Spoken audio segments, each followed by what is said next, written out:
Devil's Gambit, Book 3 of the Kat Drummond Series, by Nicholas Woode-Smith, narrated by Karis Hart. Chapter 1. Fire. Don't play with fire. Simple lesson, but simple lessons are often the most important.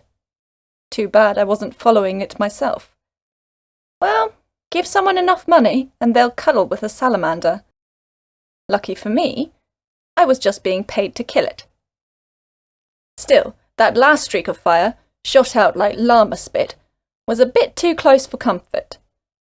This wasn't my usual type of job. I'm an undead hunter. I specialize in exterminating the rotting and reanimated, and those who brought them back. Had put down more zombies than I could count, and even a human necromancer who had insisted on bringing the dead back to life. Had almost been arrested for that, but was let off. Killing monsters was my profession, and humans are often the biggest monsters. Even with my speciality, I'd been very much out of my comfort zone recently. Exorcising ghosts, hunting vampires, and tracking down filing cabinets with teeth. But even with such diversification, the salamander was still completely outside of my expertise. But a job was a job, and I always get the job done. I just hoped this particular job wouldn't burn me to cinders. "Get behind it!" Treth, the incorporeal and otherworldly knight living in my head, ordered. He sounded inappropriately calm given the situation. We'd been in plenty of fights before, but never with this much fire. It wasn't helping that my monster hunter get-up involved a sweltering, bite-resistant thick scarf and a padded leather jacket. I peeked around the corner of a very flammable white wall in a suburban house. A currently burning suburban house, I might add. A gust of flames almost hit me as I pulled back. "Easier said than done, Treth," I hissed through gritted teeth. The hilts of my recently repaired swords were getting hot. Made it worse that I was clutching them with enough force to crush an ogre's handshake.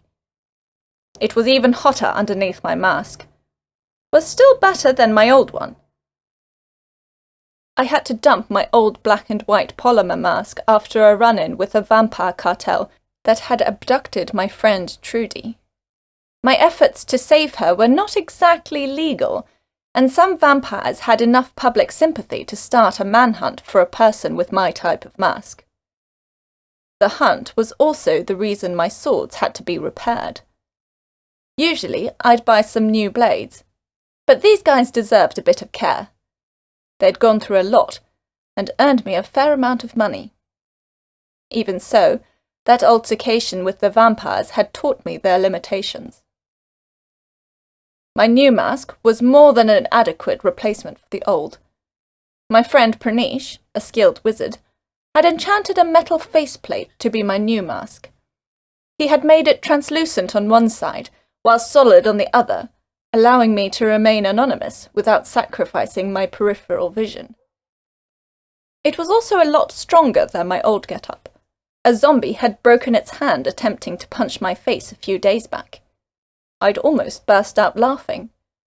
Treth sent me his voiceless displeasure at my reaction, but I also sensed some amusement from him.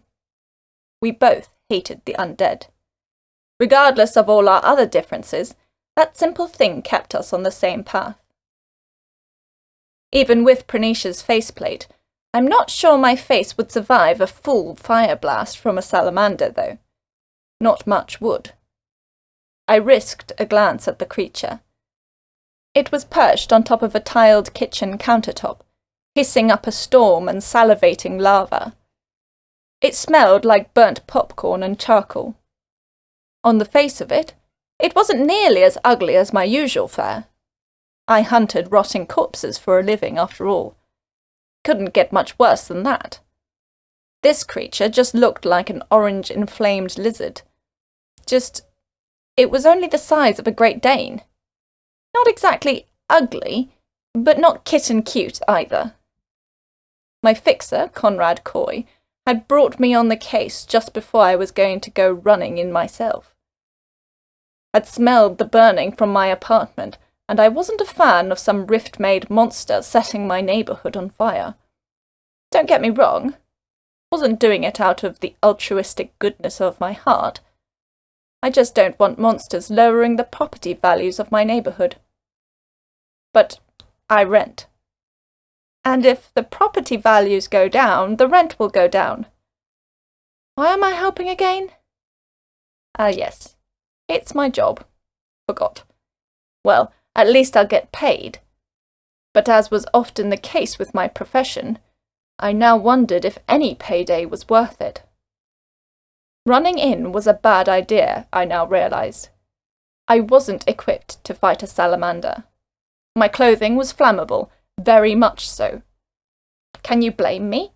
Not many people own flame-retardant outfits.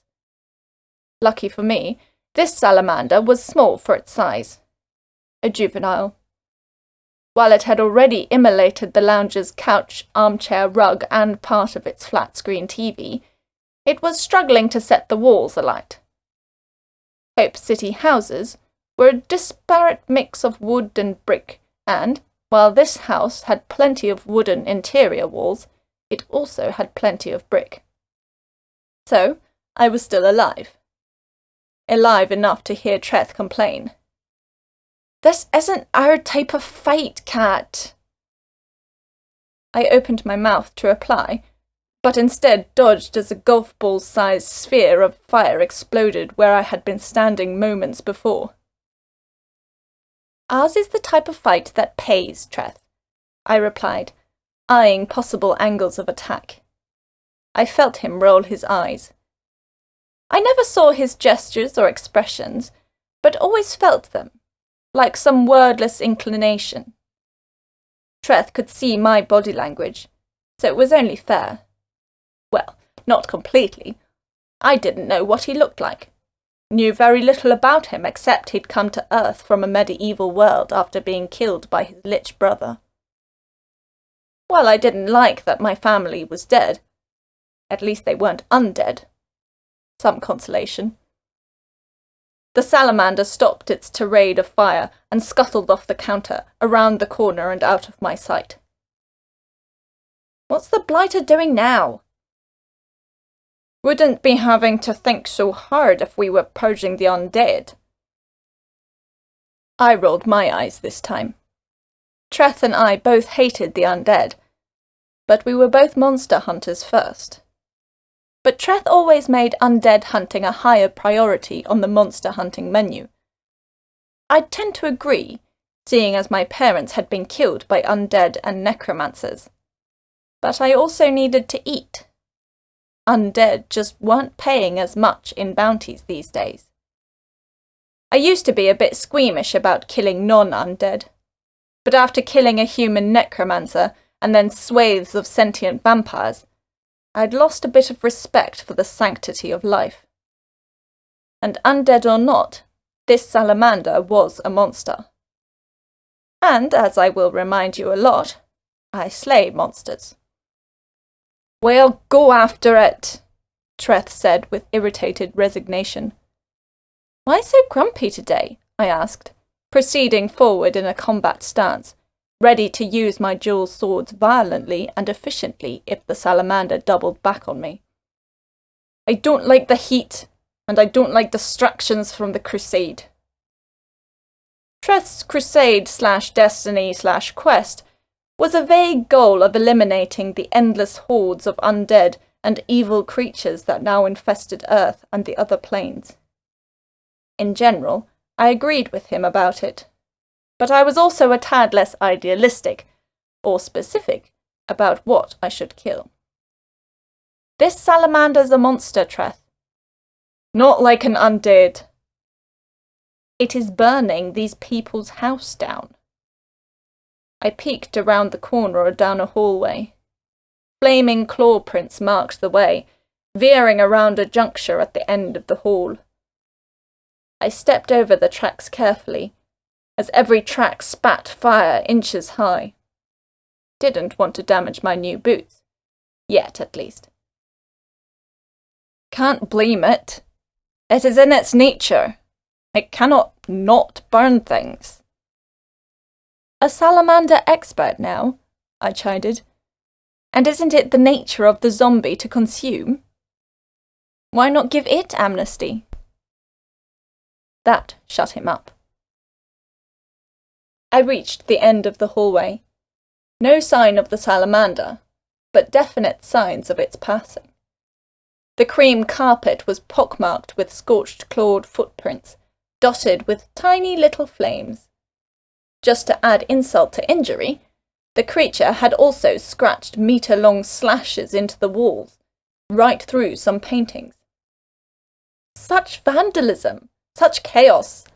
I'd say this creature is evil, Treth, I said, imitating his lecture voice and then grinning. I'd been grinning in life-threatening situations a lot more lately. A coping mechanism, or oncoming insanity, I'm not sure. I'm just glad Trudy wasn't here to see it. Would definitely double her nagging. The molten tracks stopped at a shattered glass sliding door. The rubber between the frame and the glass was bubbling. I frowned. I hoped that my swords would be okay. Steel didn't melt that easily, but they could still be scorched.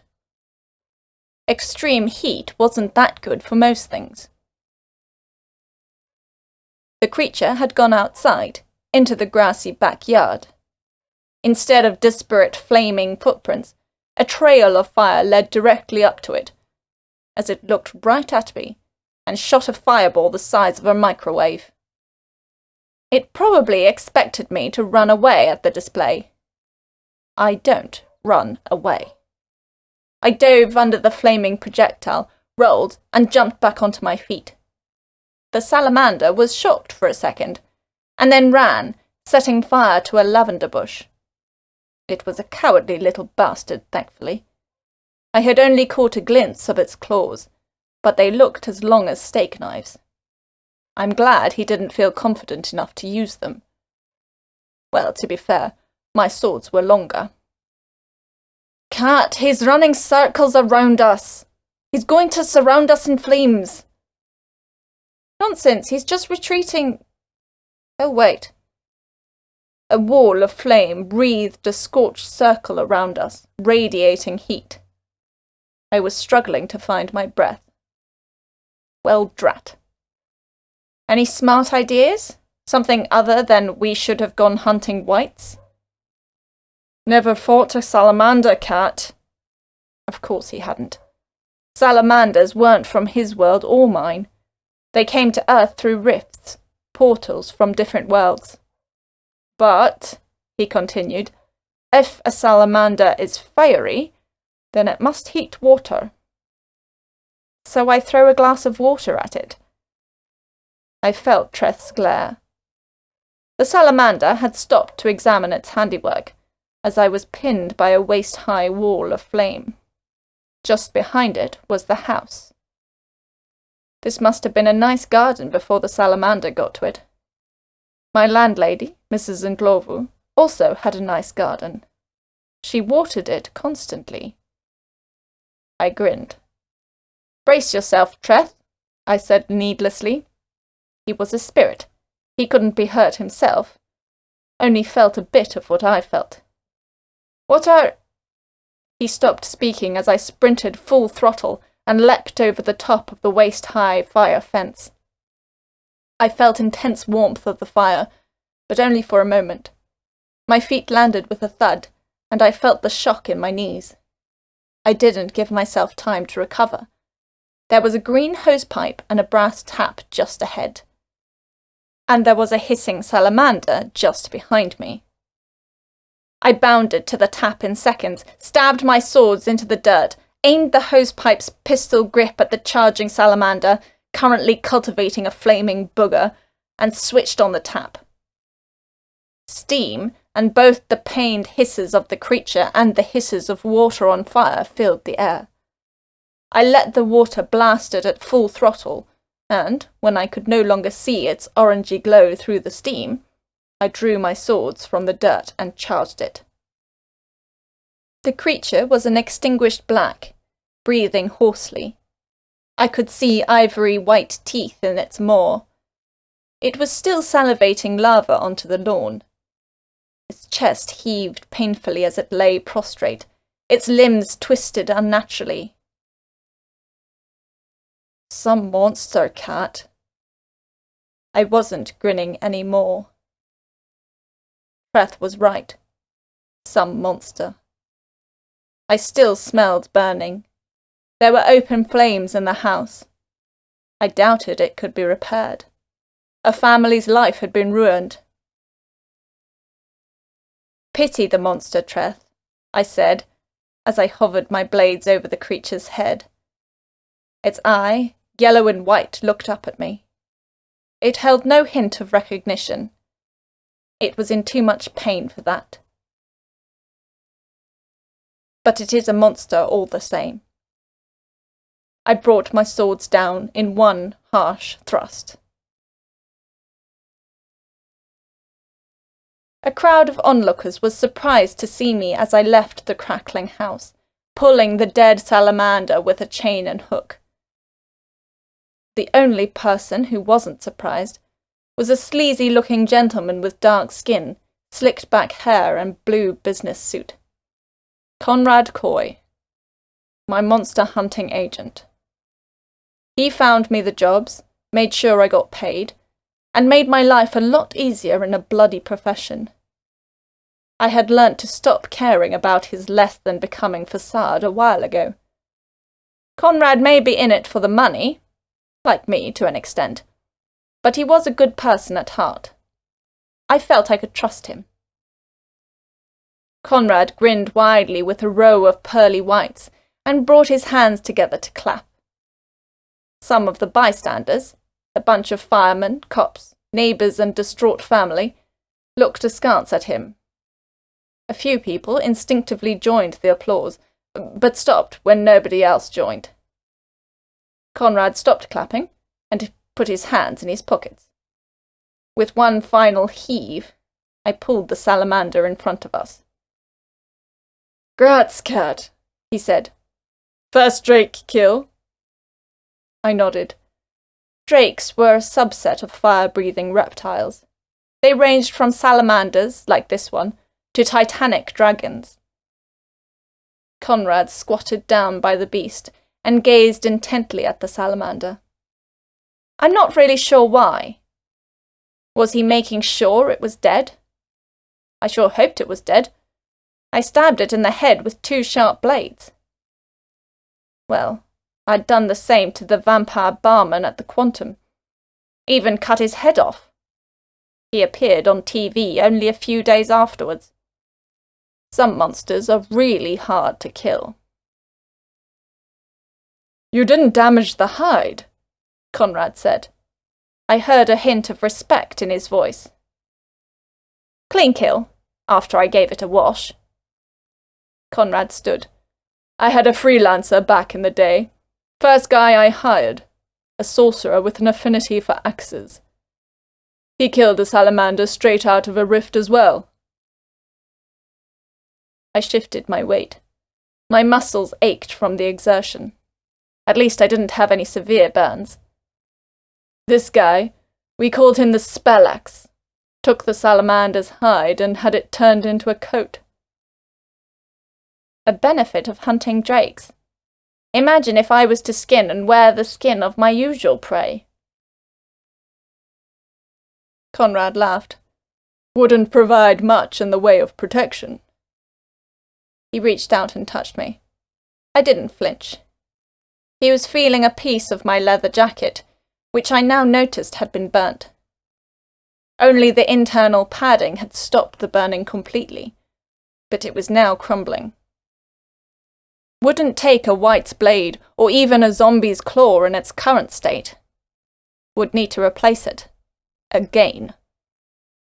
"How about I take this fella," he indicated the salamander as one might a dog, "and get a coat made for you?" I raised my eyebrow. Cost? We usually sold the corpses of monsters for an extra paycheck. Drake corpses were especially valuable. Scientists were still trying to figure out what made them tick. Alchemists needed them for potions, and Magical liked to sell the parts to both the former. Still gonna sell the insides. Don't worry about the rest of the cost. I'll cover it. That was a shock. Conrad, the money-grubbing fixer who didn't do a thing without money involved, getting a gift made for me. Not like you, Conrad. Getting sentimental? I snickered. Let's say I am, he said seriously. I'm sentimental about my investments, and you are an investment that has paid well. Might as well double down. Well, thanks, I said in a mock-offended tone. I wasn't insulted, was actually flattered. If I was a good investment, it meant I was doing a good job. I was proud of my work. The onlookers had begun to disperse, except for a few firemen and the family. An ash-covered woman was weeping, her son trying to comfort her. He was too young to really understand how bad things were, and a child always hated to see their parents cry. I didn't speak to them. I always hated speaking to the victims. Had to do it a lot, and it never became any easier or useful. I didn't expect thanks from them either. The deed had been done. I couldn't stop the salamander from destroying their home. Couldn't stop the zombies from eating that man's family. Couldn't stop the mysterious necrolord who now dominated the slums of my city. Conrad, I began. This about the necrolord. He reading my mind? He was getting as bad as Treth. Was I really that open? I nodded reluctantly. Conrad sighed. The necrolord isn't our concern, Kat. He is keeping his head down. During my middle-year break between semesters, a cartel of vampires tried to summon one of their dark gods onto Earth. My friend Trudy had been one of the sacrifices, intended to coax the ancient vampire onto my world. Well, she would have been if I hadn't gotten to her first. But I didn't have my detective skills to thank for finding her. I'm a pretty shoddy detective. Rather, I had made a deal with the devil, a necromancer. The same necromancer who had attacked me months before when I was doing a job by the North Road, had given me the information I needed in exchange for leaving them alone. I was desperate. My best friend was missing. Can you blame me? Well, it doesn't matter. I blame myself. I let a lot of people die, and now a dark shadow loomed over the slums of Hope City, and it was growing ever larger. Undead attacks have grown rarer and rarer, Kat. Last week alone, the only undead sightings were Riftborn. He frowned as he saw that I was still brooding. The necrolord is probably dead. No, not them. They're much too big for that. How do you know? I shrugged. A gut feeling. I trust my gut. Conrad sighed, heavier than any sigh he'd given before. Things are calm at the moment, Kat. Enjoy it. You must get tired of smelling like rotting flesh and blood all day. Things were calm at the moment. Calm for Hope City, that is. But I couldn't help but feel this was the calm before the storm.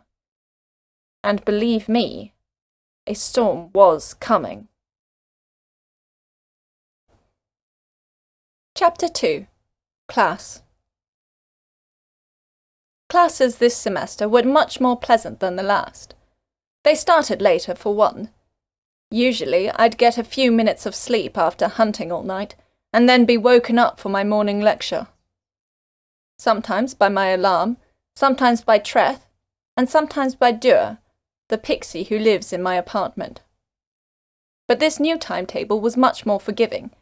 So forgiving, in fact, that I had time to go home and wash the stench of fire off me before heading up to campus. Secondly, this semester I was studying a module in vampire lore. I had previously not been looking forward to it, but after the disappearance of my old lecturer, the university had hired Miriam Leblanc, an old employer of mine, and a world-class expert on vampirism. Her classes were also my reason for getting up in the morning. Unfortunately, I didn't have her today. Rather, I was sitting through the drudgery of history. Don't get me wrong, I love history, but this lecturer was a bore. He made something as interesting and as complex as the Centauri invasion of Auckland into a grind. I should just bunk his classes and read a book about it. Would be much more valuable. But I always met Trudy for lunch in one of the campus's cafeterias. It was a tradition that I enjoyed, and could sit through a dull class once a day to keep up. There was one thing I didn't like about campus this semester, however. Andy. My one-time crush, and now someone I didn't want to see, ever. Being on campus, and him being a classmate of both Trudy and Pranish didn't help my cause. Trudy still liked him, after what he'd done, or more accurately, not done, but she didn't remember a thing about what had happened. Was unconscious the entire time. All she knew was that she had been kidnapped, and that her club buddy Stephanie was dead, and there was no body. Pranish, on the other hand, hated the guy. He never said it outright, but I saw it in his eyes. Pranish never showed his anger the way I did. I hit and stab things when I'm angry. Pranish stands up and walks away. He tenses his fist. He avoids eye contact. I used to think it was because my friend was weak, but I knew better now. Pranish had helped me save Trudy. He'd flung spells that's very use hurt his mind and body. And he now lived with the trauma of that day and night. I saw it in his blank stares when he thought no one was looking. I saw it in the way he forgot to smooth his collar sometimes. How Trudy now had to remind him to tuck his shirt in, the way he used to. Pranish had changed. Andy had not. And for Andy's idleness, we despised him. Some would accuse me of holding a spark for Andy, despite his refusal to help us. Some would cite sexual tension and other pseudo-psychological nonsense. They'd be wrong. Andy had betrayed me.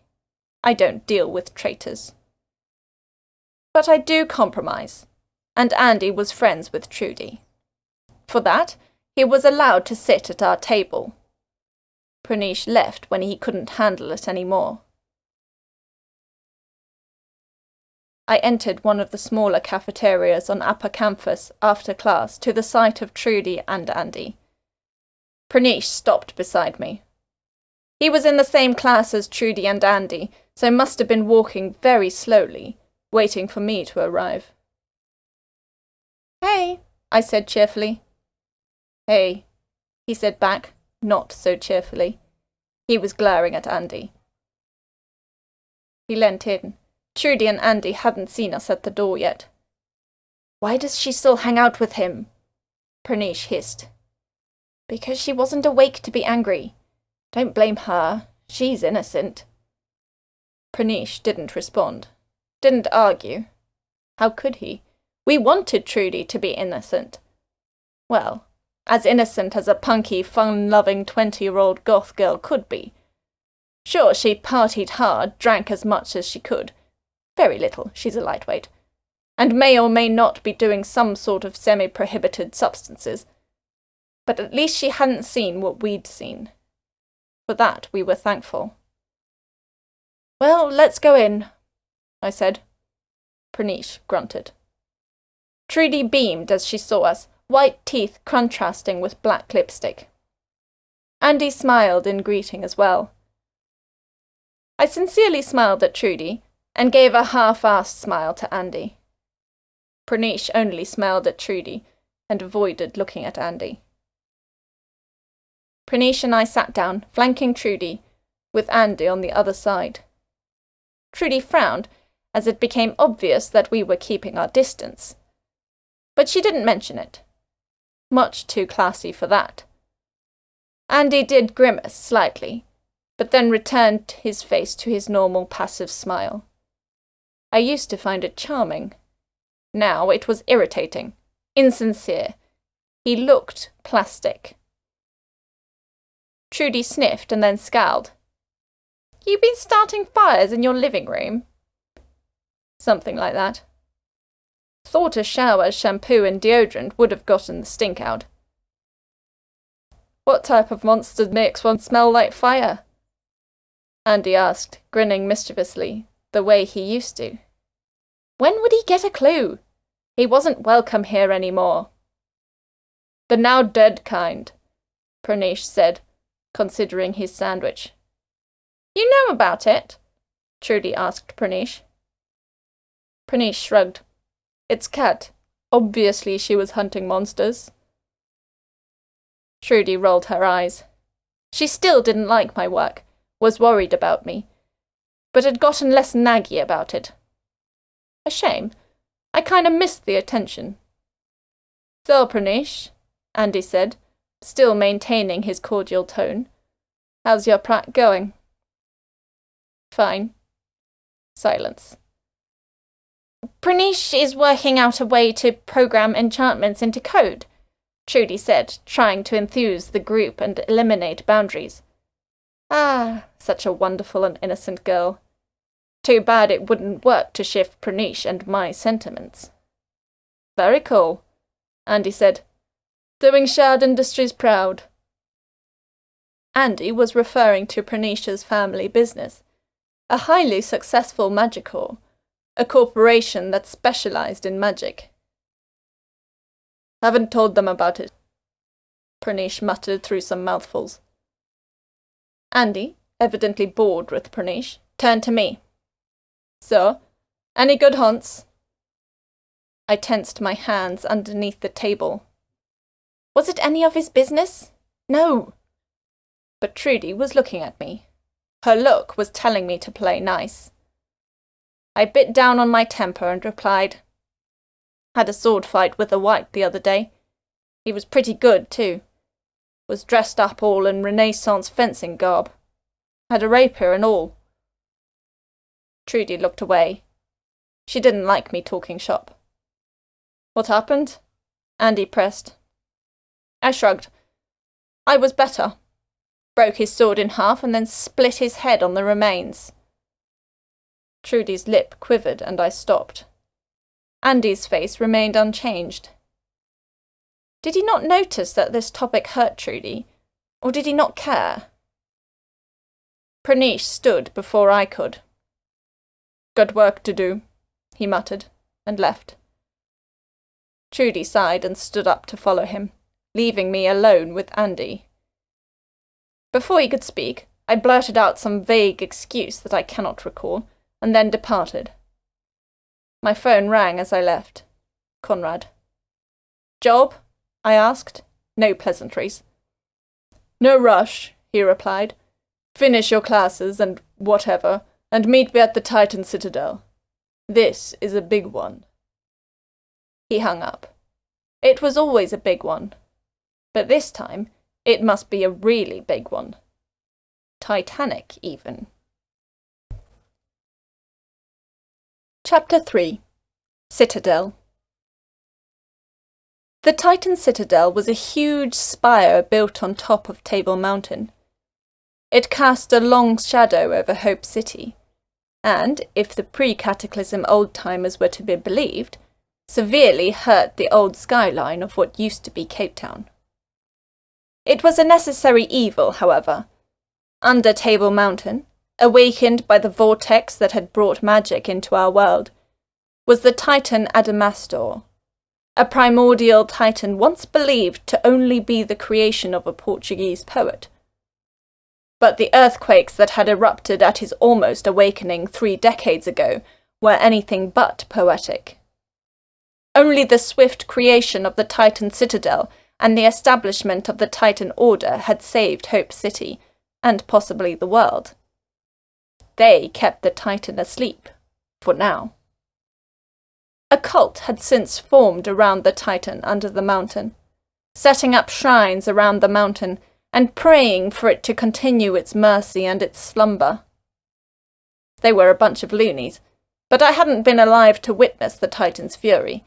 They had, so I gave them a bit of the benefit of the doubt, even if their chants and preaching kept me awake every Saturday morning. Scholars didn't know if the Titan had appeared after the vortex or was merely awakened by it, but that didn't matter. All that mattered to the administration of Hope City and the Titan Magi was keeping the beast asleep, so that the city and the world could survive a bit longer without being stomped on by a storm-bringing colossus. I had grown up my entire life with the Titan under the mountain. For me, it was as normal as the Capetonians of old waking up and seeing Table Mountain without a dark tower on it. I had always been skeptical of the Titan, the cult, and even the cause to keep it asleep, but always had larger concerns. The council did a lot worse than fund the Titan Magi, and there were much more prominent threats to Hope City than state-sponsored sorcerers.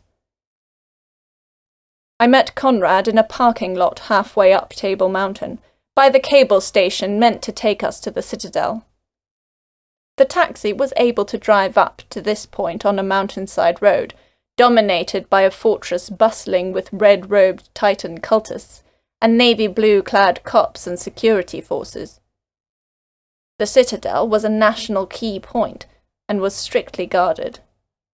Only confirmed cultists were given the right to climb to the top of the mountain for their pilgrimage.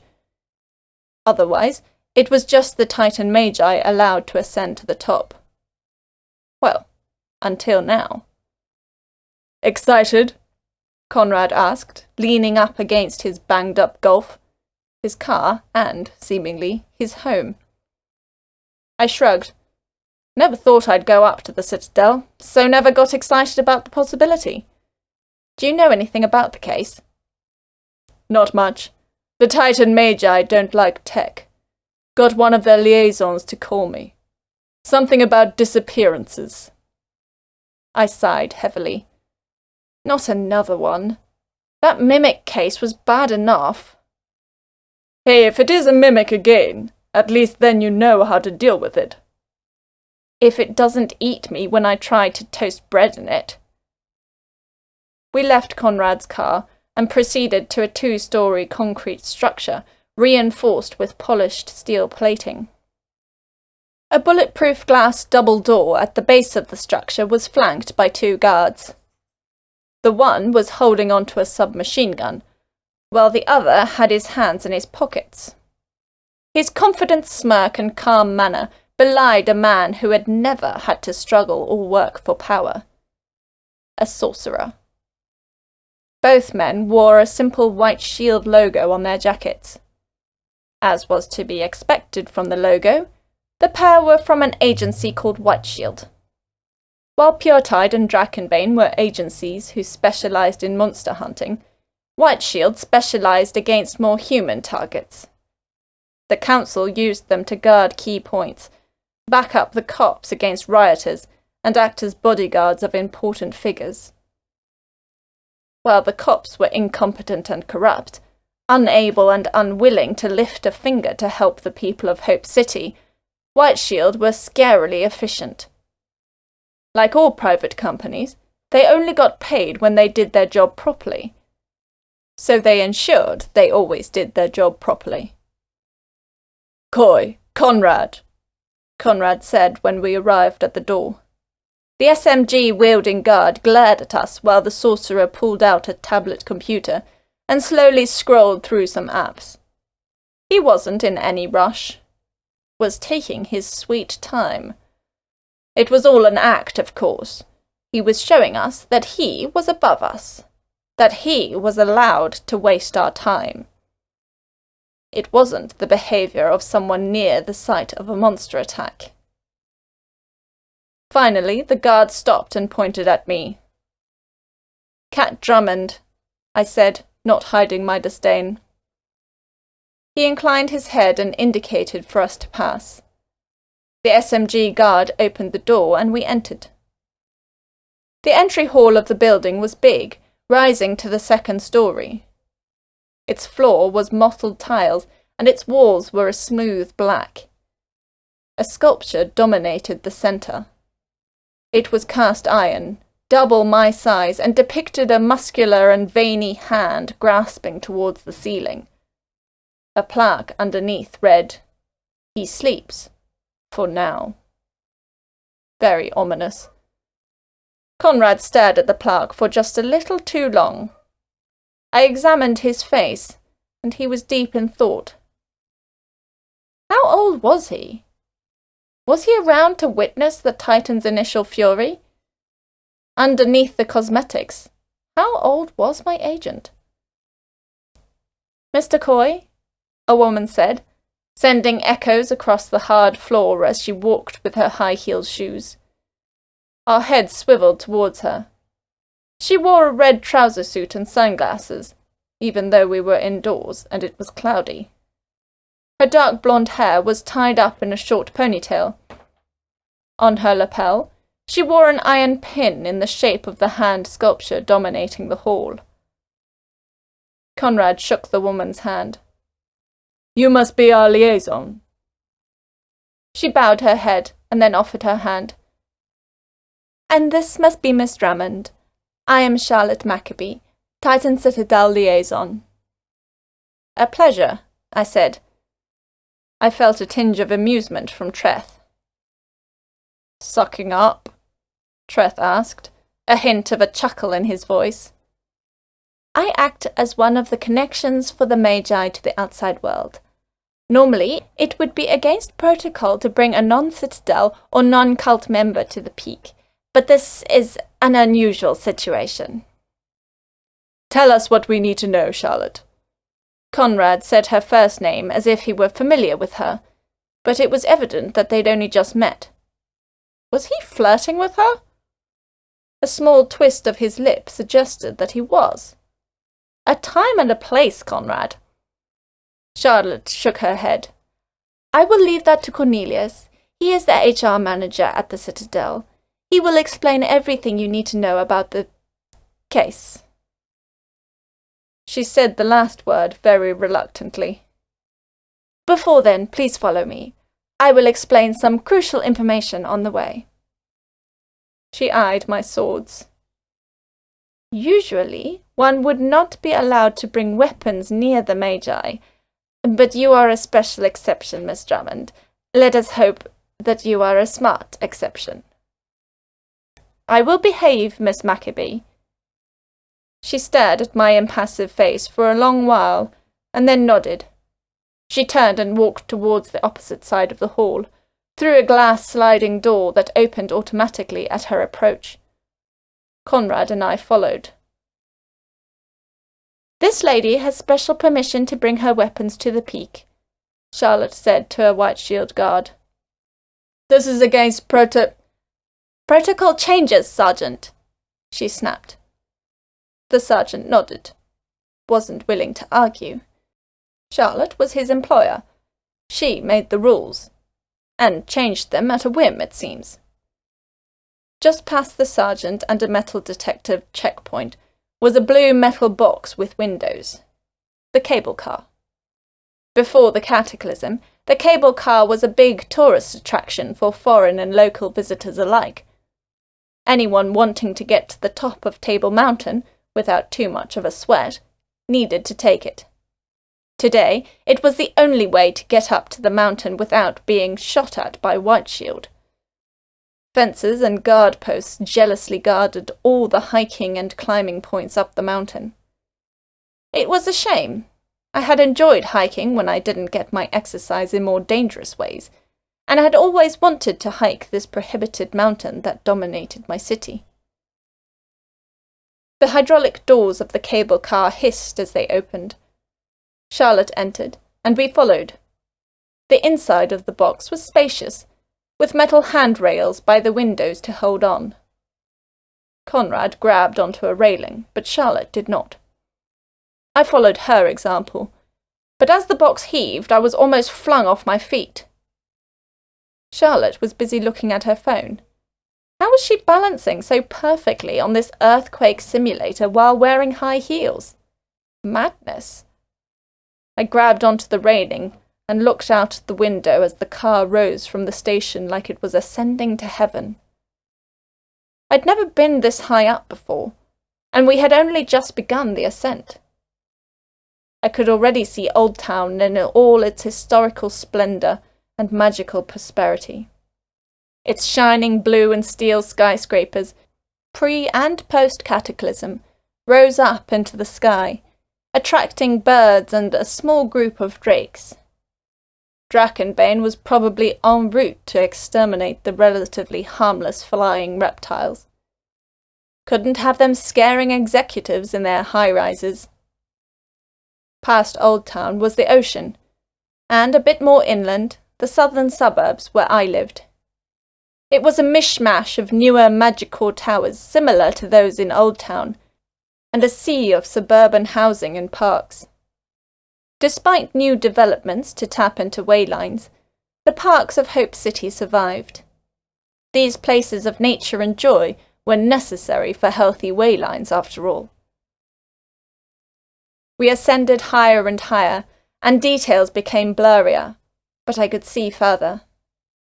The North Road, where I had met the necromancer who tormented me for the first time, and the slums in the distance, covered in a thick layer of magical and non-magical smog. Somewhere in that sea of decay was my foe. The necromancer, now called the Necro-Lord. They had used me, toyed with me, and they were still out there. I looked away from the sickening and distant sight of the slums and looked down at the increasingly steeper slopes of the mountain. They were covered in thriving green foliage and grey boulders. Table Mountain had a strong wayline, and it was easy to see this now. While nature attracted waylines, waylines also encouraged nature. And nature was flourishing here. I wished the windows could open so I could smell the freshness, but they looked to be bolted shut. "Never seen that expression on your face before," Conrad said. He had sidled up next to me. Charlotte was on the other end of the cable car, speaking quietly on the phone. "And what expression is that?" "Wonder, perhaps." "We don't spend time around each other much. A lot of new things to discover," I said sharply. Conrad didn't seem to care. "He's right, you know," Treth added. "We spend so much time looking at the horror that it is hard to remember the simple things we are fighting to protect," Conrad continued, staring out into the distance, almost wistfully. I snorted. "We both remembered to collect the simple things after completion and then deposit them in the bank." Conrad let out a small chuckle. "Profit is one of those wonderfully simple things. But it's not just that." He looked out onto the city. While he had never seen me show wonder before, I had never seen this expression from him. A forlornness brought about from memory, perhaps? "I'm not from Hope City, but I've been here so long that it is my home. Used to be that I stayed here 'cause the money was good. But it ain't as good anymore. Then, why do I stay?" He was half talking to himself in a hushed whisper. He didn't look away from the city. Before I could say anything, the car heaved to a stop. The hum of its engine ceased, and we heard clicks as it locked into place. We were now in a shadow, bringing an unnatural coolness to the car. The hydraulics hissed, and the doors opened. We exited. It was windy outside. Hope City was always windy, but this was on another level. Without the resistance of buildings and trees, the wind on the peak of Table Mountain was punishing.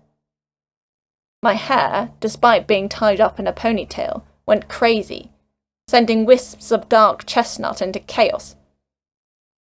The shadow I saw now was formed by the citadel itself. Just past another cable station, identical to the grey block we had just come from, was a looming black tower, casting a night-like shadow over us. I couldn't tell what material the tower was made from. It didn't look like stone, brick, or metal. The closest thing it could be was void black marble. Yet that also wasn't right. I had learnt about the magical origins of the citadel in history, but textbook descriptions didn't do the structure justice. It didn't look like it was from this world, yet it had been crafted by human mages. Well, it didn't come from this world then. Magic was pretty otherworldly. There were 2 more armed guards standing by the car. They weren't White Shield, however, but wore the red of the Titan cult. They eyed Conrad and me with unrestrained suspicion, but didn't speak or make a move on us. I kept my arms crossed, so not to scare them by having my hands too close to my swords. They looked jumpy. Didn't want to make them jump at my expense. Charlotte indicated for us to proceed by entering through the sliding doors of this station. We followed. Inside this building was a carbon copy foyer of the one below, sculpture and all. We didn't waste any time and passed right through, to a windy stretch of shrubbery, rocks, and a dirt path leading up to the gargantuan black tower. Charlotte stopped to take off her shoes. The path must be too rocky for her high heels, despite her adept balance. She replaced the high heels with some hard slippers left by the door. She must do this a lot. Appearances were important in her line of business, and she felt high heels were needed for the image they presented. The trip from the station to the entrance of the citadel was silent. We didn't speak, as we could not, over the buffeting of the wind. We stopped by the door of the citadel, a somewhat normal-looking metal door with a security camera above it. Charlotte pressed a button by the door and looked up towards the camera. With a buzz, the door unlocked, and we entered.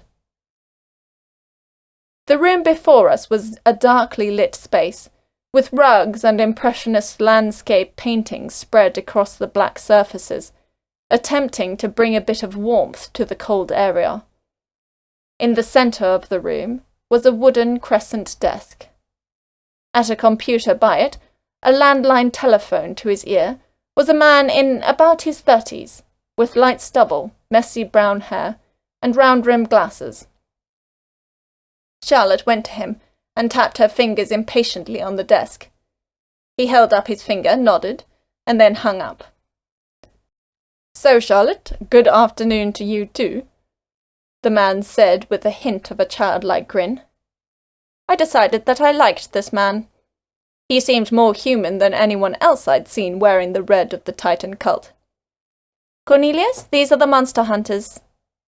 He looked past her at Conrad and me, adjusted his glasses and frowned. Frowned at me.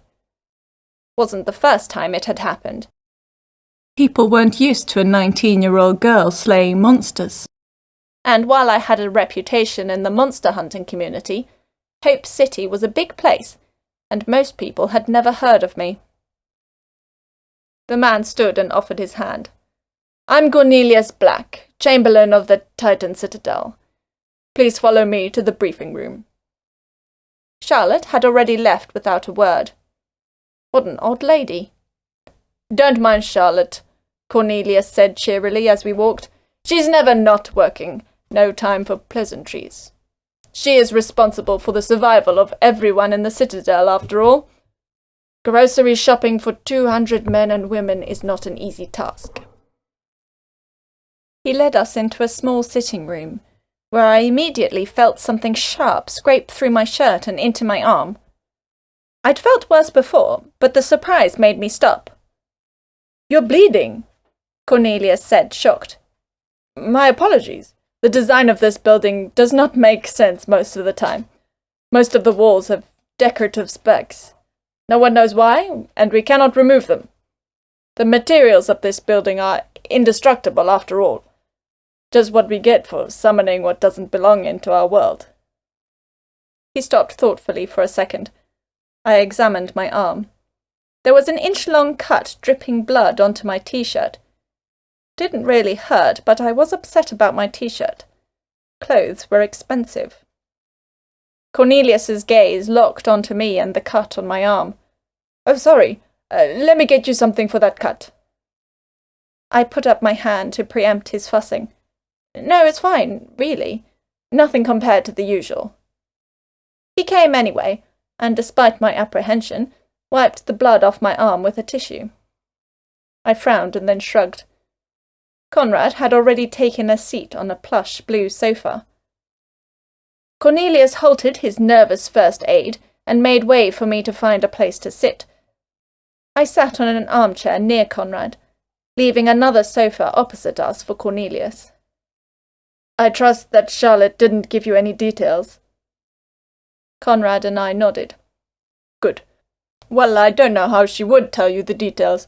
She doesn't know herself." "So this is top secret, then?" Conrad asked. "Yes, Mr. Coy," a new voice answered. "Top secret, and very, very sensitive." As I turned to see the new arrival, I caught a flash of intense displeasure on Cornelius's face. Interesting. Cornelius stood. "This is the Maester of the Citadel, Stephen Dupree." The man didn't smile. If anything, his scowl seemed deep-etched onto his face. He had short white hair, yet didn't look a day over 40. It wasn't that white of age, but more a snow white that indicated some sense of wisdom or power. I could feel a distant hum of electricity from him. I often felt it around sorcerers of immense power. The Maester was powerful. More powerful than any sorcerer I had ever had the displeasure of meeting before. He didn't offer his hand. Conrad didn't seem to care. He only reclined further back into the sofa, looking like he owned the place. "Maester, I was just about to explain the situation to the hunters." "Don't you have procurement forms to fill in, Chamberlain?" Stephen said with a hint of finality that overwhelmed the words themselves. He was telling Cornelius to leave. I saw Cornelius's lip twitch, and then he bowed low and left. Stephen took Cornelius's seat and leaned back, steepling his fingers, while his elbows rested on the arms of the chair. "Mr. Coy, it has been a while." "It has, Steve." Conrad said the Maester's name with a casualness that made the sorcerer flinch. To my knowledge, Conrad didn't know any wizardry and wasn't a sorcerer. He wasn't rich, he lived out of a gulf, and he wasn't a good fighter.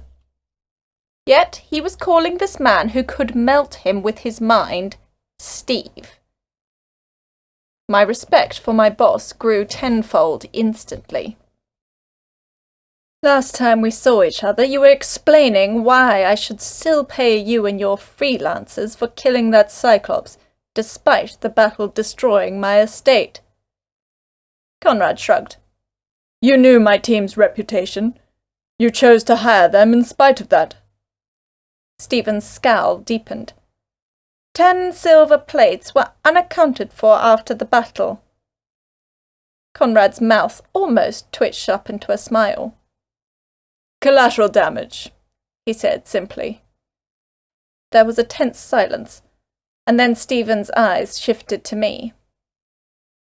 "I asked the liaison to contact you because, despite your propensity for theft and vandalism, you get the job done. But if I had known that you were going to bring a high school girl, I would have called an agency." High school girl? I'm taller than most of my friends. The comment didn't seem to disturb Conrad, however, who grinned subtly, yet enough to ruffle Stephen's feathers. Kat is already one of my top-tier hunters, Steve. She has killed countless undead and vampires. She slew a salamander this morning and put down a necromancer approaching lichdom. Lichdom? That was pushing it a bit. Jeremiah was powerful, but not that powerful. Still, I didn't tell Stephen that. Besides, Conrad's grin became more obvious now. If you could contact an agency, you would have already. This is too sensitive for that. Too sensitive to let anyone from Whiteshield, Drakenbane, or Puretide know about. Perhaps because the council has more ears than you'd like, and this is not something you want the council to know about. The pair locked eyes. Stephen gave in first and looked away. He leaned back in his chair and addressed both of us. For the past few weeks, 8 Titan mages have disappeared under violent circumstances. There is no sign of a struggle, despite evidence of extreme violence. Our surveillance shows nothing useful, and our magic detectors have recorded no use of hostile magic. This leads me to believe that the culprit is a monster. He snapped his fingers, and a hazy screen appeared before us, melding into the air. It was surveillance footage, timestamp and all. It was filmed around 4 a.m. It showed a small but comfortable-looking room, with a man sleeping in its single bed. The footage sped up, evident by the timestamp and the hasty tossing and turning of the sleeper. Then it slowed down. 1 second, the man was there. The next, he was gone, leaving a blood-splattered room. Stephen snapped his fingers again, and the shimmering incorporeal screen disappeared. As you said, Mr. Coy, this is a sensitive matter. We cannot let the Titan cult know about this, much less the council. If they knew that Titan mages were disappearing, or being murdered, there would be general panic, possible defunding, and that is the least of our worries. The cult is useful for our purposes, but if they believe that we cannot keep the Titan under control, there will be rebellion. Do I need to spell out what that means? No, he did not. Rebellion would mean an end to the tenuous Titan Citadel, and, if they were to be believed, the subsequent awakening of the Titan under the mountain. Kat will find your monster, Steve, Conrad said without consulting me. Then she'll put it down. I was happy about the confidence he was putting in me, but I wasn't so sure myself.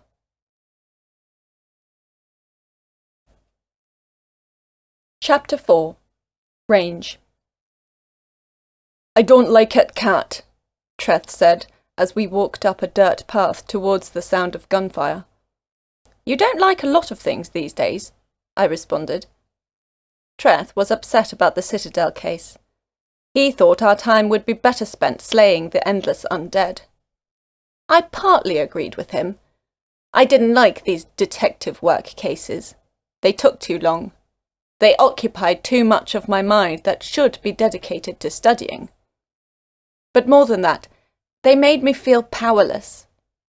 My skill set was stabbing, not protracted investigation. But it couldn't be helped. I needed to be the detective. While I felt unable to solve a case, how did the non-hunters feel? I may not feel suited to this, but I was much better suited to it than they who didn't know the difference between a ghoul and a wraith. We should be investigating the necromancer, Treth continued. I frowned. I agreed, but it couldn't be helped. There were no leads on the necromancer, and no one paying me to look for them. I wanted to stop them, but still needed to pay the rent and tuition. consider this practice, Treth. If we can find an invisible mage murderer, we can find the necromancer. And then what? Put them down like I did Jeremiah?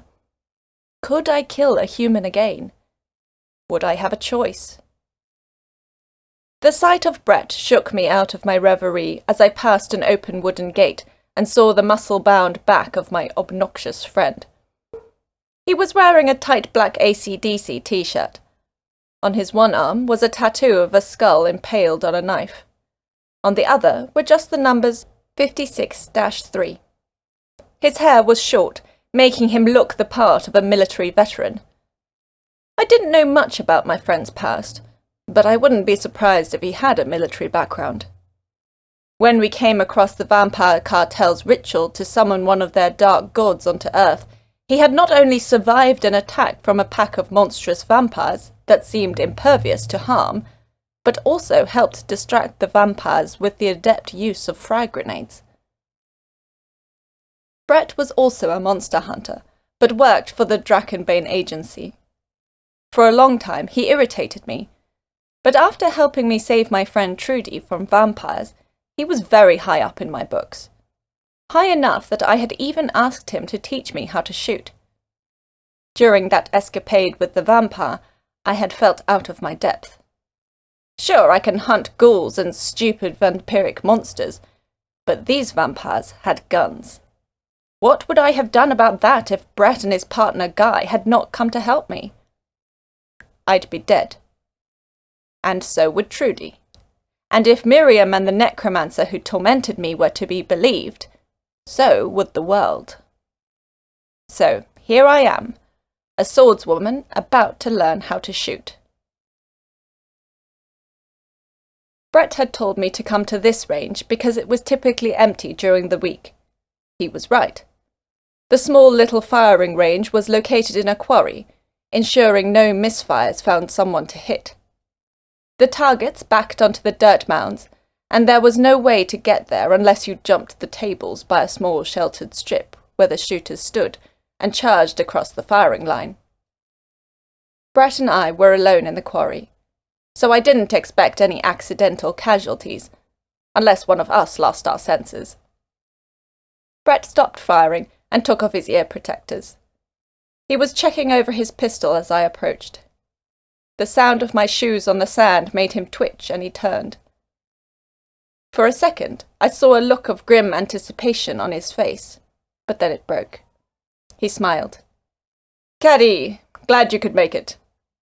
He always called me Catty, probably because he knew I didn't like it. I shrugged. "Of course. Not going to say no to free training and free ammo?" "Of course," he grinned. "No one as smart as you would." "Starting the flattery already, Brett?" He put the pistol down on the table. "Only flattery if it ain't true." "Doubling down?" He laughed and fished into a backpack hanging on a hook. He took out a holster containing a pistol. "Don't ask me what type. I'm not a gun person. Yet. Ask me about swords, though. I can tell you a lot about those." "Usually I'd start a first-timer with a lower caliber, but you aren't in this just to shoot paper targets and birds. So, a baptism of fire is a lot better. 9mm are not too big a jump, but will still ring your shoulder the first few times. It's also the most common caliber you'll use, so good to get used to." He handed me the gun and holster. I drew it out and examined it. I had seen it before. A lot of cops and monster hunters used them. "That's a Glock 17, 9mm semi-auto. That means—" "I've never fired a gun in real life, but I've played enough video games to know what that means." Brett nodded. "It's a good gun. Not going to put down a zombie instantly, unless you get a really good headshot. But you don't need help putting down zombies." "How will it fare against vamps?" Brett looked away, back at his gun on the table. His expression and tone darkened. "Nothing does well against vamps. Best you can do is put in silver shot or silver hollow point." Solid silver will go right through and won't affect their regeneration. Need the silver to stay in the wound to stop it from growing back. So, how'd you kill those Garcanes? I heard a series of clicks as Brett inserted a magazine into his pistol and pulled back the slide. It gave a satisfying click as the round chambered.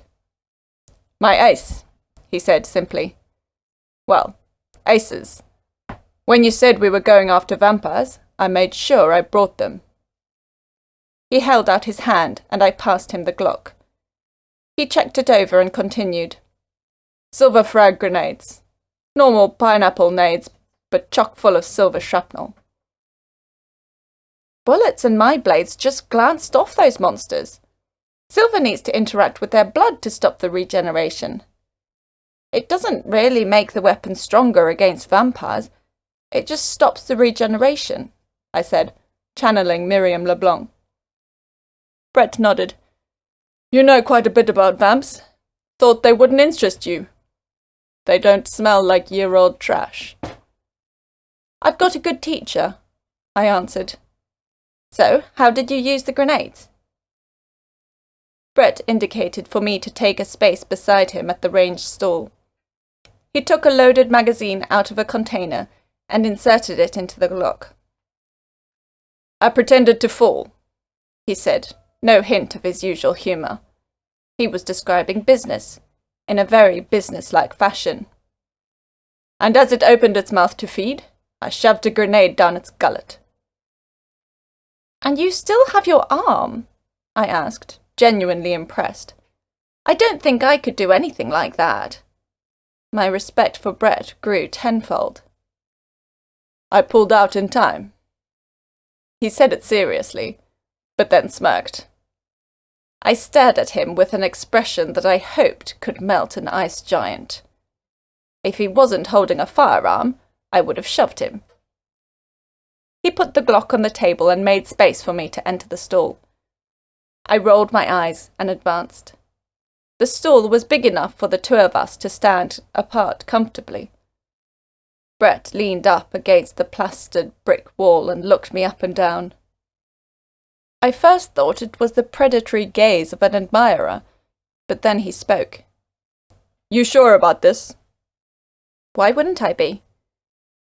You used to be squeamish about the idea of killing anything other than undead. Things change. He nodded. People change, yeah. But you need to understand that guns don't work well on the dead. They're just good at making things dead. You can kill a lot of things with them. Could even kill a zombie with enough lead. But that's not why you're here. Let's learn to shoot, Brett, I said with a hint of finality that he ignored. He put his hand on the Glock as I reached for it. If you were just wanting to learn to shoot for sport, I'd smile as we unloaded a few mags into those cutouts. But I see it in your eyes. He paused. And your posture. I looked up at him. He had real concern in his face. Didn't think I'd ever see it from him. Kat, I need to know that this is what you want. I didn't lift my hand off the Glock. I looked at the range, at the cutouts that were vaguely human-shaped. I didn't need a gun to kill the undead, and guns weren't the best thing against vampires. Even then, I'd shown just how well I could kill vampires without a gun already. Brett knew this. He knew that I knew it. You don't need it, Kat, Treth said, voice soft and, just a bit, pleading. I didn't need it. I could walk away.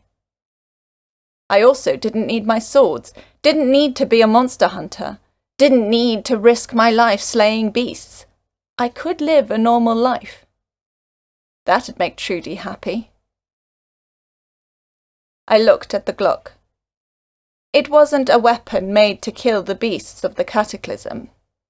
It was designed to kill humans. The humans I'm paid to protect. But not all of them. Some humans are monsters. I looked Brett in the eyes and nodded once. He nodded back and let go. Slide that back until it clicks. You cock a gun like a girl. I glared at him and he grinned boyishly. Hold the gun with both hands. Keep your finger off the trigger until you intend to shoot. To aim at your target, line up the front and back sights. Good. Anything else, Teach? Squeeze the trigger, don't pull. I nodded. And Kat? I looked away from the sights towards him.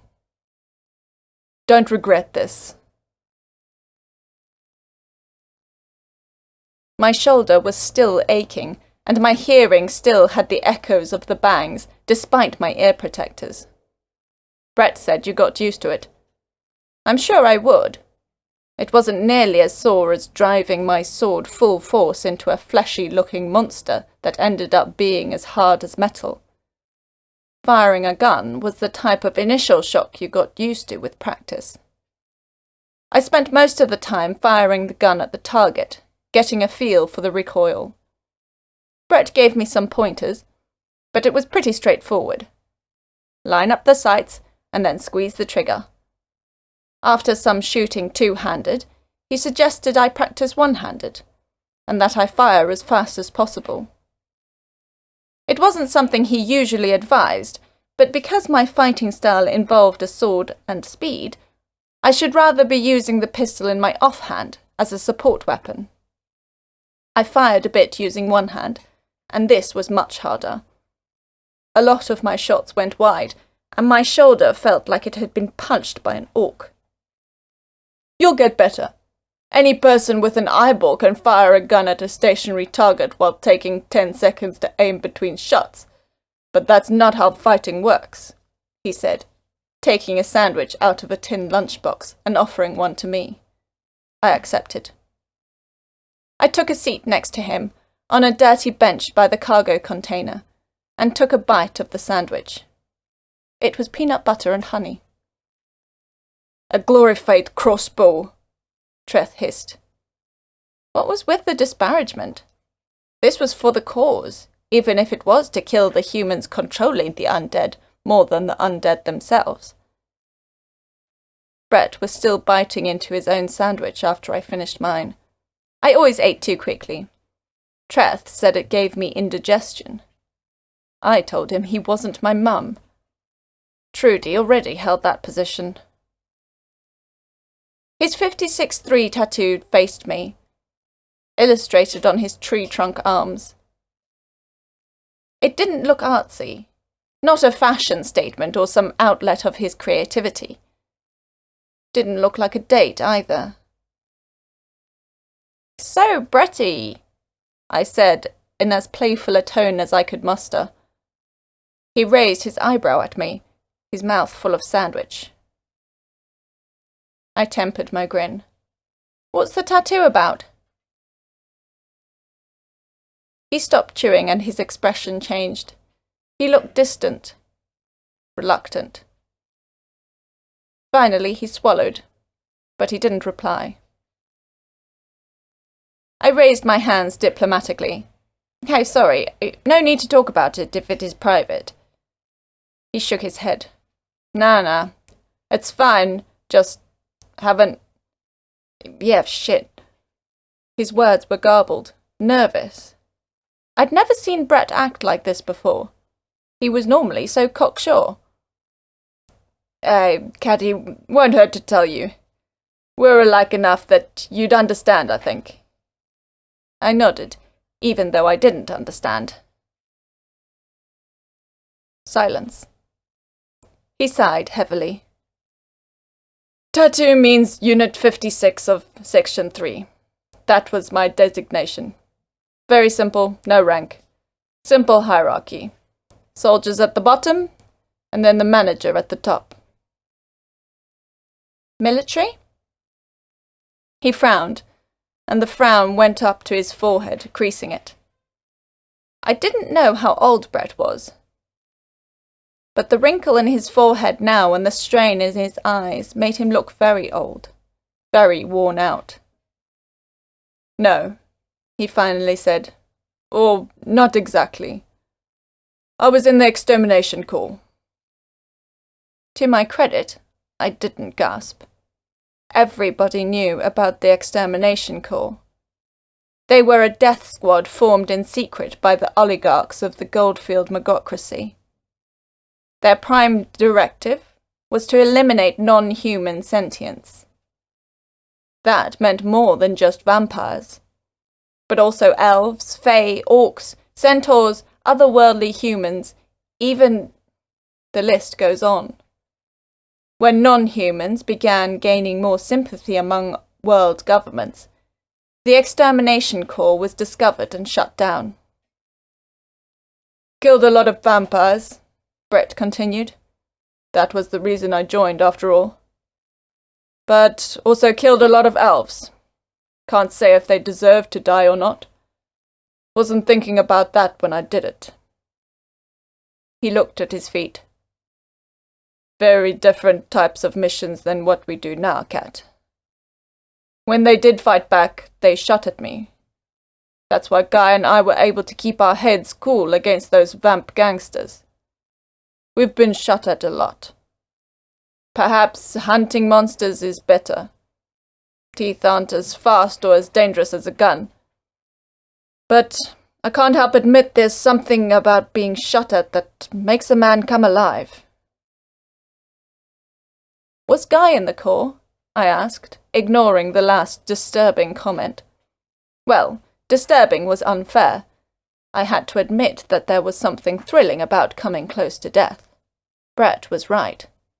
We were the same, at least in some ways. "Guy? Nah. He got his experience leading the Trans-Sky Commandos against the Zulus. They sent a vampire clan after his unit, and then his village, and that's why he's here in Hope City. Nothing left for him in Zulu turf now." Brett took another sandwich out, offered it to me, and then took out his own. We both ate in silence. So, Brett had killed more than just traditional monsters. He'd killed elves. The people my aunt admired, despite their annexation of half of New Zealand. He'd also killed innocents, by his own implication. But why? For the sake of my own view of him, I hoped he had a good reason. "You said you joined the corps because of vampires?" I asked, another sandwich gone. "Vampires killed my family," he said. Simply, matter-of-factly, as if he had been telling himself that every hour of every day. It was the type of phrase said in the way that revealed that it had become his mantra, his justification for everything. I realized that Brett and I were indeed very much alike. I could not judge him harshly at all for his being in a death squad. If given the opportunity, I may have joined too. For a long time, and maybe even now, I would have done anything to eliminate the undead from this world. The sun started to fade, and Brett offered to take me home. I had a small job nearby, though, so politely declined. He understood and was not offended. He took all the guns with him, of course. I didn't have a license, was not allowed to have a gun in my possession. "I don't like this," Treth said again when we were alone, on the way to the rift-wrought zombie extermination job. "It's just a zombie." "Not that. I don't like spending time with that man." I bit my lip, and instead of scolding the spirit in my head, I just said, "Brett helped us save Trudy." "He serves vengeance and profit. He helped us so to sate his hatred for vampire kind." "That'd be good enough for me," I said honestly, "but I don't think it was just that. Brett is a good person." "You didn't always think that." I shrugged. People change. In this case, I changed. I grew enough to see past his teasing. He's honourable. Honourable if you pay him enough. I've never paid him anything. Not yet. The zombie staggered outside of an alley, and I beheaded it with a single swing. It was too far gone for me to know its gender, as its head rolled onto the pavement. What are you implying, Treth of Concord? I evoked his full title like a parent would use the middle name of a misbehaving child. He is a man, Treth said. Men want things. You're also a man. Treth hesitated, then snapped back. A man without a body. All I want now is the quest. I sighed, irritated. So what if Brett is interested in me? You didn't mind when it was Andy. A pause. The spirit was racking his brain for a response. Before he could think of one, I spoke again. It isn't Brett, is it? You've been in a bad mood for a while. What's up? Bad mood? Nonsense, he said, but there was a nervousness in his voice. I put my hands on my hips, sword still in my hand, dripping black blood, and glared at nothing in particular. He felt the glare all the same. We're effectively one and the same, Treth, I said. I accepted that a long time ago. No secrets. Or at least very few secrets. We are both closed books to each other, Kat, and you know it, he snapped.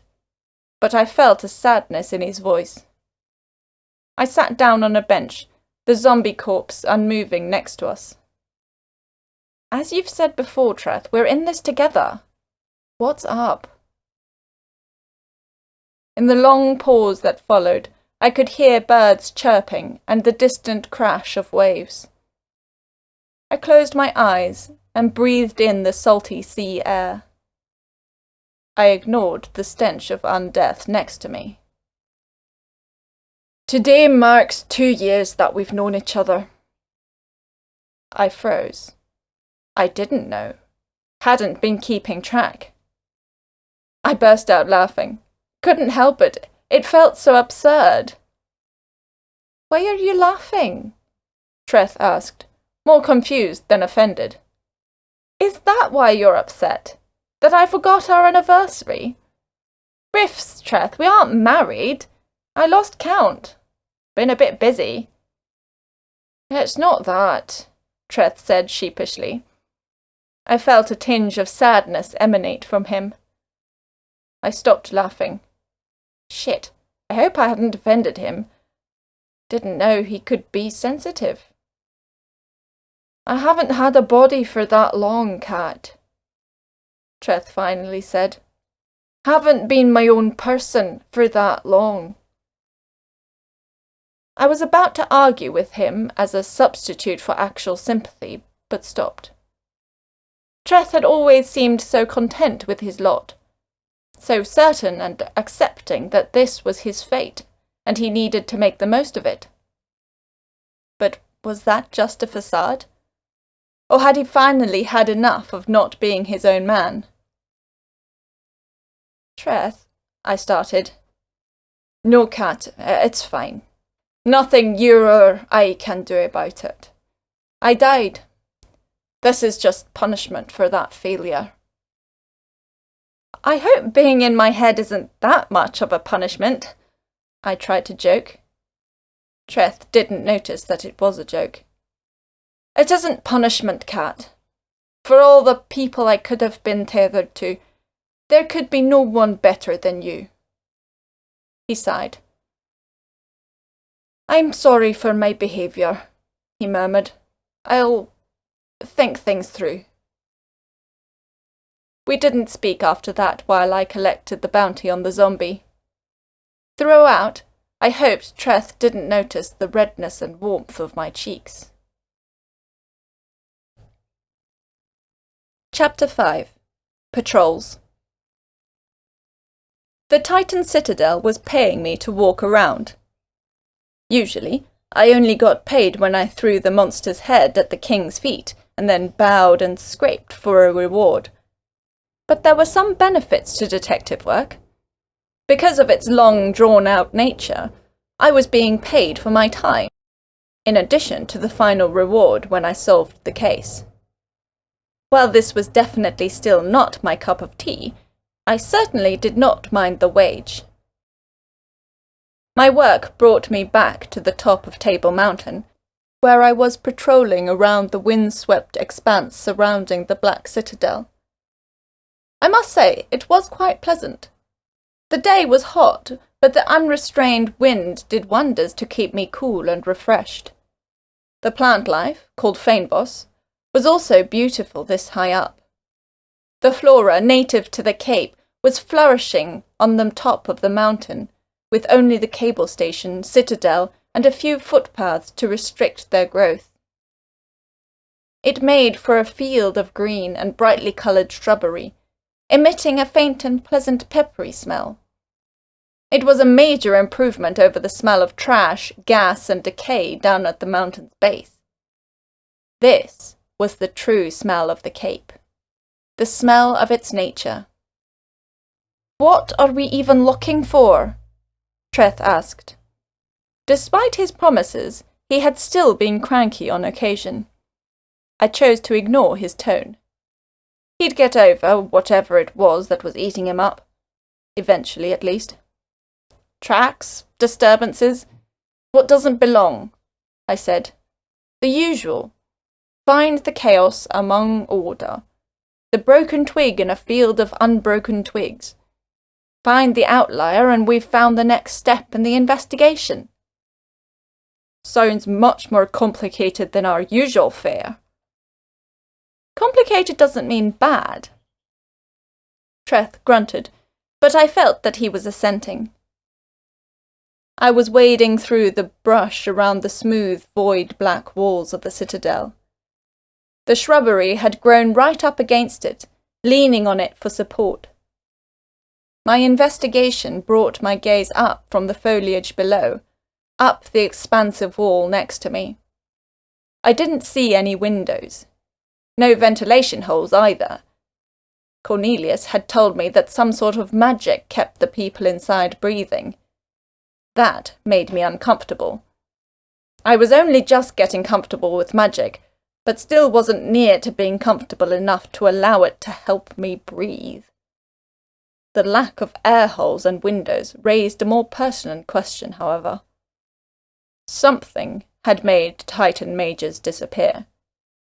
But how could anything get into this impenetrable shard of black? Two possibilities. It broke through the front door, or it was let in. I'm not sure which was the more terrifying possibility. I finished rounding the exterior of the citadel and found no other vulnerabilities, signs of tampering, or even footprints besides my own. That, at least, narrowed my investigation.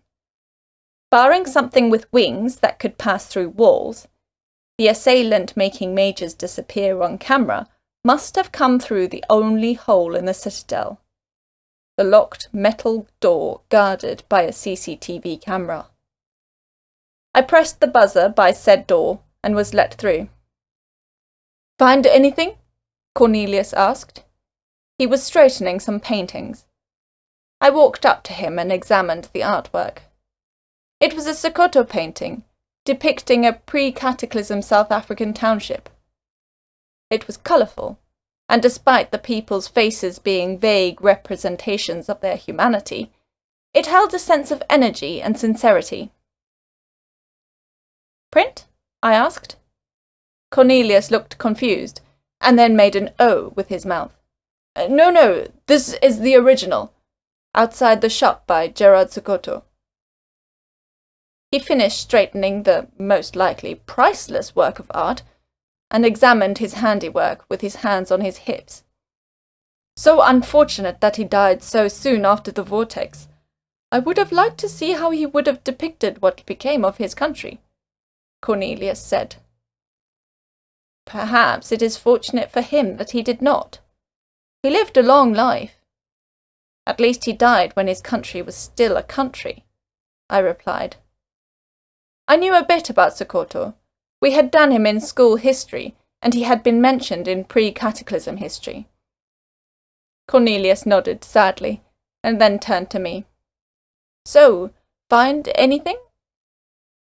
I need to see some footage from the front entrance. Cornelius looked shocked. Do you think the monster could have gotten through the door? I see no alternative, besides a spirit, and I guess that spirits cannot pass through these void-black, otherworldly walls. Cornelius nodded, confirming my suspicion. The citadel was impervious to spirits. That left the front door. Who could open the front door? I asked. Charlotte, Stephen, and myself, he answered, walking back to his desk and pouring some water from a steaming kettle into 2 cups. Tea? No, thanks, I replied. I had tea with Pranesh just before this. He needed some help with his developments in codified enchantments, and he rewarded me with rooibos tea and ginger nut biscuits. He stopped pouring and sat down. He didn't continue making his own. I suddenly felt a bit guilty. Just because I didn't want any didn't mean he shouldn't have. Don't let me stop you, I said, indicating the kettle. No, tea is a social thing. I don't really feel like it, just a pleasantry. He smiled faintly. He was an odd fellow, but likeable. Seemed as if he wanted to please people, but not desperately. He wanted to please people for their sakes, not his. So, he continued, security footage. Yes, I need to see if there is anything out of the ordinary. If spirits can't pass through the walls, and there are no vulnerabilities besides this door, then I can only think that if there is a monster, it came through the front. Cornelius paled. The thought of a monster coming through the door he stared at all day must have been terrifying. Could a spirit pass through the front door? I asked. I was concerned that he was unnerved, but I had a job to do. It is normal metal alloy. It may have some silver, but I'm not sure, he said, colour returning to his cheeks. Anyway, show me the footage, please. None of that, Cornelius. The hunter here is being paid to track down the fiend, not rifle through our sensitive records. Stephen interrupted us, entering the room with a gust of his latent sorceress energy. Cornelius looked about to respond, but then looked down at his lap. It was as if he had no will against this sorcerer. Well, I'd need to argue for myself then. You are paying me to find a monster. Tracking it may require I look through more than the security footage you have provided me. Correct, Miss Drummond. We are paying you. That means you play by our rules. I gritted my teeth. Even if that means the case goes unsolved? Be creative, Hunter. He looked at me as if I was a child meant to be scolded. I sighed. Was he really going to make this more difficult? Regular wage or not, I wanted to be shot of this case eventually. Can I ask why? Wizard, Stephen spat, as if it was an insult. Explain the protocol to the hunter and remind yourself of it while you are at it. I have a meeting with the purifier in my office. He left as suddenly as he had arrived. I don't like him, Treth said. I agreed wholeheartedly.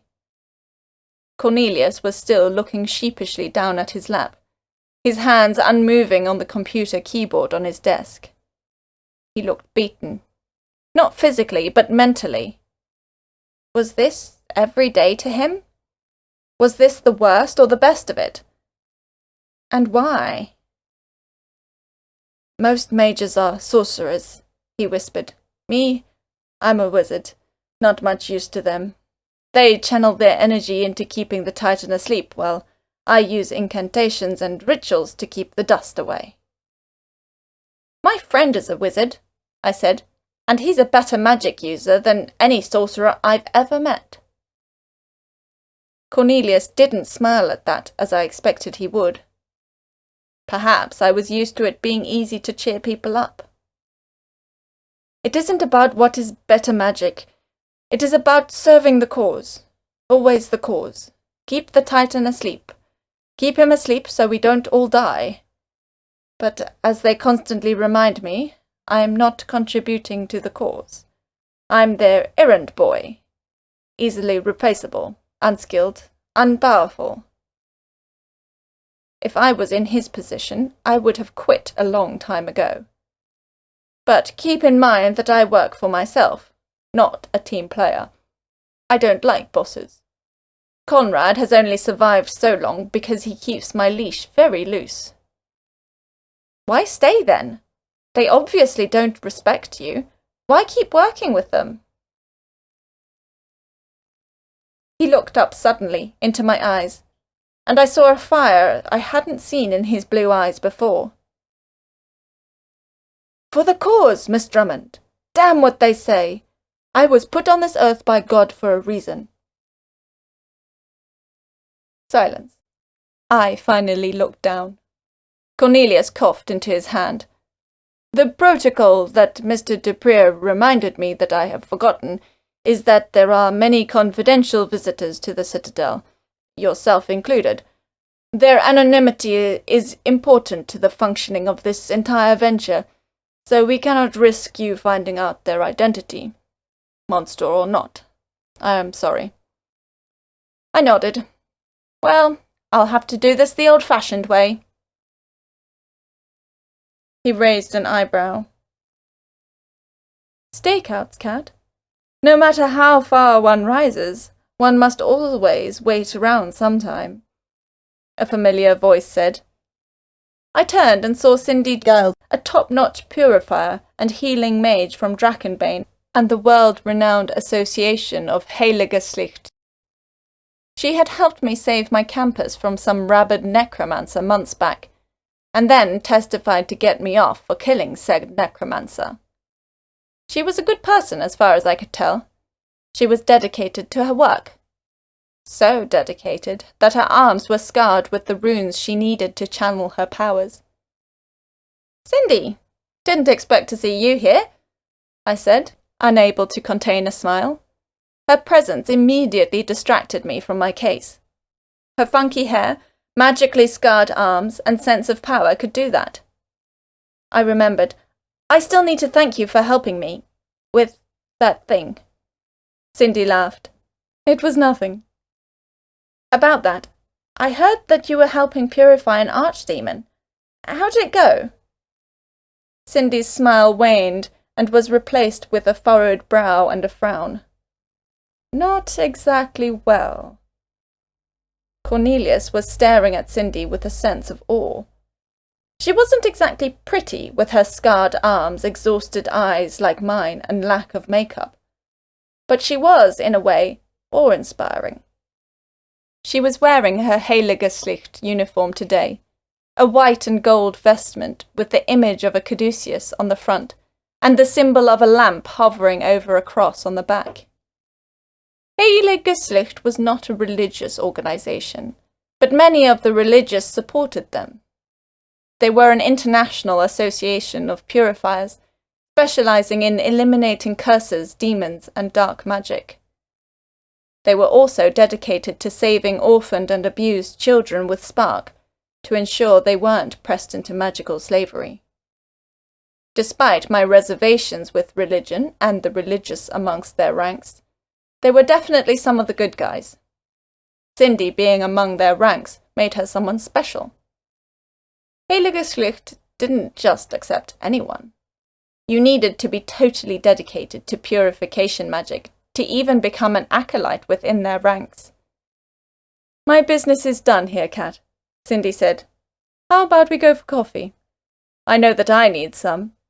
We can catch up and share some of our tricks of the trade.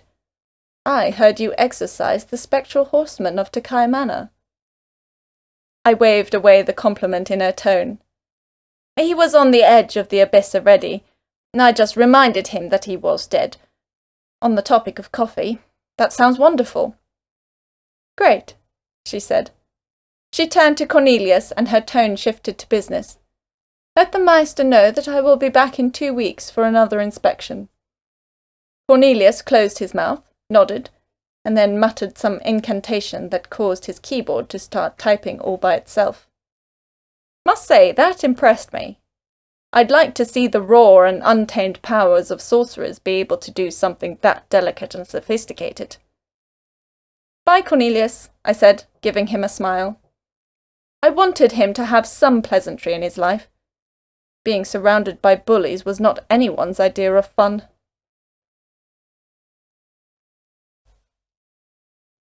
Chapter 6. Coffee.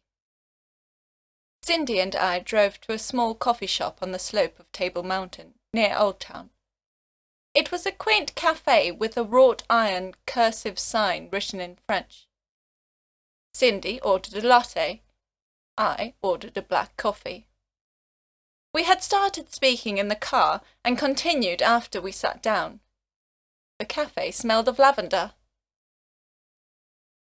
So, after we lost Bernard to spell shock, the creature broke free of the net and flew away. I hate the ones with wings. They're much harder to contain. She was explaining the battle with the archdemon at Pinelands. Heiligeslicht, and almost every purifier of some status in the city, had been called out to contain the fiend, but he had overpowered them and escaped. He was now running amok, hopefully away from the city. What could an archdemon do in the city? I asked, taking a sip of coffee. Cindy didn't look too concerned, so I didn't think it could be too bad. It really depends. Demons and archdemons all have their own MOs, behaviours, cultures, goals. Know anything about this archdemon? She shook her head. It hid themselves in a shroud. They looked vaguely humanoid within the fog, but can't be sure. It was powerful, though. Very powerful. She took a long sip of latte. But we're all still alive, so that means something. It did. I didn't like the idea of an archdemon running around my city. But could it really be worse than what we already had? With the undead in the slums and the necromancer controlling them. I caught myself staring into the black of my coffee. So did Cindy. So, I've told you about my recent failures. Only fair that you should share what you've been up to. Where do I start? The vampires, the abductions, the mimic, or the necromancer? I've been busy. You know the undead, I said, avoiding eye contact. They rise up. I cut them down. I took a long drink of coffee to punctuate the statement. Cindy snorted in amusement. Brett tells me you've been acting odd. I raised my eyebrow. Brett said what? I don't think Brett knows me well enough to know what odd is for me. Cindy laughed, but then leaned forward, serious. I noticed that the shaved part of her head had a small tattoo with a stylized sun on it. It was small. Her hair had been combed over it last time I saw her. I know about the vampires. I also know about what you didn't tell him in detail. About a voice on the telephone. Her face was stern. Sterner than I'd ever seen it before, and I'd seen her lips and mouth caked in vomit from spell sickness. This was a woman who sacrificed so much for her craft and mission. She drove herself to sickness to incant spells. Some, like Pranicia's bastard older brother, would think her weak for that. I knew better. Cindy was strong, and she was staring me down. How did you find out? I asked. I used to freelance for Conrad, you know. I did not. That explained it, though. Conrad was the only other person who knew about the necromancer on the phone. I know you were desperate, Kat, but you should know better than anyone not to make deals with necromancers. I didn't know they were a necromancer until it was too late. I haven't spoken to them since then. That was true. The necromancer hadn't contacted me for months. Last call I'd had from them, they had said that this friendship had only just begun. Ominous and stupid. I'd never be friends with a necromancer. Cindy gestured at the waiter to bring another latte, and then turned back to me. I don't think you'd go dark on us, Kat, but best to be careful. Greater heroes than you have turned to villainy thinking they were doing the right thing. Don't get into bed with necromancers.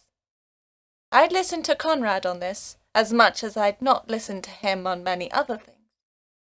He has experience with making deals with the bad guys. He's learned from his mistakes. At least I hope so. Some people would say that Conrad is one of the bad guys, I said, trying to change the topic. Thoughts of the necromancer often sent shivers down my spine. There was not much else that could do that. Many people do think our dear old Conrad is a villain. Many people are also wrong. I know Conrad's face, and it is harder to discern. All of Conrad's misbehaviour is out in the open. He is sincere about it. He is a scumbag, but he is, at his core, a good man. She said the last part almost reluctantly. My coffee cup was empty. Cindy called the waiter to refill it without asking me. The Pinelands archdemon is not the first that I have faced, Cindy said, seemingly changing the topic. Years ago, when I was still a hunter for Conrad, I was asked to investigate one of my fellow co-workers, a man who worked as Conrad's resident demonologist. Keep in mind that this was a different time. We don't understand a lot about demons now, but we knew even less back then. We didn't really understand the extent of corruption that studying demons could bring about.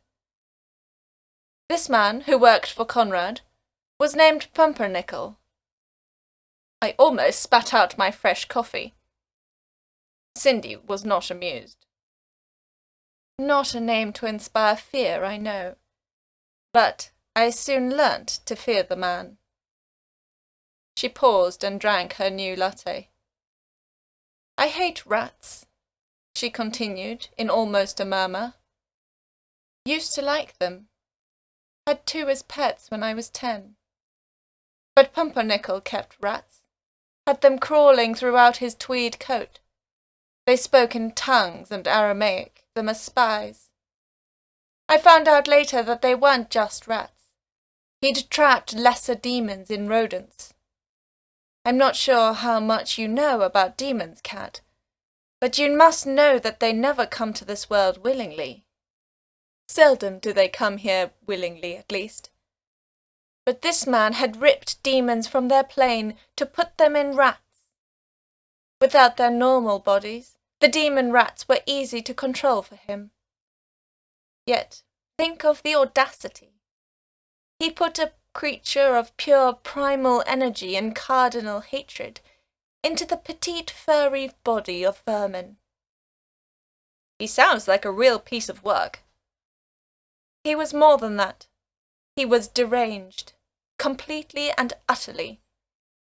Conrad, to his credit, was too busy hiding from Goldfield's spies to notice that Pumpernickel was murdering swathes of people to use in his rituals. When he did suspect something was wrong, he sent me after him. What I found made the pain of scarring on my right arm worth it. She paused, contemplating her next words, while rubbing the scars on her arms.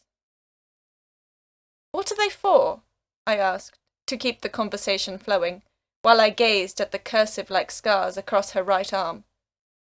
They looked like Elvish from the Lord of the Rings. This one is Turn Undead, as you saw at UCT. The other is a banishment spell. My questioning look prompted her to explain. It allows me to channel my spark, or the local wayline, into driving a demon back to their realm, be it Hell, Raz-Ed, or the damned domains. The only thing that it requires is a name. A name, as we all know, is a vulnerability. For a demon, even more so. I knew that much. Names were more than just an identifier on post-cataclysmic Earth. They held a sense of true identity. With knowledge of a person's true name, you could hold power over them. You could target them with spells, mind-warp them, and tether their souls to the world. True names were so important that most people had secret middle names, known by as few people as possible. I have one, and no, I'm not telling you. Pumpernickel had been acting strangely, according to Conrad. The spell-axe, the brick, and myself had all thought he'd always been odd. But Conrad believed something even more sinister was happening. He sent me to Pumpernickel's apartment. I found it abandoned. Not just abandoned recently, but for months. It was in a border slum, which explained why no one had noticed. As soon as I arrived, I could smell the rotting flesh. Pumpernickel was no necromancer. He didn't know how or care enough to stop the decay of his victims. He just left them there and used them to feed his rats. Well, he fed them what he didn't need. And for this he needed a lot. Blood, limbs, skulls. Everything a demon of carnal violence may desire. Pumpernickel was used to brute-forcing demons. It's the typical way of summoning them. You trick them or force them into being summoned through sheer will. It works for lesser demons. For greater, like an archdemon, you need to make a deal. He made his deal. Fortunately, I was there to stop him. What was the deal? He offered blood, sacrifice, death, and destruction, and his body from which to do it. He brought an archdemon into this world and sacrificed himself to do it. But he made one error. He didn't know I was present, and didn't think I'd have recognized the prominent archdemon he was in the process of summoning. I spoke its name, while engraving this spell onto my arm, and my memory. By doing so, I avoided risking it possessing me as well. The archdemon was banished for my efforts. I hadn't touched my coffee. When it was clear she had stopped speaking, I asked, "Why? Why did he do it?" I understood summoning demons to feed one of the cardinal sins, to sate one's greed, lust for vengeance, to gain power. But what could drive a man to sacrifice his own life to bring evil into the world? I don't know, Kat, and I don't want to know. Those who try to understand evil can't help but become a little evil themselves. I frowned. What did that mean for me? I had faced evil so many times before. I liked to think I understood it. Pumpernickel is dead, Cindy finally said, and that's that. He is my rival to a degree. He is dead, but we are still fighting. Every demon is his work, a symbol of his maniacal goals. After I put him and his archdemon down, I left Conrad and became a full-time purifier, and now a part-time healer. Both our second drinks were done. Cindy was silent. She was still holding on to the glass mug that had contained her latte. Her index fingernails were painted black and white. "Why did you tell me all this?" I finally asked. "Don't make deals with devils. Devils of all types, Kat," Cindy whispered, hushed, but filled with power. "Evil is evil. Evil used for good is just as evil. I know you were desperate to save Trudy, but next time, do not converse with the darkness. Did I have a choice? Could I have left my friend to die? But even then, was saving her worth it? I didn't know, and I don't think there is a good answer. Cindy stood suddenly. I'll pay for the coffee, she said. I made a motion to argue, but she stopped me. I was also a student once. It is the role of the ex-student to alleviate the current student's plight. She gave me a faint smile. I gave her my thanks. She paid the bill and made a move to leave. I did the same. Needed to get home to make sure Dua wasn't growing any toadstools. He was likeable enough, but pixies had a particularly mischievous nature. Couldn't blame them for it, but couldn't let them run amok either. Then I remembered something. Cindy? She stopped and turned. When I was on the island, I began. How should I continue? How could I explain it to her? I didn't know what I had done myself. When I was on the island with the vampires, I said something that made whatever the vampires were summoning retreat. Cindy raised an eyebrow. I've read LeBlanc's new book on the ancient theory. Brett described something that matches LeBlanc's description. The fact that she had heard these things from Brett made me slightly irritated and a bit jealous. That last part made me even more irritated. I hid my annoyance and nodded.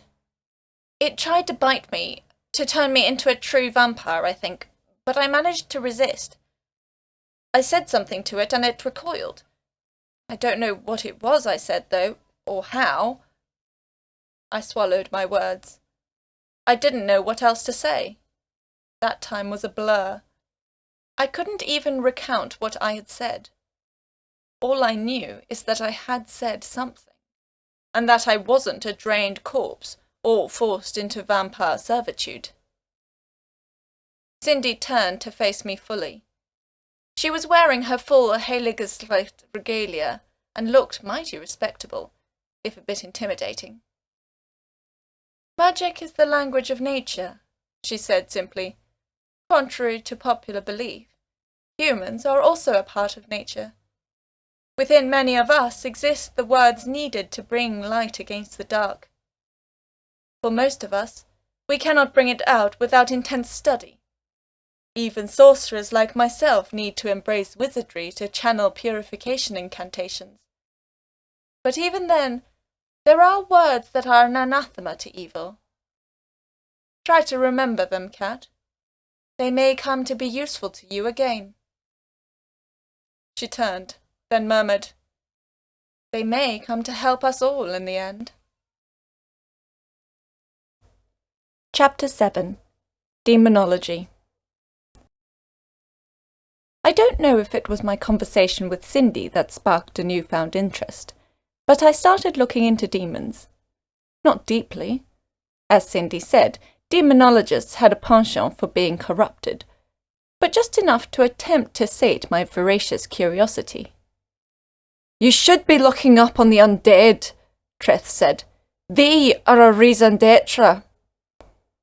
He had learnt the French term and was using it any chance he got. Variety is the spice of life, I responded, paging through some demonic cosmology on my phone while waiting for Trudy to finish her class. We were going out to buy some music. She was into some new goth darkwave stuff, and I couldn't help but also enjoy it. It usually had a sick beat and twisted enough lyrics to appeal to my inner demons. But focus is the meat, Treth responded. Touché, I said, using another French term. It was a day for French, it seems, despite my Scottish, Irish, Rhodesian and South African heritage. But can't hurt to look into demons a bit. We may just fight one someday. We know enough about the undead already. Time to expand our horizons like we did with spirits. Can never know enough. Exactly. so I'm learning about demons. And there was a lot to learn. After music shopping with Trudy, who found my constant reading of demonic lore irritating, I continued my research in earnest at home. Dewar was particularly worried for me, but I satisfied him with vodka and honey. Pixies are easy to understand, unlike demons. In my studies, what I found particularly interesting was how accurate pre-cataclysmic demonologists actually were with their studies. While the crackpots of Earth before magic actually became a thing were usually just that, crackpots, a lot of the demonic cosmology written down by medieval, Enlightenment and modern-day scholars ended up being closer to the truth than expected. Plenty of the demons of myth that haunted human nightmare and scary bedtime stories ended up being real. Krampus, the horned goat demon who punished children around Christmas time, for instance. He was contained by a cult of Central European demon catchers 20 years ago. Lucky for the demon catchers, he wasn't a powerful demon. He had entered Earth willingly to enact his weird agenda. He wasn't exactly angry about being captured. He just wondered what took the humans so long. Other demons were not as pleasant.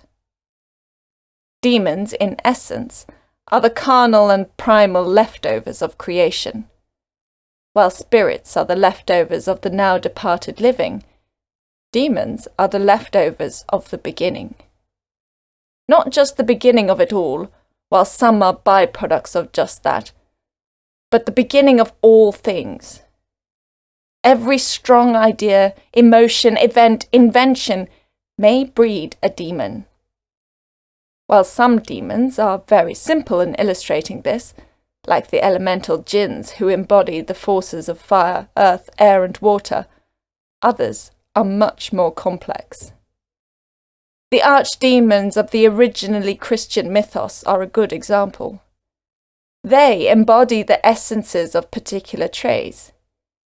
These traits often being seen as the cardinal sins, of course.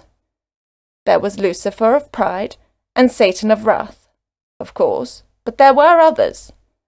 Mammon of greed, Asmodeus of lust, Leviathan of envy, Beelzebub of gluttony, and Belphegor of sloth. There were many more archdemons, but these were particularly pertinent to a society that used to be dominated by Christianity. After the cataclysm, when the truth of these demons was revealed, but the veracity of the religion as a whole was not, there was a lot of chaos in the church. Over the years, organized religion shrank and shrank. It returned to the days before the rise of the Catholic Church. There were no mega-religions anymore, just a lot of cults, some holding on to past favour. What I wanted to know, however, was the nature of these archdemons' names. Names were a vulnerability, as Cindy told me. So how did such powerful beings let their true names be known by mere mortals? Or were they their true names at all? Were we holding on to the false names of demons in a vain hope to banish them? When the real battle came, would we attempt to banish such a demon and be laughed at for our troubles? More pertinently, who was the archdemon that appeared in Pinelands? Was it one of the 7 archdemons of the Christian cosmology, rulers of the hosts of hell, or was it one of the bestial demons of Raz-Ed?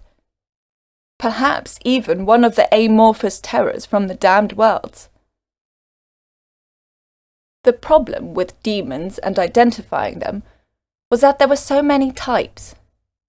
And for many, you could not even classify them as types. All that held them together as demons was that ever-vague definition, essence of creation. They were like nothing I had studied before. They were physical, yet not exactly organic. They were an essence, yet not incorporeal. They were bound to rules, but nobody had the rule book. They fascinated me, and I was glad that Conrad reminded me that I had night shift at the Citadel, for the more I felt myself absorbed by the study of demons, the more I understood Cindy's words. One could not stop with mere study of demons. Eventually, one would want to make a deal with the devil, if only for more knowledge. It was dark on top of Table Mountain.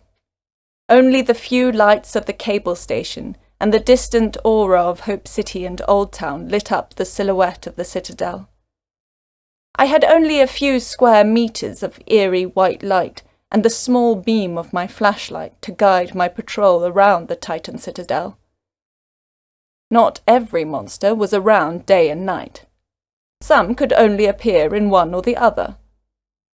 While I had gathered no leads during the day, that didn't mean there wasn't something I could find at night. I rubbed my shoulders in the chilly night air. I had my full ensemble of gear on: leather jacket, scratchy, bite-proof scarf, faceplate, and even an extra jersey underneath it all. All of that couldn't stop the wind and the nip in the air. "I never thought I'd be thankful for dilapidated buildings," I said through chattering teeth.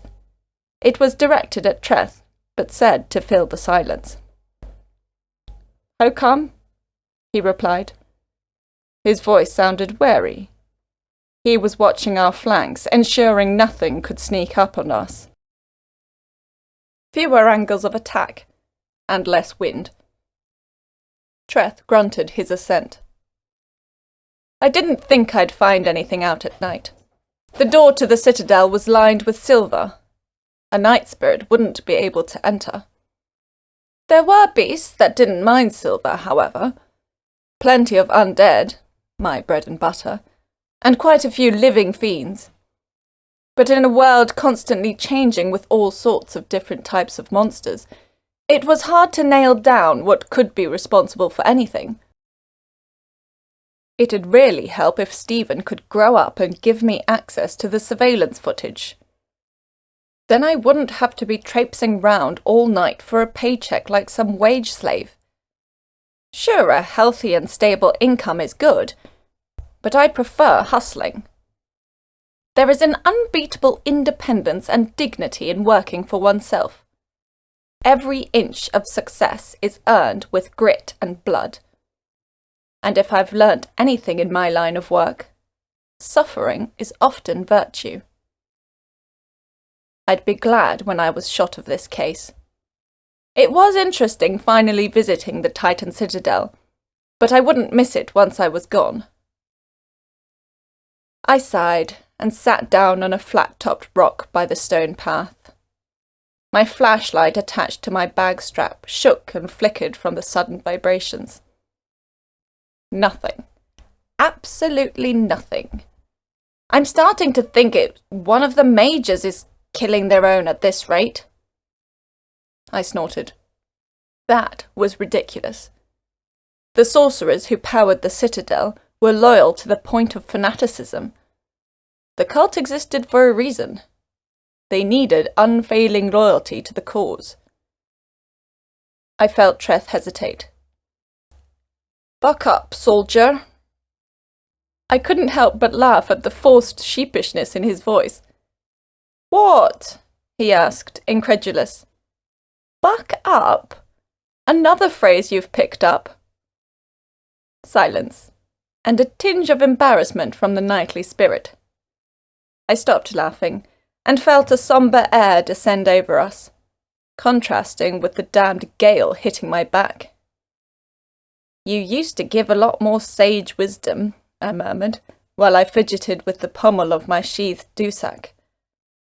"You used to need it." "That a compliment, Mr. Concord?" "I'm from Concord, not Mr. Concord." "That a compliment, man from Concord?" More hesitation. What was Treth thinking in his non-physical mind? What thoughts were going through the head of this alien who I felt so close to, by choice and by design? Would I ever know? And should I? You don't need compliments, Kat. I leaned back and gazed at the night sky. It was a clear evening, and the stars were in abundance. Your sage wisdom got me this far, Treth. Need it or not, I kind of miss it. Silence. Why was he being so coy? He used to be a knight paladin who killed powerful undead for Rift's sake. We should be comfortable enough with each other to get a bit personal. Well, I can't blame him completely. I'm a closed book, and I haven't been forthcoming with him in the past. In that regard, we are both very similar. The pause became silence, and I gritted my teeth. Treth? Kat, there's a light! I stopped and looked around. Treth was right. In the distance, floating like a wisp in the wind, was a little orange flame, emerging from the black. Nobody but Titan mages and myself are meant to be up here, I said. So, it seems we have our lead. Go. I stood up, drew my swords, and entered the blackness away from the shallow pool of light being cast by the cable station. Turn off the flashlight, Treth whispered, even though only I could hear him. I did. While many monsters had night vision, it was still best to attune my own vision to the dark. The moon would be all the source of light I'd need. The orange speck became a more pronounced flame as I came closer and closer. My boots, an upgrade over my usual sneakers, crunched on organic debris and feinboss. Couldn't be helped. The flame didn't move, however. It remained, until the moon seemed to brighten and I arrived at the foot of a boulder. Atop it sat a suit-wearing man with short black hair, a hawk-like nose, pale skin, and a pair of black horns protruding from his scalp like a deer's. In his hand, he held a lit pipe as long as my forearm. He held it delicately, as if it was a flower, but did not lift it to his lips. He paid no heed to my presence, but I knew that he had noticed me a long time ago. He sat with his legs dangling over the edge of the boulder, assured that he would not hurt himself. There was a confidence in his posture, yet also an immense sadness.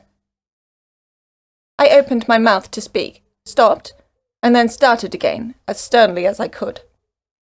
"Who are you? What are you doing here?" He did not look at me as he spoke. Rather, he looked out into the distance, over Hope City and its undying lights.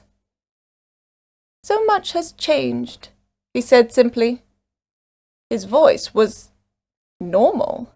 I don't know how to describe it. It was neither too deep nor too sharp. It was not the voice for radio, but it wasn't a voice that would be too bad on radio either. It was perfectly average, and that is what somehow made it unique.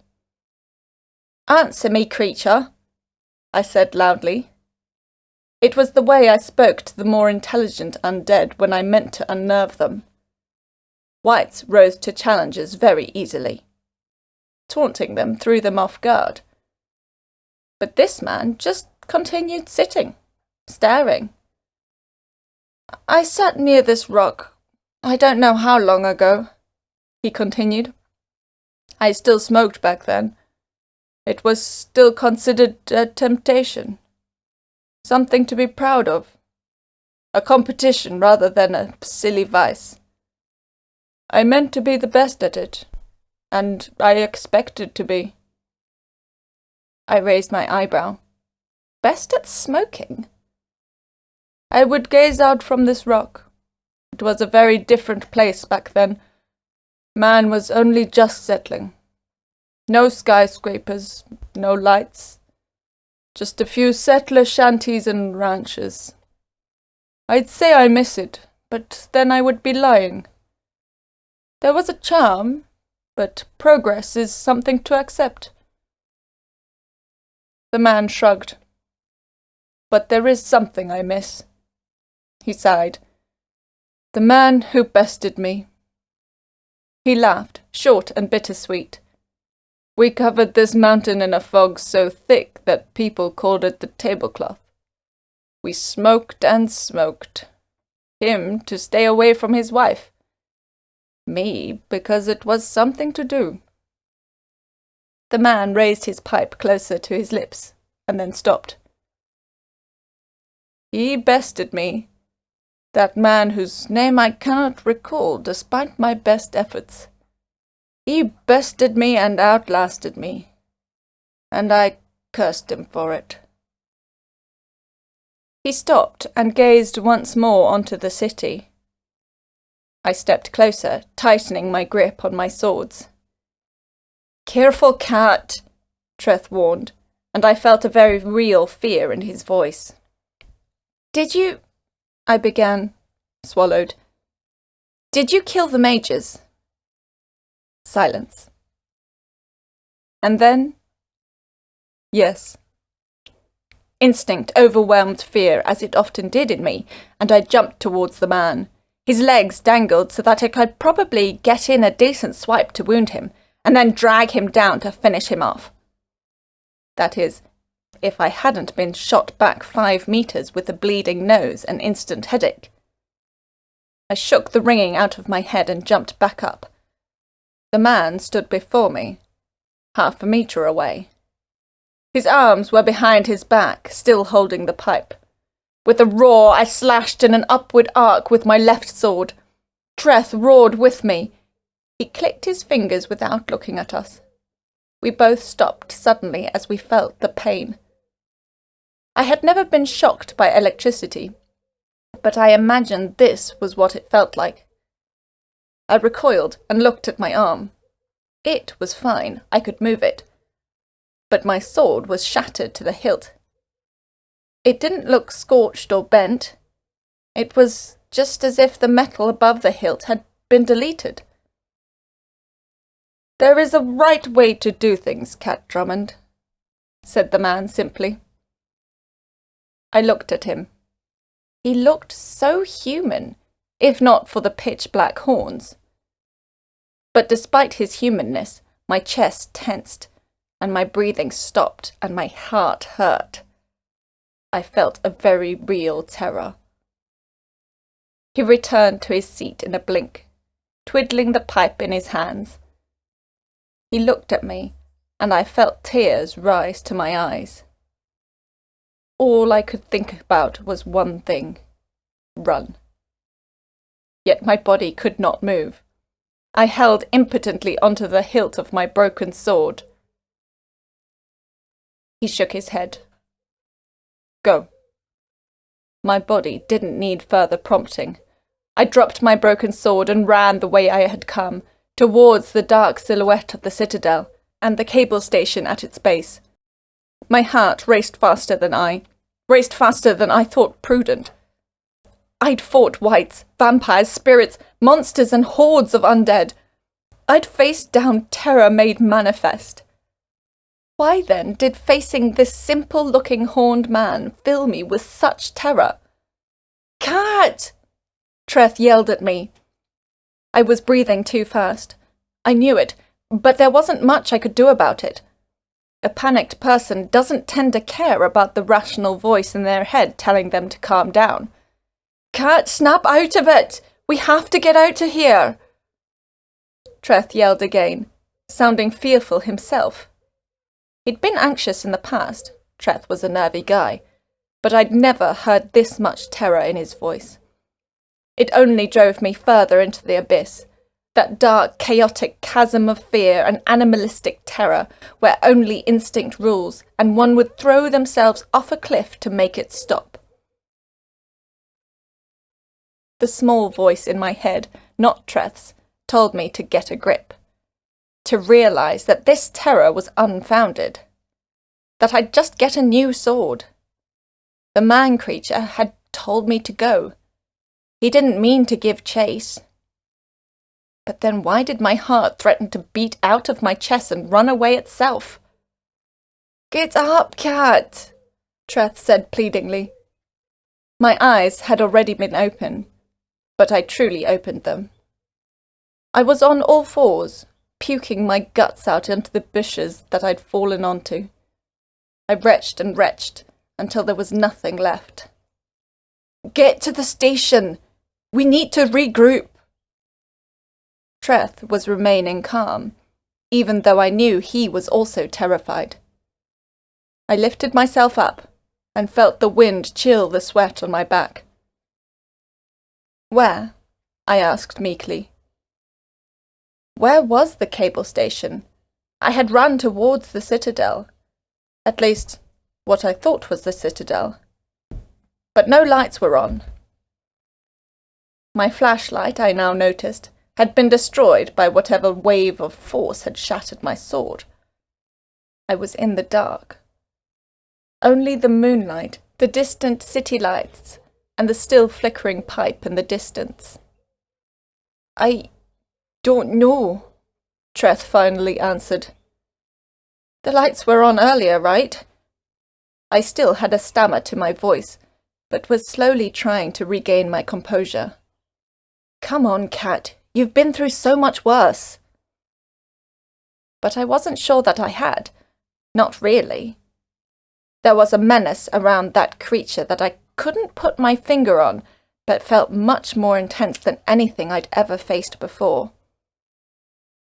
"Did we go in the wrong direction?" I asked. "No, I don't think so. There is the Citadel, I think. That small red light is the camera." "Then the cable station should be near it. And it was lit up earlier." I froze in place and felt a shiver go up my spine. The cable station's lights were off, which meant the security wasn't there, which meant I wouldn't be able to get off the mountain. "Kat, calm down." "I am calm," I lied, my heart racing. Stuck on the mountain, in the dark, with that thing. Oh, riffs, I'd need a raise after this. That's not what I cared about right now, though. All I wanted was to get as far away from that creature as possible. I headed to the red light and found that Treth was correct. I felt for the doorbell and rang it. Nothing. I rang it again and knocked at the door with the pommel of my sword. Nothing. Fuck. I felt moisture in my eyes. I just wanted to get back to my apartment, to my bed, to Alex, to Dua. I wanted to phone Trudy and hear her voice, to talk about the albums we'd bought earlier today. Anything to distract me from what I'd experienced. "Follow the path, Kat. See if the station is still manned." I heard the doubt in his voice. He knew what I knew. The station was abandoned. The bastard on duty had clocked out early. I'd make sure he lost his head because of it. The lack of reply when I banged on the door and shouted only added to my angst. I was alone. Well, we were alone. Me, Treth, and the man-creature with the pipe. I rubbed my shoulders. My surviving sword had been sheathed a while ago. It had already been proven ineffective. That thought stung. A lot. Stung more than the chill. My jacket wasn't enough for this night air. The cold fear and sweat made it worse. The Citadel wasn't letting me in. The cable station was closed. There was a monster far surpassing my abilities on the peak with me, and the night was only getting colder. My lip quivered in a way that shamed me, but I stopped the moisture in my eyes from collecting any further. I pounded on the cable station door one more time, and then slumped to the floor. "What do I do, Treth?" I asked, a quaver to my voice. I trembled, half from cold, half from fearful desperation. "Find shelter," he said. Get out of the wind." I didn't expect him to say it. It came out so naturally, as if Treth had been a camper in his life. He may have been for all I knew. Treth didn't talk about his life that much. All I knew was that he had been a paladin in an order of undead hunters, and had been killed by his own brother who had become a lich. Sounds like a lot, but trust me, it wasn't much. Treth and I were pretty private. All he knew about me was that I had watched my parents be sacrificed for a necromantic ritual. So, not much. I stood up. "What do I look for?" I really didn't know. "I'm a city dweller. The top of Table Mountain is effectively wilderness. I was out of my element." "Go towards the dark silhouettes. Those small hills over there. I think I saw some small caves when we were patrolling during the day." I took one step and stopped. "Fuck, Treth, I have a class in the morning. I should be in bed." Maybe Trudy is right. I should stop doing this. Should try to be normal. "I know, Kat," he said soothingly, and very much out of character. "But we're here now. Can't change that now. We'll see if you want to be normal when we're warmer and safer." I nodded and went forward, one step at a time. Eventually I found a cave in the darkness. The small twinkle of my lighter illuminated it.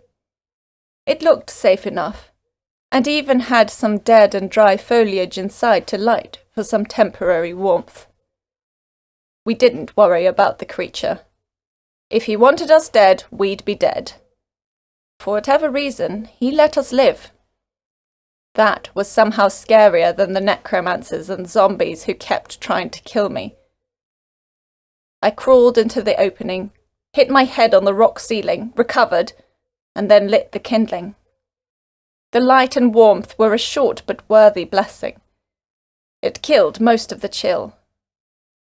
I curled up near the embers as it was extinguished. There were no better pieces of wood outside to make a more sustainable fire, and I didn't want to go out again. This would need to be warm enough. The rock floor was sandy, and I only had my hard backpack as a pillow. I held my knees with my arms, my hands in either sleeve to keep them warm. Wasn't the most pleasant experience I've had. "Worst hunt?" I asked. "Can't be worse than the mimic," Treth said. I snorted. I'd been swallowed by the shape-shifting beast while wearing a new dress for a date. A white dress, I might add. It was red when I was done with the creature. "At least we killed that monster. This thing..." "What is it?" I whispered. "I don't know. A demon, I think." I felt Treth's assent. Pretty poetic. I was studying them this afternoon, realizing how little I knew, and then we face one here. Poetic indeed, as if it was foreshadowed. It looked very human. I felt Treth's agreement again, and his fear. He felt what I felt. It was that eerie humanness that made the creature so much scarier. It wasn't merely uncanny. It didn't look like it was imitating humanity, or was even a deformed human, like a mutant or a zombie. It looked exactly human. Living, breathing. If not for the horns, I would have thought I was facing a sorcerer. It was more than the horns, though. There was an air of intense... evil? No, not that. But it was scary. Too scary to just be a human with fake horns. It was a creature not of this world. I knew that much. Treth must have felt my anxiety pick up as he spoke in that soothing voice I was not used to from him. He was my drill instructor, my mentor and my comrade, but he'd never really comforted me. Just shouted at me until I got back up. I haven't been in a cave like this for I don't know how long. I thought you lived in a church or some sort of castle. I did, near the end. There was something I recognized, that hesitation in his voice. Not just the hesitation to tell me, I sensed, but the reluctance to recall it at all. I closed my eyes, to attempt to sleep, but also to show Treth that he didn't need to open any shut doors. He could keep his secrets, like I did mine. Our demons, not like the one with his pipe, belonged behind locked doors. Treth sighed, heavily exasperated. You don't need to tell me, Treth, I murmured, cheek pressed up against the bag. I know, but I want to. I went silent and let him speak. He was quiet too, then spoke after what seemed an eternity. My brother and I grew up poor. Street urchins, products of a war between lords who were enemies one season and feasting buddies the next. My family had a small holding once, but when our father was pressed into the poor fucking infantry, and my mother was raped and killed by soldiers from our side or the other, whatever that means, my brother and I fled. Orphans for all intents and purposes. We never found out what happened to our dad, but we kinda knew. Pikemen don't live that long. They hold the line without any armour or shield. Only a long piece of sharpened wood, meant to stop a charge of metal and hooves. There was a strain in his voice that hurt me deeply. Treth. He ignored me and continued. We lived in caves like this for ages afterwards. We lived in different lords' lands, never stopping for more than a day.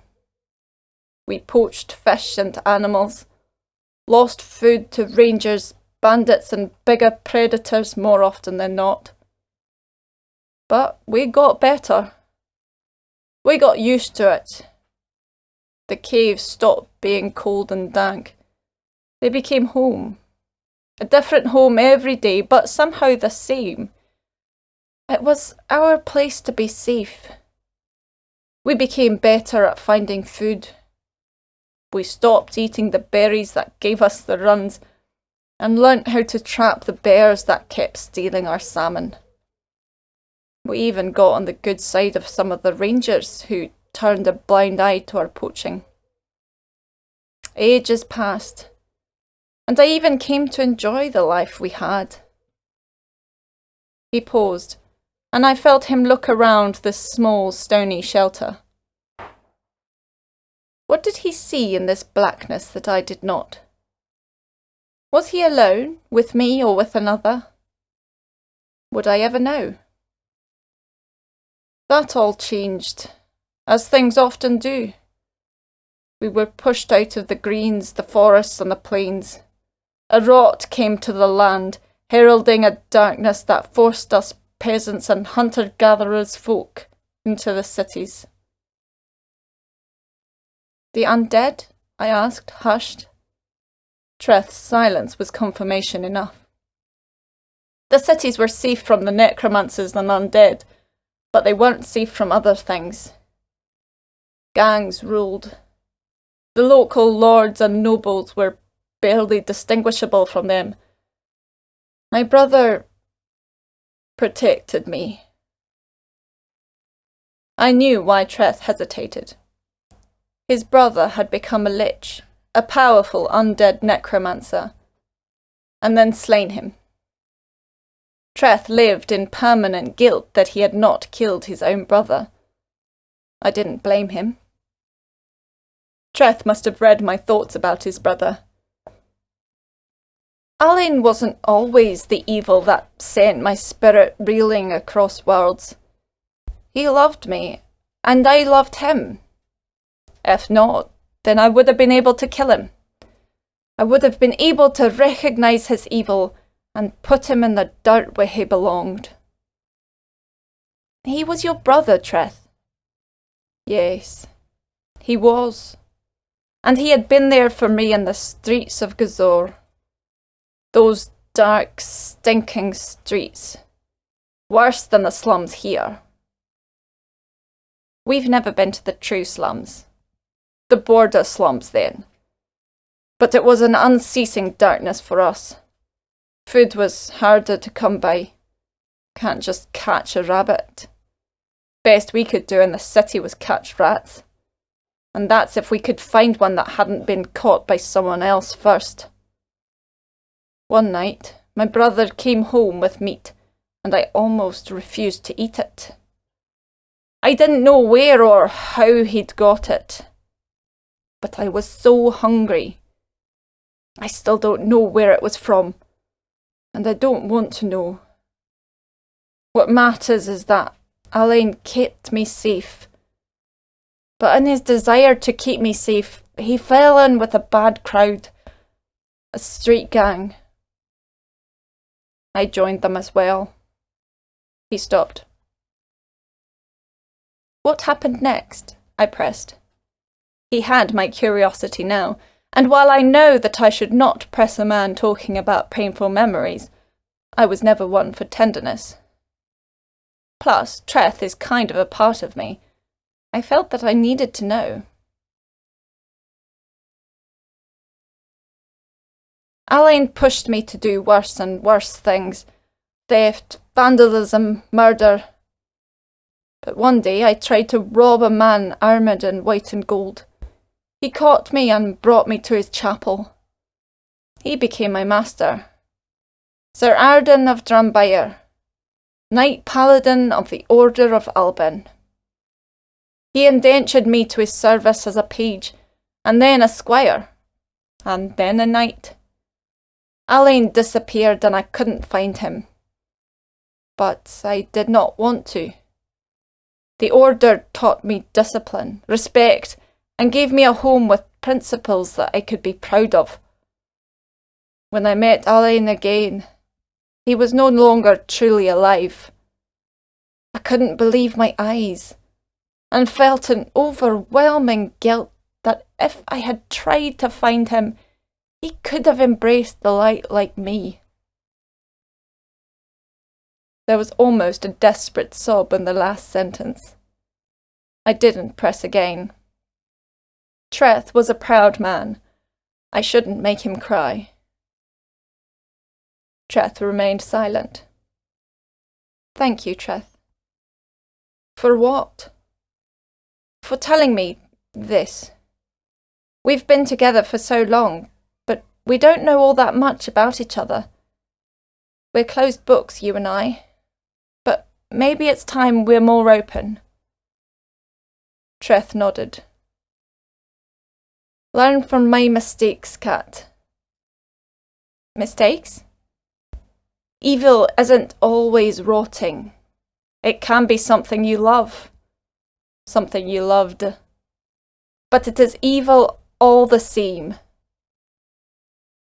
I imagined the demon with the pipe. He had sad eyes and an attractive face. Without the horns, he would be someone I'd find appealing. But he was evil. He had to be. And while I may have failed, I felt charging him was the right thing to do. You have an early class tomorrow, Kat. Get some sleep. I'll keep watch. Thanks, Treth. I yawned. Thanks for being there. Despite the rocky floor below, darkness took me, and I drifted into the land of sleep. I dreamt of castles, of hunting animals, and of death. A lot of death. Chapter 8. Cranky. I awoke to a sea of green, mingling between bulwarks of solid grey rock. A thin layer of moisture adhered to it all, reflecting the morning sun. I heard running water. It had rained in the night, forming thin rivulets of moisture on smoothed rocks. I hoped that meant clean water. My throat felt like an ashtray. There was a pleasant smell, at least, as the wet soil emitted a clean aroma across the land. It lent a freshness to the air. "Good morning, Kat," Treth said. He didn't sound like he'd been awake all night. To my knowledge, he never slept. He didn't need to. He had no body to get tired. I let out a yawn, lifted myself up, and then swore loudly as I hit my head on the roof of my rock shelter. "A good shitty morning to you too, Treth," I said through gritted teeth. I felt a wave of amusement emanate from my incorporeal companion. "Nothing assailed you in your sleep. Nothing that I can detect, at least," he said. "I guessed so. I'd hope you'd wake me up if something was to assail me." "A bit cranky this morning?" I imagined a juvenile grin on his face. "A little bit inappropriately joyful," I retorted. He did have an irritating hint of cheer to his voice. "Not all memories of my life are unpleasant. This smell, it reminds me of the good times." I couldn't emphasize with his nostalgic joy as I pulled myself out from the little cave where I'd spent the night. My everything ached. I was alive, at least. I'd survived the night on top of a mountain with a monster I was really not sure I could slay. I still felt like shit, though. I retrieved my backpack, squashed by my head during the night. There was a flask inside. The coffee would be cold now, but cold coffee was better than no coffee. But the flask was empty. I raised an incredulous eyebrow. "Treth, did I drink any coffee while I was asleep?" He thought for a second. "No, and I can't recall you drinking any of it last night." I tipped the flask over for good measure. Nothing. Dry as the northern ogre-infested desert. I didn't want to think about how it had got that way. I guessed it had something to do with that demon. When he had done whatever had destroyed my sword, it might have also dissipated my beverage. That was last night, though. It was now today, and I was very thirsty. "It rained last night," Treth said. "Must be some place where the water was caught." After some searching, I found a small little rock bowl, indented into the surface of a boulder, submerged into the feinboss-covered soil. A good amount of water had collected in the bowl, mingling with the dirt. I stuck my nose up at it. I was a city slicker after all. Never camped. Never left the city. My idea of roughing it was staking out an abandoned building, not drinking water out of a dirty pool. Treth laughed. "It won't kill you, Kat. Drink it. Better than anything out of a bottle." I bent down to collect some with the cup of my flask. "Too much city, Kat. Drink with your hands. Feel the water. The minerals." I rolled my eyes, but did so. The water was refreshingly cool on my hands, lips, and throat. Despite a little bit of dirt, it might as well have been the best thing I'd ever tasted. Don't knock true thirst's ability to make things seem nicer than they are. After I had quenched my thirst, I splashed water on my face.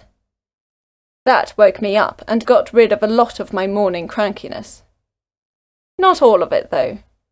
I had enough to throw at the people who'd kept me on this mountain all night. After that, I took care of private matters and made my way towards the Citadel. It was a shimmering black behemoth as the morning damp clung to it like a thin waterfall on a rock face. Along the way to the citadel, I was sidetracked by thin sparkles of light in the bushes. My sword. Well, what was left of it? I touched the blade. They were cool, wet from the rain, and shattered into irreplaceable little bits. You served me well. Now it's just gonna be your brother from now on. Going to bury it? Treth chided. Shut up, Treth, I said, unable to hide a bit of sadness. Maybe the blade shards did deserve a burial. I stood up and looked at the rock where the demon had been sitting last night. It was empty now. Didn't expect him to still be here. But I did expect there to be some other sign of him. Pipe ash, litter, or at least footprints. But the only footprints and damaged shrubbery I could find were from me. Only my broken blade to confirm that what had happened last night was not just my imagination. I sighed. Got some time till class. Enough time to give the Citadel hell for locking me up here. Go easy on them. No. Unlike last night, the door to the Citadel opened after one ring. I entered to the sight of a shocked Cornelius. What the fuck happened last night? I yelled, and immediately regretted as the man's eyes widened like a deer facing down a werewolf. What? He stuttered. Maybe I should go easy on him. He gets enough shit from Dupree. I was locked up here last night with a fucking demon. Rang the doorbell 50 billion times and got no answer. This how you treat your employees? I'm not one for sensitivity. There was a lockdown last night, Kat, he stuttered out, leaning back on his desk to support himself. My guilt at shouting at him and my anger at what I'd gone through was evenly matched and vying for dominance. Demon? A demon, yeah. I contemplated swearing again. I let out a heavy sigh instead. I'm sorry, Cornelius, just I had a bad night. Did you sleep on the mountain? I glared at him and then nodded. What about the cable station? Closed, not a soul in sight. He approached me and tentatively put his hand on my shoulder. My glare didn't put him off, so I gave up. I just hoped I could keep up my anger. Didn't want to burst out crying. I'll find out who was supposed to be on duty last night. We'll get him fired. Yeah, I replied simply. Thanks. What's all this racket? Dupree rumbled, entering the reception area. Cornelius stiffened. I responded before Cornelius found it necessary to do so. I've got a lead, Mr. Dupree. A lead? Mind enlightening me? I waved away the request. I didn't feel like telling this man anything in my current mood. I'll let you know through the appropriate channels at the appropriate time. For now, I must be getting to class. I left the building before Dupree could respond. You sure know how to make friends, Treth said. I grunted in response. Didn't need more friends.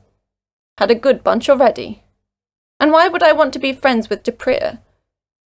Well, I should have been nicer to Cornelius. Not his fault I was locked out.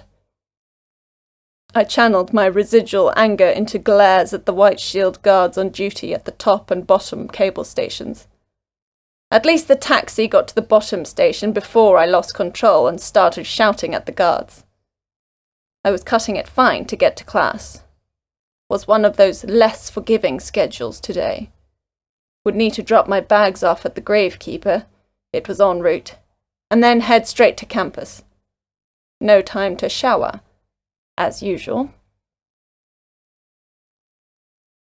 Class was revision. Could have skipped it and showered instead. would have been much more productive.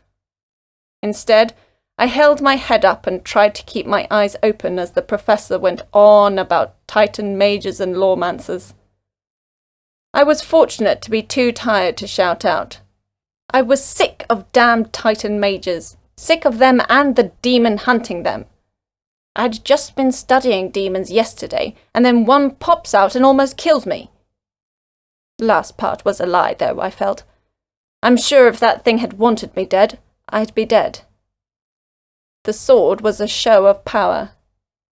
The demon wanted me to know what it was capable of, I thought. But then there was all that weird stuff it was talking about. It sounded like it missed someone. All very peculiar, and as I was wrapping my head around it, I was pulled out of my reverie by the shuffling of students. The class had ended. I followed the mob like a zombie, and was greeted by the almost vampiric visage of Trudy. "Hey," she said. "Your cell was going to voicemail last night, but Andy said he saw you arrive on campus." I gave her a hug. She returned it. "You look terrible," she sniffed. "And smell terrible, but not as bad as usual. What were you doing last night?" I clung on, almost leaning on her for support. She was shorter than me, and made a nice arm and head rest. I put almost all my weight on her, giving her a bit of punishment for the rude comment. "Camping," I muttered. She snorted, didn't believe me. I let go of my friend and checked my phone. The screen was black. I tried to press it on. No dice. "You need to keep it charged," Trudy said. "I'm not that technologically inept," I grunted, fiddling with the device. In fact, I wasn't technologically inept at all. I had helped Trudy with a lot of her computer stuff in the past. Trudy snatched the cell out of my hand and reached into her pocket, revealing a cable linked up to a power bank. She plugged it in and tried to switch it on. Still didn't work. "What did you do to it?" she muttered, squinting at the dead device. "I didn't do anything." But a certain demon might have. "Can't break her phone," Andy said, appearing behind me. I almost jumped. Almost. He walked to Trudy's side and put his arm around her shoulders. I raised my eyebrow at that, especially seeing that she didn't flinch or even notice. She was too busy fiddling with my very dead cell phone. "I'll take a look at it, Kat," she said, "but until then—" She revealed a small cell from her pocket. "I've got a spare." I accepted it. No point arguing. Trudy would expect it back after she had sorted out my cell. If it could be sorted out. Trudy opened up the back of the cell and took out its SIM card. I took it and inserted it into the new cell. I hoped the SIM was okay. Didn't want to have to get a new number. At least I could easily download and log into the monster slaying app. Couldn't be without my bread and butter. "So, where did you camp last night?" Andy asked, arm still around Trudy's shoulder. "Table Mountain," I muttered reluctantly. I'm not good at hiding my feelings. And my feelings toward Andy right now were irritation, resentment, and a peculiar jealousy. "Table Mountain? Didn't take you for a Titan pilgrim." "I'm not." I looked around for an escape route. Didn't find any, but didn't let that stop me. Anyway, I got to go. I turned and walked away as fast as I could. "Kat!" I heard Trudy call, once I was a bit away. I winced, but stopped. She caught up with me, which must have been hard. She was wearing heels while I was wearing boots. "What the hell was that, Kat?" Trudy spat. I almost sniggered at the rhyme, but collected myself. "What was what? I needed to go. I have to look into this case." "You know what's what. You've been treating Andy like shit recently. You and Pranesh. But at least Pranesh can pretend to be nice. What the fuck is going on?" I sighed. I'd told Trudy my reasoning before. She didn't agree with me. Andy had not helped find her when she had been kidnapped by vampires. Trudy thought he'd done nothing wrong, that he couldn't be blamed for having a life. I thought differently. If you didn't risk something to save a friend, they weren't really your friend. Trudy rolled her eyes and continued speaking before I could say anything. Whatever's got you acting like this, cut it. As you might have guessed, Andy and I are seeing each other now. That escalated quickly. I tried to make it sound like a joke, but it came out sounding serious. You're hardly around, Kat. Things happen when you aren't in the room. She frowned. I know you dated a bit. My fault, really, but we've really hit it off recently. He's a good guy, even if you don't think so. So please be nice, for my sake. I nodded slowly. Trudy took that as assent. Thanks. I've got a class now. We'll hit you up when I've got the cell fixed. I waved her off and turned. Trudy and Andy. Dating. I didn't know what to think about that. Chapter 9. Archives. I put Trudy's loaned phone to good use and phoned Cindy while taking a seat on a bench near Jammy Plaza. It was a lot more peaceful than a few months ago, when the necromancer Jeremiah Cox released a horde of undead onto my campus to punish me for breaking up his twisted plan to cure terminal illness and bring about socialized healthcare through turning everyone into zombies. There was a memorial set up in the middle of the plaza to commemorate those who had died. I tried not to look at it. I felt more than a bit responsible for their deaths. Hey, Kat, what's up? Cindy answered. The SIM still worked, and my number was now assigned to this new phone. Met a demon last night. Fun. I heard a faint hum, a hiss, and then a burst, like a fluorescent bulb bursting. Cindy swore, put down the phone, and then picked it up again. I hope this isn't a bad time. No, it's the perfect time now. New salt only coming in later today. A demon, you say? Where? Table Mountain, near the Citadel. This has something to do with your job with the Titan mages. Was patrolling last night. Met a horned man who then broke my sword and sent me fleeing to sleep in a cave. Sounds like a fun evening. Can you describe this demon? Looked human. Smart, black suit. Modern looking. Sharp features and black hair. Only discernible non-human trait was the black horns. No wings? Not that I saw. Could be hiding them or could materialize them at will. Cindy contemplated almost to herself. Any ideas? I asked. There are a lot of demons out there, Kat. What I do know is that the ones that take human form tend to be the most dangerous. I'd be careful. He admitted to killing the Titan mages. The words were out before I could stop myself. That was meant to be classified information. But this was Cindy. I could trust her, I think. Titan mages are dying? She asked, doubtful, but with a hint of worry. I didn't reply. She continued, If you insist, then I'd look through the UCT libraries. There are some good records on demons of the Cape. I'd study them in depth. See if you can find any stories. Demons love narratives. Stories are powerful. I recalled the spectral horseman of Takai Manor, who I still doubted was the actual ghost of Frederick Extian, but rather an otherworldly spectre linked to the myth of the earthly ghost story. Thanks, Cindy. I'll look into it. Cheers, Kat. Let me know if you need anything else. And I must stress this again. Be careful. Demons aren't like the undead. They don't play by our rules, or even their own. We hung up. Off to the archives then, Treth asked. You have a problem with that? I whispered.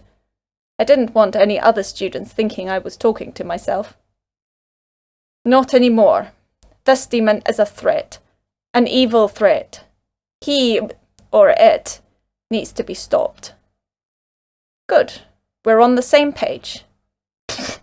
Let's go do some studying. I found myself going deeper and deeper into the depths of the UCT library, down spiral staircases, down dusty steps, and into the cold halls of the archives. Students called this part of the library the dungeon. They weren't that far off. It was cold, congested, and grey. I could easily imagine its multitudes of rooms, halls, and vaults housing decrepit prisoners. Yet, somehow it was my favourite place on campus. Beyond the rows of revising students and the shelves that received more attention were an abundance of tomes dating back to the 19th century, let alone pre-cataclysm. It was as if I was staring back in time, smelling the musty, pleasant scents of the ages. It was a place where dust became wonderful, and the silence allowed one to contemplate the epochs. I didn't need to be a student of history to adore the dungeon.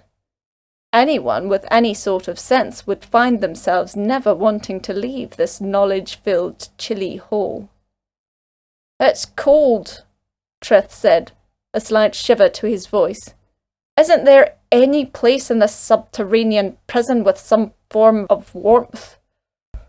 "Didn't know ghosts could feel the cold," I whispered, walking quietly past some students studying on the first floor underneath the more popularly visited parts of UCT library.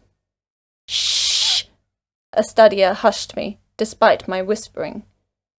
I hunched and beat a hasty retreat towards a swinging utility door, down into the dungeon proper. "I'm not a ghost," Treth said when we were alone in the stairwell. "I could have sworn you said you were one." Treth shrugged. "The quest to discover the true nature of my roommate continues," I muttered. Treth snorted. Despite the awkwardness and acidic taste that my run-in with Trudy and Andy had left, I found myself grinning at my spirit comrade. An end to the stairs signalled the end of my journey. There was an immediate bite to the air. No sun or heaters to keep this area warm. Only air conditioning and dehumidifiers to ensure that the troves of UCT's literary treasures survived. "How does one traverse such a vast hoard?" Treth asked, hushed. He had only been here once before, and he had been in one of his rare silences.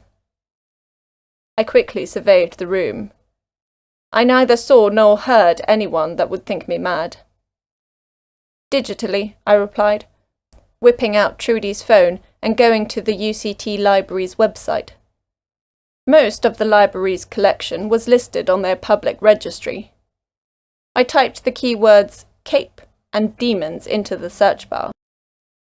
After scrolling through some texts on sexual morality in the early Cape, I found a promising treatise. Cape Demons and Folklore. 781.5 AC, I muttered. The catalogue number. What does it mean?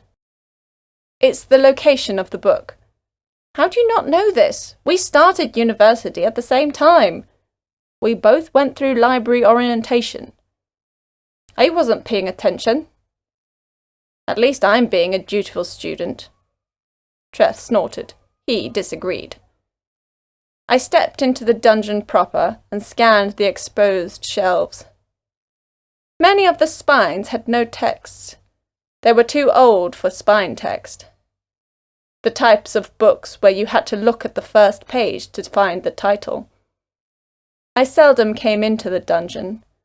My majors kept me above ground, among the recent history and undead studies textbooks. I felt a regret that this was the case. The smell of old books and the pleasant quietness of this place was enchanting. I could be lost here, if only for a while, and genuinely enjoy it. Even find solace within it. Alas, these books were kept so low underground because they were less relevant to the modern-day student. Only the most niche graduate student could be found perusing their archival halls. A shame, really. My meticulous studying of the library cataloguing system paid off, but the smell and beautiful hides of the countless tomes still delayed me from completing my task. Eventually, I twisted the vault-like handle on a row of shelves, creating a gap between two rows which my thin frame could invade. I followed the book numbers, decimal by decimal. Mythology, folklore, fantasy that some thought non-fiction. All of it was pre-cataclysm, but as my run-in with the spectral horseman of Takai had taught me, pre-cataclysm stories could be just as important as what came after the vortex. Finally, I found a red-bound tome with 781.5 AC stuck on the spine. I retrieved it. The paper was fragile. That thin paper you often found in Bibles and psalm books. At least, the type of paper I remembered from church when my parents were still around to push me to go. I gave the book a sniff to take in the ancient scent, and then started reading. Jan van Hunks missed his days as a pirate. Not all of them, of course. He didn't miss the bouts of scurvy, the fright when a merchant ship was armed more than expected, or the brawls over loot. But he would have taken all that if he could have the freedom again. A pirate's life was filled with terror, hardship, and wanton acts of extreme violence. But it was free. Free from that blasted woman that Jan called his wife, at least. What was the problem if he wanted to smoke his pipe at home? It was his home, paid for by him, with a little help from the Portuguese merchant fleet, of course. He had earned his retirement fair and square, bought himself and his wife a decent enough cottage at the foot of Table Mountain, and had enough money to spare to live his life in frugal luxury till his arthritis, cannon-wrought tinnitus, and perhaps an old privateer caught up with him. Until then, all Jan wanted to do was swig his rum and smoke his pipe. But that harpy of a woman wouldn't allow him even that simple pleasure. Said that the so-called putrid smoke clouded the house. No point living in an area with such clean air if all he was going to do was pollute it with his acrid, albeit powerful, tobacco smog. And neither did she like his boisterousness after he partook of his rum, the pirate fuel. All in all, Jan was a second-class citizen in his own home. Jan had been a pirate in his youth, however, and pirates always find a way. So, every day, Jan scaled the steep slope up Table Mountain until his need for a puff overwhelmed his need to get away from his wife. Sometimes he stopped on a low escarpment, a small jaunt away from the settlement. Other times he went higher, sitting on the side of a rock face, his legs swinging over the abyss. Today of all days, however, Jan went higher. He had received an earful from his wife that morning. He admittedly wasn't paying attention to what she had been saying, but knew that he didn't want to be home for a while. He had stockpiled a decent amount of pipe tobacco, his own strong mix. It was more than enough for a few hours on the peak. If he smoked slowly, it could last him days even. So Jan hiked and scrambled up to the flatbed top of the mountain that dominated the cape, until there was no sound but that of the wind and his heart beating from his exertion. He had to remind himself that he wasn't a young buccaneer anymore. Jan had climbed to the peak often enough before, often enough to have a favourite smoking place. A rock overlooking the bay. A large boulder was behind said rock, providing pleasant shade and protection from the Cape winds. He caught his breath and made his way to his claimed rock. As he approached, however, he found that he was not alone. A stranger sat by his rock, on a rock of his own, as if waiting for Jan to take his seat. Of course, that was silly. This was a stranger after all. They'd not know Jan's habits. This stranger was like Jan himself, a man pushed from sea level up and up into solitude.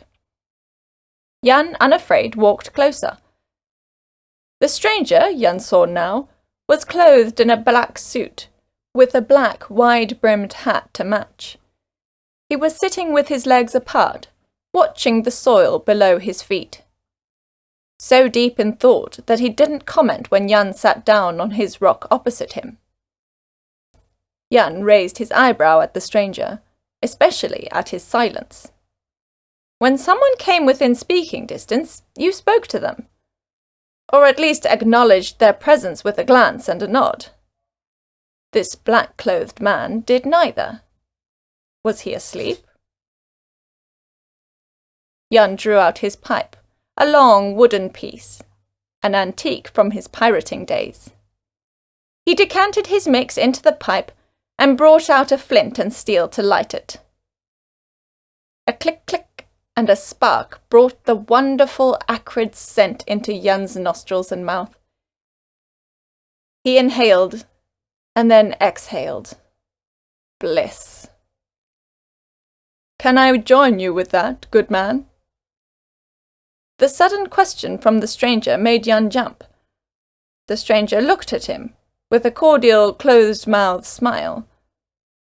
His features were young, unscarred by the ravages of time or hard work. His nose was sharp. His eyes were intense, but Jan found them comforting rather than unsettling. They were the eyes of a young man who had not learnt to cloud his vision with apathy and mistrust. "I find myself with a pipe and tobacco, but without a light," the stranger continued. Jan looked at his flint and steel, lying by him on his rock. He picked them up and passed them to the stranger, who lit his own pipe. Jan watched as the stranger's small smile turned into a wide grin of relief and joy. The stranger inhaled and then exhaled a ring of smoke that was promptly carried away by the wind. "Thank you, good man. It is such a terrible thing to have the world at one's fingertips, but to have forgotten the key." Jan grunted in agreement. He was a man of few words. The stranger returned the flint and steel, and then carried on puffing contentedly. Jan continued to smoke in silence, looking out over the cape. The stranger was also quiet. They were silent for the entire meeting, until finally the stranger packed up his pipe and left. Jan nodded his goodbyes. The stranger smiled and disappeared in the distance. Jan returned home to a wife that complained that his clothing smelled like smoke. The next day, Jan felt compelled to scale to the top of the mountain again. Like clockwork, the stranger was there to meet him once again. This time, the stranger had brought his own flint and steel, but had forgotten his pipe. Jan had extras, however, and shared. They smoked in relative silence, only passing comment at the rare ship that came to dock at the waterfront. Then they departed like the day before. Days followed, and Jan and the stranger met every day. It was odd, their relationship, but one that Jan came to cherish. Long silences, enjoying their tobacco and the occasional comment. It helped that the stranger had complimented Jan's tobacco mix. Jan prided himself on not much else. One day, Jan arrived at the usual time to meet the stranger, who was already smoking. The stranger nodded in greeting, and Jan nodded back. There was the usual silence for just a bit, and then the stranger spoke. It is a clear day today. Not much wind. It makes me feel quite energetic." Jan grunted in response, decanting tobacco into his pipe. "How about," the stranger said, orientating himself to face the now seated Jan, "we have a bit of a contest?"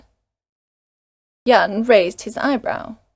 "Only if there's a wager involved," Jan answered, his unlit pipe in his hand. While he did not like this energy, he was a man of solemn, long silences after all. He was also a gambling man at heart. A pirate needed to be. "A contest is only worth anything if there's something at stake." The stranger laughed. "Isn't that going a bit too fast? We haven't established the competition yet." Jan held up his pipe. "We do what we usually do, but this time with stakes. Nobody has ever outsmoked me. I doubt anyone on Earth could outsmoke Jan van Hunks." Jan was a man of few words, but not a humble man. "Excellent idea. And the wager?" Jan shrugged. He didn't know what to wager. He had everything he wanted. "How about your soul against the kingdoms of the world?" Perplexed, Jan raised his eyebrow. The stranger grinned, showing his teeth, and then roared in laughter. "Not that ambitious?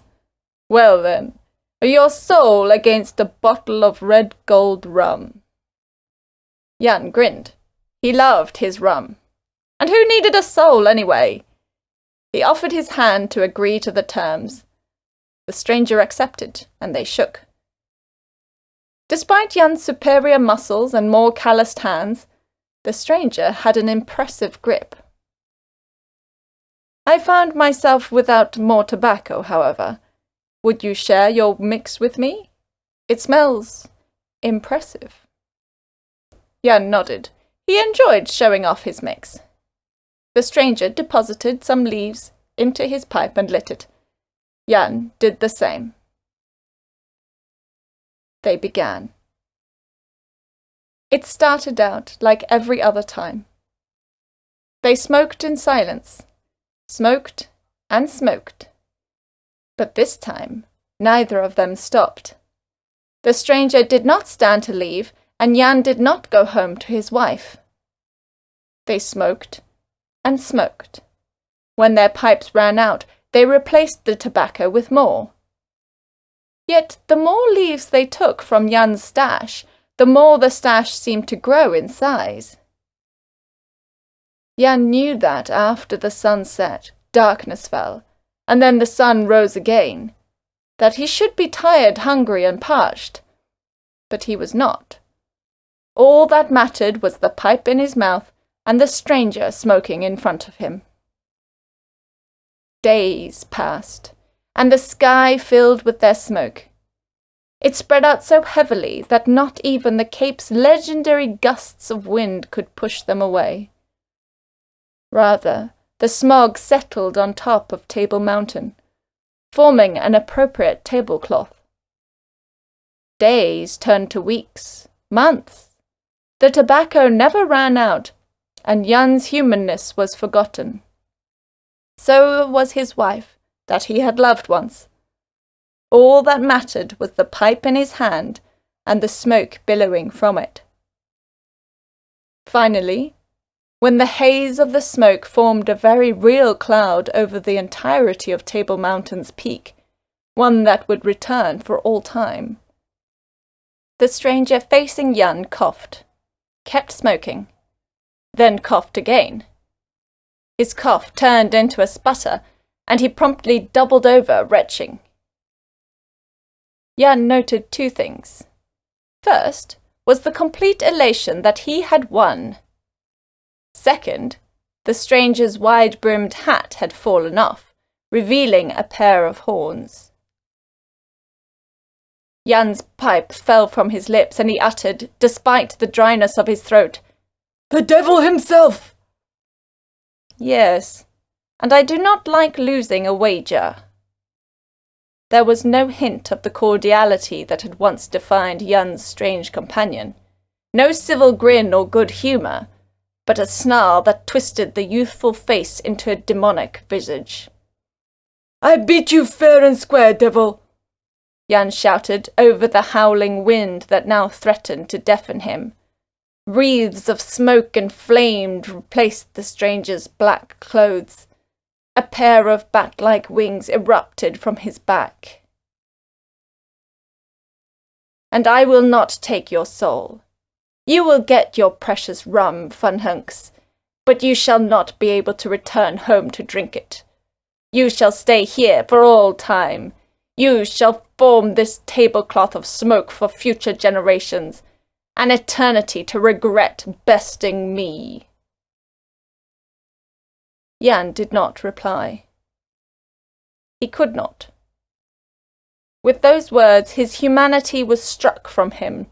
The devil dispersed, as if he'd never been there, but Yun remained, involuntarily smoking his pipe. Forever and ever. So that's what caused the tablecloth, Table Mountain's iconic cloud cover. Well, assuming the story was true, and that was an unsafe assumption. Modern science had plenty of explanations for clouds, but the story was interesting nonetheless. It revealed that there was a demonic myth in the Cape, and, if my forays into demonology had taught me anything, demon stories should not be scoffed at. There was power to a story, even if it was just a story. Funhunks, as real or fictitious as he may be, believed the stranger to be the devil. The problem with that assessment was that post-cataclysmic denizens now understood that there was not one devil. There were many. In fact, it was one of the most popular subcategories of demons. Horned, wily creatures, often with bat-like wings and cloven hooves. While all demons were threatening, devils weren't considered all that special. The creature in this book didn't sound like a devil. Rather, it sounded like one of the archdemons of Judeo-Christian tradition. The unenlightened interchangeably referred to every demon as the devil, however, making discerning the identity of such a demon difficult. "If only we could find a name," I muttered, paging through the rest of the book to no avail. It was a collection of folk stories, not a treatise on obscure demon from Cape mythology. "There can't be too many demon names to go through," Treth offered. "Doesn't matter. If I had a name, I could banish it with a little help from our neighbourhood purifier. But if I used the wrong name, the demon could use that vulnerability to curse or even destroy me outright. Not worth the risk." "You don't think?" I answered sarcastically. I returned the book to its shelf and rubbed my temples. The story was interesting, but it didn't bring me any closer to figuring out how to defeat the demon. But what had Cindy said? Stories are powerful. Demons like narratives, I muttered to myself. I felt Treth nod. He also remembered it. "There must be something in the story. That rock where we met the demon sounds too eerily similar for it to just be a coincidence." I nodded. "He also mentioned some stuff. I cannot recall outright. Was a bit distracted." "He mentioned a smoking competition and cursing someone," Treth said. "I am pretty sure these demons are one and the same." "Still doesn't bring us any closer to defeating him." "Kat?" a voice sounded. To my credit, I didn't jump, but I did reach for my swords that weren't there. I was lucky, too, that they weren't there, as the source of the voice was Colin Phillips, my one-time pro bono attorney. He'd helped me get off a murder case. Well, a vigilantism case. He was peering between the gaps of the bookshelves, carrying a stack of books underneath his one arm. "Colin, what are you doing here?" I tried to hide my fluster at the surprise, but failed. He indicated the book pile. "Alumni can still use the library. Was picking up some legal history books." "For work?" "For fun." "It takes all types." I sidled out of the narrow, movable bookshelf aisle and was reacquainted with the chill of the dungeon. "So, Kat, how have things been?" I shrugged. "Same old. You?" "Work's been going well. How did your date go?" My cheeks involuntarily reddened. "Date? What date?" I asked fast. "Your goth friend was speaking loud enough for the entire mall to hear, lecturing you on everything from fashion to cinema etiquette." Trudy. Damn Trudy. Couldn't she be a bit quieter? Well, that was in the past. Trudy wasn't telling me how to date Andy now. She was dating Andy. I couldn't really articulate how that made me feel. Date didn't go as planned. Ran into a monster. "Sounds like your usual night." I snorted in amusement. "Yeah, quite." "And? This an interrogation?" Colin grinned almost boyishly. I noted that his smile was kinda cute. His glasses suited him. Made him look nerdy, but the same way Clark Kent looked nerdy. There was nothing wrong with being nerdy. I'd like to call myself a nerd, but my active workout regime prevented me from that privilege. Unless we were judging nerdiness by obsession with niche topics, then I'm definitely a nerd. My niche is just a bit more violent than most. "Habit," he said. "Been cross-examining and interviewing witnesses and clients for weeks now." Let's just say that the guy and I didn't see eye to eye. "A lot of rhyming there." I couldn't help but grin. That was nerdy, but the rhyming was half on purpose. I appreciated that he noticed. An awkward silence followed as I didn't reply. I saw Colin fidget a bit with his book. "Well, don't want to keep you any longer. You must be busy." "Oh, yeah." Colin began walking off. "Colin?" He stopped and turned. Nice running into you here. Would you, possibly like to hang out sometime?" Colin smiled. "That'd be great." I gave him my number, and he gave his to me as my cheeks flushed red. After he left, I found myself standing in the middle of the now empty dungeon. "So," Treth said, "Kat likes a boy?" "Shut up, Treth," I said, but couldn't help but smile. Chapter 10. Necro. "Didn't see you come in last night," Mrs. Ndlovu said as I greeted her outside my apartment building. She was wiping the grit off an "Enter at your own risk" sign. It was a new edition. She suspected a gremlin might have taken residence in the building after a few inhabitants had to replace some broken light bulbs. "Or leave this morning?" "Went camping," I said with a genuine smile. I liked my landlady. She was very forgiving when I couldn't pay my rent on time. Her eccentricities were a small price to pay, if they were even a price. I made my way to my apartment, where a very angry Alex greeted me. "I'm sorry, boy," I told him in a baby voice, squatting to stroke him. He refused my advances and ran to his food bowl. I didn't like my cat being angry at me. Someone needed to pay for causing such a thing. My phone rang, and the caller immediately gave me someone on which to vent my anger. "Kurt," Conrad said. I didn't let him finish. "The entire night, Conrad.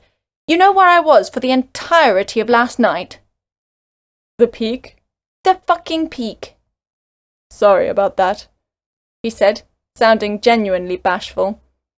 I've already spoken to Charlotte, the liaison. She says she'll make sure the guards are disciplined. I didn't respond. I hoped my ire could be felt through the phone.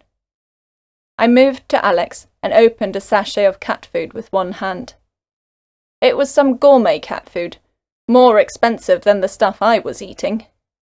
I really needed to look after myself more. Well, Conrad said, did you find anything? A demon, I said, still a hint of anger in my voice, but it was abating. Already spoken to Cindy Giles about it and looked it up. Connected to some old Cape myth. And?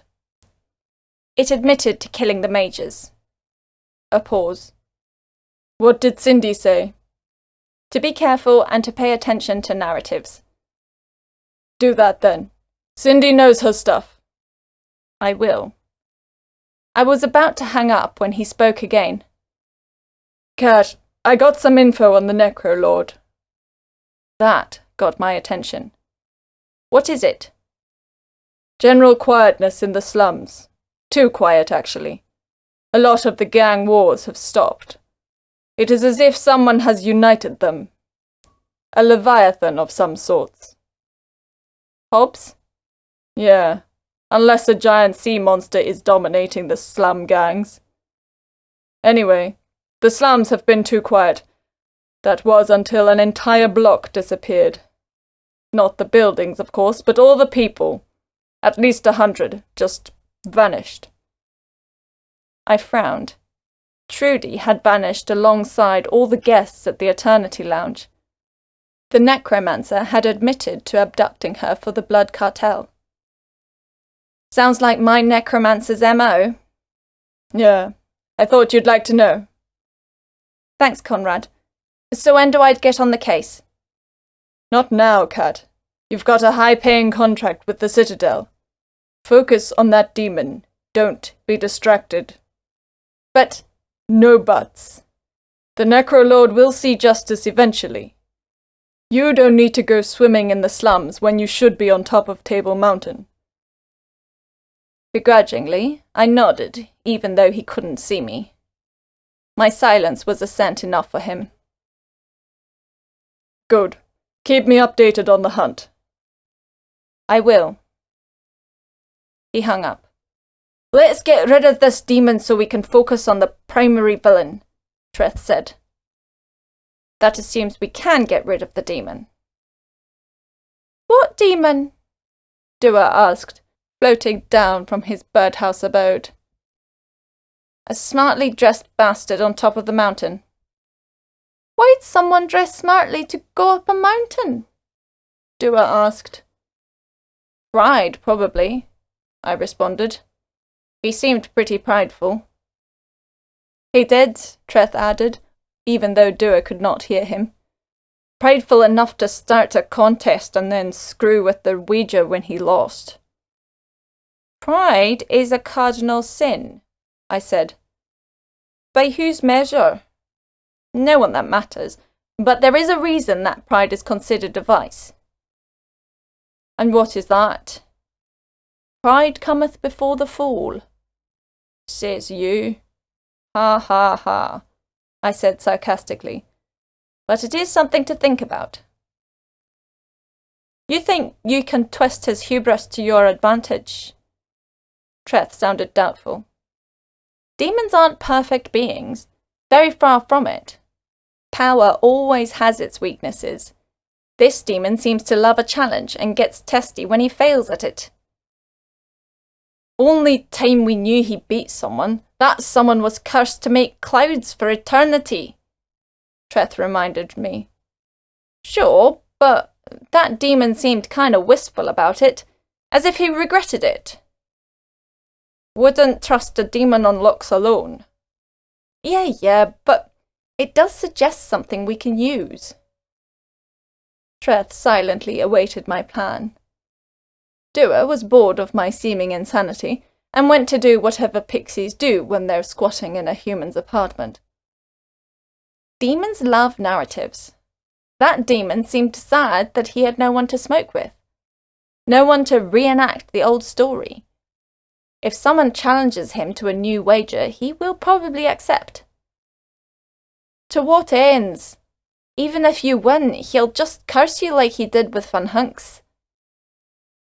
He didn't betray the wager, however. Van Hunks got his rum, and he didn't lose his soul. He was just enslaved. Just enslaved. Van Hunks was going in blind. He thought the wager was a joke. If I phrased the wager properly, I could avoid such a curse. Maybe, but still too risky. And even if you can figure out a good wager, how are you going to beat him? He may only accept a challenge like last time. You don't smoke. I don't, I agreed. But I know someone who does. Chapter 11. The Tablecloth. At least eat before you go ahead with whatever it is you're planning, Treth pleaded. Yes, ma'am, I fake whined and put some toast on. I got some peanut butter out of the bread bin. A new bread bin, I might add, paid for by the Titan Citadel's patrol fee. No more stale bread for me. Who are you going to get to help? Treth asked, as I waited for my toast to pop. A seasoned smoker. I felt Treth about to press, but then felt his realization of my plan. You can't! She'd never go for it! She will if I ask. She's a civilian, Kat, and your friend. My toast popped, and I began buttering it. Nothing will happen to her. This is a demon we're talking about. Demons play by their own rules, but they do have rules. This demon follows the rules of the competition. He did not betray Van Hunks's wager, for instance, nor did he cheat at the contest. I must only be careful to phrase the wager properly and ensure I can win it. And how are you going to do that? You remember what the demon said when we found him that night? His discussion about missing Van Hunks? Well, that is interesting, no. He mentioned that he had not smoked in a long time. While I'm no expert on a demon's skill retention, if the demon failed to beat a mortal then, it should fail to beat a mortal now. But what if you're wrong? What if Trudy isn't as skilled a smoker as you'd believed? What if I'm wrong? Will I let Trudy suffer for my hubris? No. I'll ensure she won't be harmed. Treth was doubtful. I took a bite of my toast just as I heard a knock at the door. Who could that be? I peered through the eye-hole, munching on peanut butter and toast. As if by prophecy, Trudy was on the other side, and, mercifully, Andy less. I opened the door. Hi, Kat. Trudy smiled, but I detected a hint of awkwardness in her expression and gait. She was wearing a white and black striped skirt with a crimson pseudo-leather jacket. Her hands were in her jacket pockets, and she was rocking on the balls of her feet. I heard you talking. Someone here? Hey, no one here. Phone fixed already? Trudy passed me my phone. Was odd. 1 minute, it was as if the entire thing had fried, and then the next it was powering up fine. That was odd. I smiled faintly. Well, all credit to the techie. Yeah. I exchanged my SIM card out of my borrowed phone and put it into my phone. Anyway, I'll be off. Trudy began to turn around. Wait. She stopped. I froze. I'd been so cocksure before. The plan was concrete. After dissecting the story, I felt I knew this demon, understood this demon enough to defeat him. I was so confident in my plan that I even thought I could bring my best friend into it. What had happened last time my friend went along with me into my world? Pranish. He helped me save Trudy. And what had happened to him? Could I risk such a thing happening to Trudy? Could I risk my bubbly, nagging, ever-reliable and caring friend? And did I have a choice? This about Andy? My breath caught in my throat. Oh, rifts, I couldn't talk about that. No, I said, a little too fast and a little too loudly. Trudy faced me and put her hands on her hips. What's going on, Kat? Was I going to do this? Trudy's glare dug into my soul. Not only did I need her help now, I needed to mend this brewing conflict between us. She was my friend, and while we hadn't been spending a lot of time together recently, and while this thing with Andy threatened to put a huge divide between us, I still wanted to be her friend. Trudy, I need your help, I finally said with a resigned sigh. She cocked her head. My tone and the question itself shifted her expression from one of anticipatory defensiveness to one of concern. That was the look I preferred on Trudy's face. That and her sleeping. She was very cute when she was asleep. My help? Trudy asked, contemplating what that help might involve. Only computer anything you have is your phone, which I just fixed. That means you don't need me to fix anything. Need help shopping? No, Trudy. I've got this job. Trudy raised her eyebrow. You need my help on a job? I nodded. Slaying monsters? I shook my head. Not exactly. I noticed now that she was still standing outside, her back to the outdoors where we could smell car fumes and hear the noises of Rondebosch. I moved to the side and indicated for my friend to enter. She looked dubious, but then went inside. Alex purred at her approach, and she bent down to stroke him. What's going on, Kat? Trudy asked after I closed the door. Alex was purring like a machine gun. He had flopped onto his back and accepted Trudy's belly rubs graciously. I've been working on a case for the Titan Citadel, I said. For the cult? That's some heavy-hitter stuff, Kat. But why do you need me? The monster I'm meant to eliminate isn't my usual fare.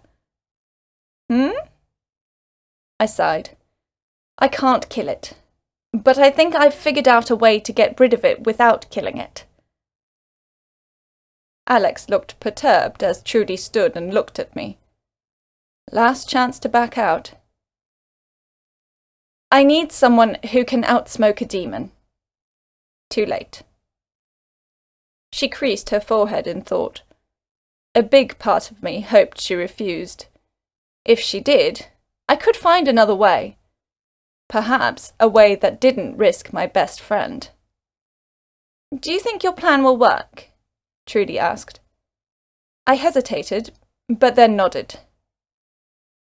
Well, she sighed, you haven't failed before. I'm in. But I may have a better idea. I didn't know if I should be relieved or terrified. Whiteshield was walking on eggshells around me after I kicked up a storm due to their leaving me on the mountain all night. Lucky for me, as they caused minimal fuss in allowing Trudy to accompany me to the top. My friend's initial trepidation at the guards and going up a forbidden mountain at night was replaced by ecstatic delight at the cable car and the sight of Hope City's night lights. The shimmering yellows, reds, and oranges of our city lights in the darkness were enchanting. We reached the top at around 8 p.m. There was still a little bit of red in the sky as the sun refused to give up its attention on Hope City. We had packed a dinner, and we sat down at a table I presumed would usually be used by guards during their lunch break. The dinner was Chinese. Trudy ordered sweet and sour chicken with rice, and I ordered spicy crispy pork with noodles. Yum. After we were finished, there was a silence. A long, awkward silence that had seemed to be becoming common between us. Trudy stared into the distance, towards the star-like field of skyscraper lights of Old Town just behind us. It truly was a wonderful view. It was like looking over the world itself, or into space. Did the realms beyond the vortex look like this from afar? Did Treth's world look like a mere speck from where we sat? I looked up towards the real stars. They were clearer up here, crisper. Could one of those stars be the sun of Treth's world? Would we ever know? Ground control to Major Tom. David Bowie sang from Trudy's vibrating cell, located on the bench next to a soy sauce-stained polystyrene container. She picked up and answered. Hey, Andy. Yeah, with Kat. Yeah, a job. She looked at me. I tried my best to look impassive. Not sure. We'll see you tomorrow. Yeah. Bye, baby. Baby? Oh, riffs, I'm gonna be sick. That was Andy, she said, as if I didn't know already. Wanted to hang out. She noticed my expression. I realized I was frowning. What's with that look? What look? When in doubt, deny everything. That look, Trudy scowled. You looked like you wanted to throw my cell off the cliff. Must have been more a growl than a frown, then. Before I could respond, Trudy looked away and sighed, heavily. Why, Kat? Why what? Is it because you're jealous? I'm sorry that I'm dating your ex, okay? But I really like him. And you just shut him out so quickly. He's not my ex, I muttered. And that was the truth. Went on one failed date and one fake date. Then I realized that he was I don't even know what. Shady as a Shadow Town peddler, Treth offered. But you're still jealous? Trudy raised an accusatory eyebrow while she lit a cigarette. You sure you want to start now? You could be smoking for hours with this guy if the plan doesn't work. Warming up, and answer the question. I looked out into the black, towards the Citadel, barely even a silhouette now in the dark. I felt Trudy's gaze pierce my flesh. I gave my own sigh. I'm not jealous. At least, I don't think I am. Then what's up? Her voice wasn't angry. It was sincere. She really wanted to know what I was feeling. Not for her own sake, but because we were friends and she cared about me. I don't trust him. Because he didn't risk his life on some fool's errand against a vampire cartel. He isn't you, Kat. You were the fool's errand, Trudy. Well, thanks. I looked at her, a bit irritated that she used such a sarcastic tone when Prenetian I'd risked our lives for her. But then I saw tears in her eyes. She took a drag and continued. Andy isn't like you, Kat. But he doesn't need to be. I've got you already. She took another long drag, blew out a cloud of smoke right into my face and said, Only need one of you. I could not help but smile. Faintly, but Trudy noticed. I suspected that, at least for a little while, we'd be okay. What's that? Trudy asked, looking over my shoulder. I turned and saw a little spark of light in the distance. It was coming from where it had last night. The demon had arrived. Our demon, I said. Trudy must have noticed the professional coldness in my tone. I saw her become apprehensive. She didn't stand as I did. I had to remember this wasn't like my usual cases. I had my best friend with me. Needed to be a friend. I smiled a reassuring smile and offered my hand to my friend. In the gesture, I hoped I conveyed a simple but powerful message. I'll protect you. Trudy looked at my hand, took it and stood up.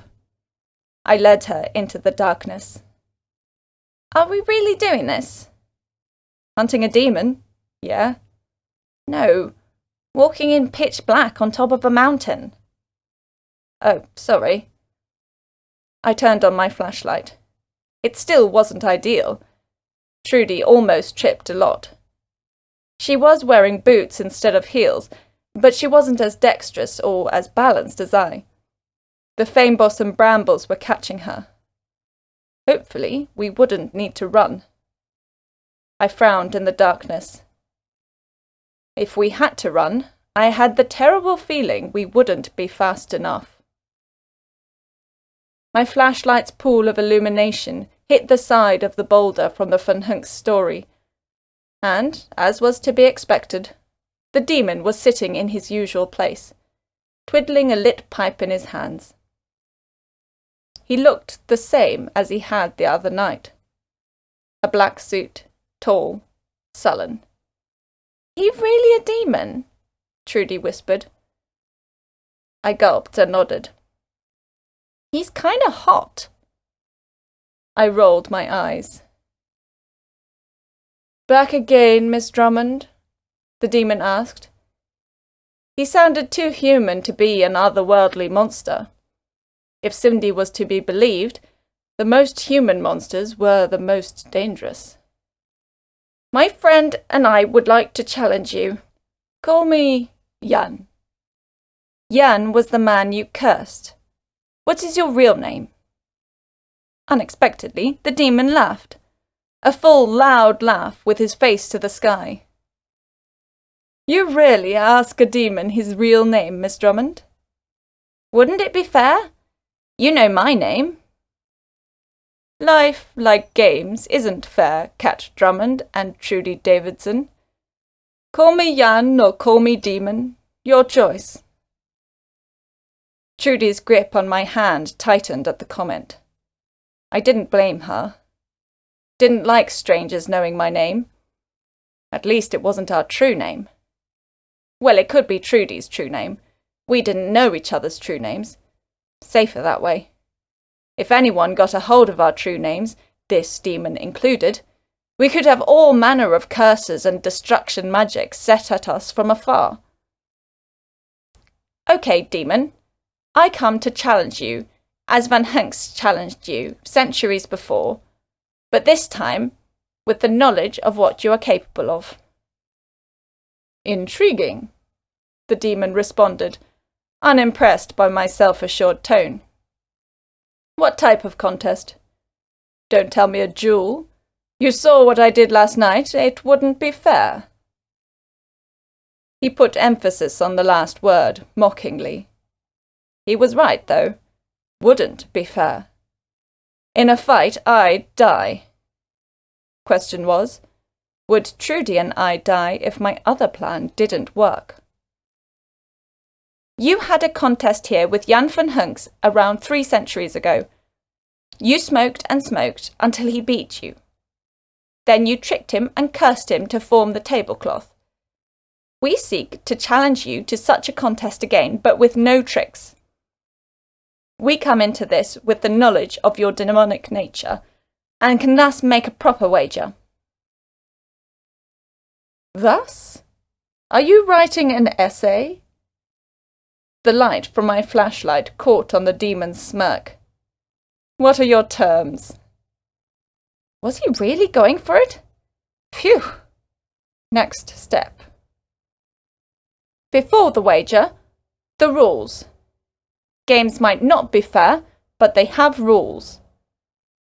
The demon nodded, almost unconsciously. He agreed. I hoped it wasn't a subtle trick. My friend and you will smoke the same brand of cigarettes. You shall not use magic or demonic trickery to stretch the supply of cigarettes or enchant the flow of time. The winner will be decided by whomever can finish 3 packs of cigarettes before the other. If neither of you is finished by sunrise, the one with the least cigarettes left will win. A race, then. A neat twist. It works. I don't have all night, after all. Much less the months that I spent with Van Hunks, the demon said. And the wager? You won't accept the kingdoms of the world. If my friend Trudy wins, you shall stop killing the Titan mages. You will leave this mortal plane instantly. Additionally, you shall not harm or curse any of us. You shall leave us be with our victory. The demon nodded. And if I win? If we lose, you can have my soul. Trudy's hand tightened on mine. I felt her gaze on me. Your soul? The demon's grin cut his face in two like the Cheshire Cat from Alice in Wonderland. He didn't look that human anymore. Why would I want such a battered and broken thing? Even if there are 2 of them, they are not worth anything to me. What else can you wager? Battered and broken? It also seemed the demon detected Treth. Well, we'll deal with that later.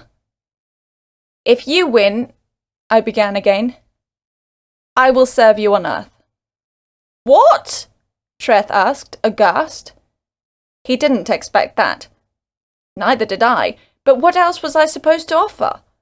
I thought demons loved souls, but apparently mine is too cheap even for them. Are you sure, Kat?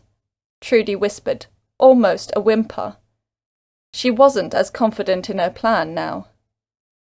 I looked at her in the dark. She looked like a vampire in this light. I smiled weakly. Serve me? Interesting. The demon rubbed his chin. I accept the wager. I stopped myself from sighing in relief. The tricky part was done. I walked towards the demon. Trudy reluctantly followed. I took my backpack off and took out 6 boxes of cigarettes. Trudy's brand. Don't ask me what made them special. She insisted they were the most hardcore brand, though. Only real punks like her smoked them, apparently. I divided the pile into 3 for the demon and 3 for Trudy.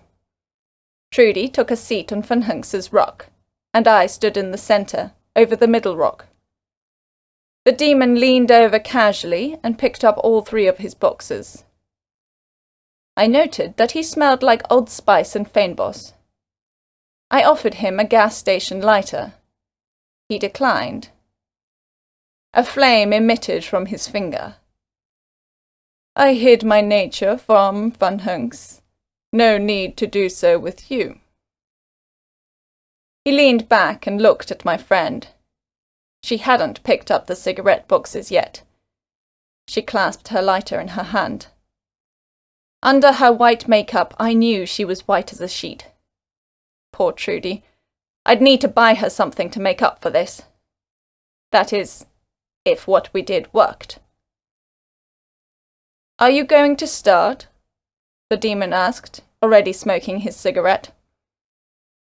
I took a deep breath. Trudy leaned forward. Now. Gasoline poured from the now open front pocket of my bag. In a flash, Trudy lit her disposable lighter and tossed it onto the 3 cigarette boxes in the centre. The cigarettes were immolated instantly, not even leaving the stubs. As was the case with such powerful flames, it died quickly, leaving the smoking, stinking carcasses of charred tobacco, cardboard, and plastic sleeves. We both looked at the demon, his first cigarette hanging loosely from his lips. He looked as shocked as I'd ever think an otherworldly immortal could look. "Trudy finished first," I said. Silence.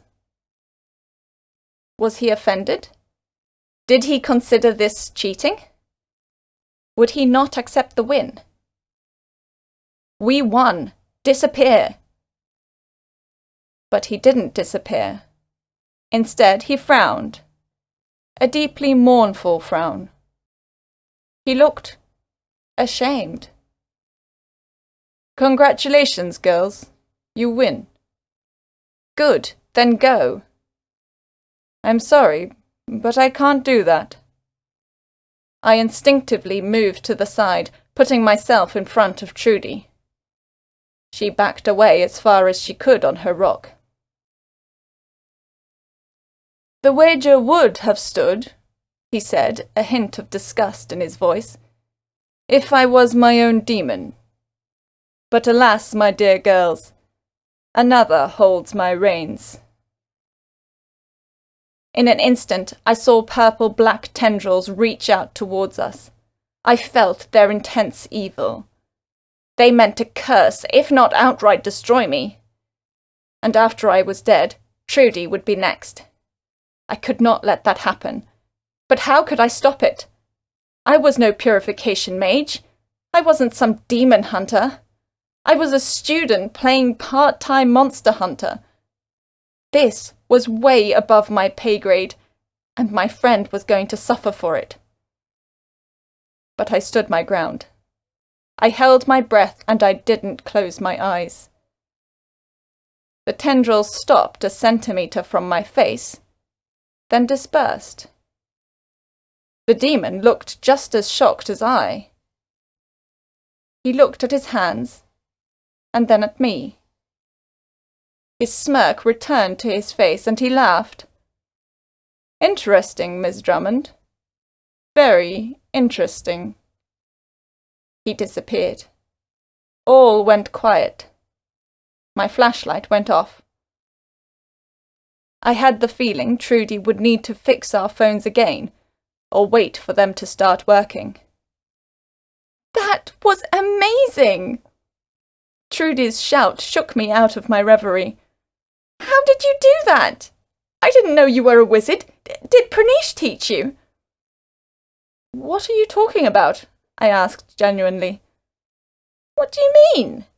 One second he was pointing menacingly at us, and then you started glowing while chanting some spell. Then he disappeared like he was supposed to. I didn't take Pranesh seriously before, but now I know. You really are cool. I want to come on another hunt. Do you ever hunt unicorns? Horse wannabe bastards." I almost lost my balance as she hugged me tight. I didn't smile, and I didn't feel relieved. I didn't know what had happened, but what I did know was that I hadn't seen the last of the demon.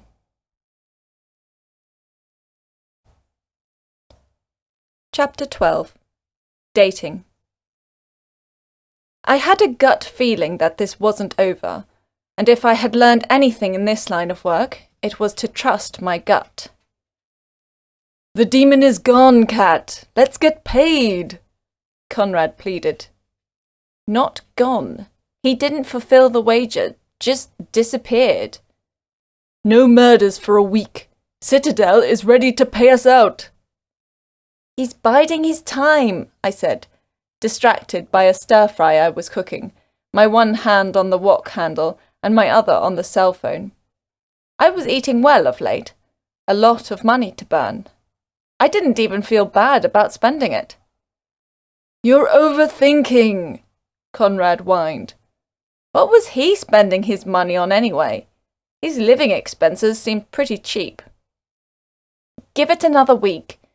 If the Citadel still wants to pay us then go right ahead." I didn't think I'd need to argue with someone about them getting paid, Conrad sighed. Fine, a week. He hung up. It was mid-semester holidays, and I was cooking myself a stir-fry for lunch.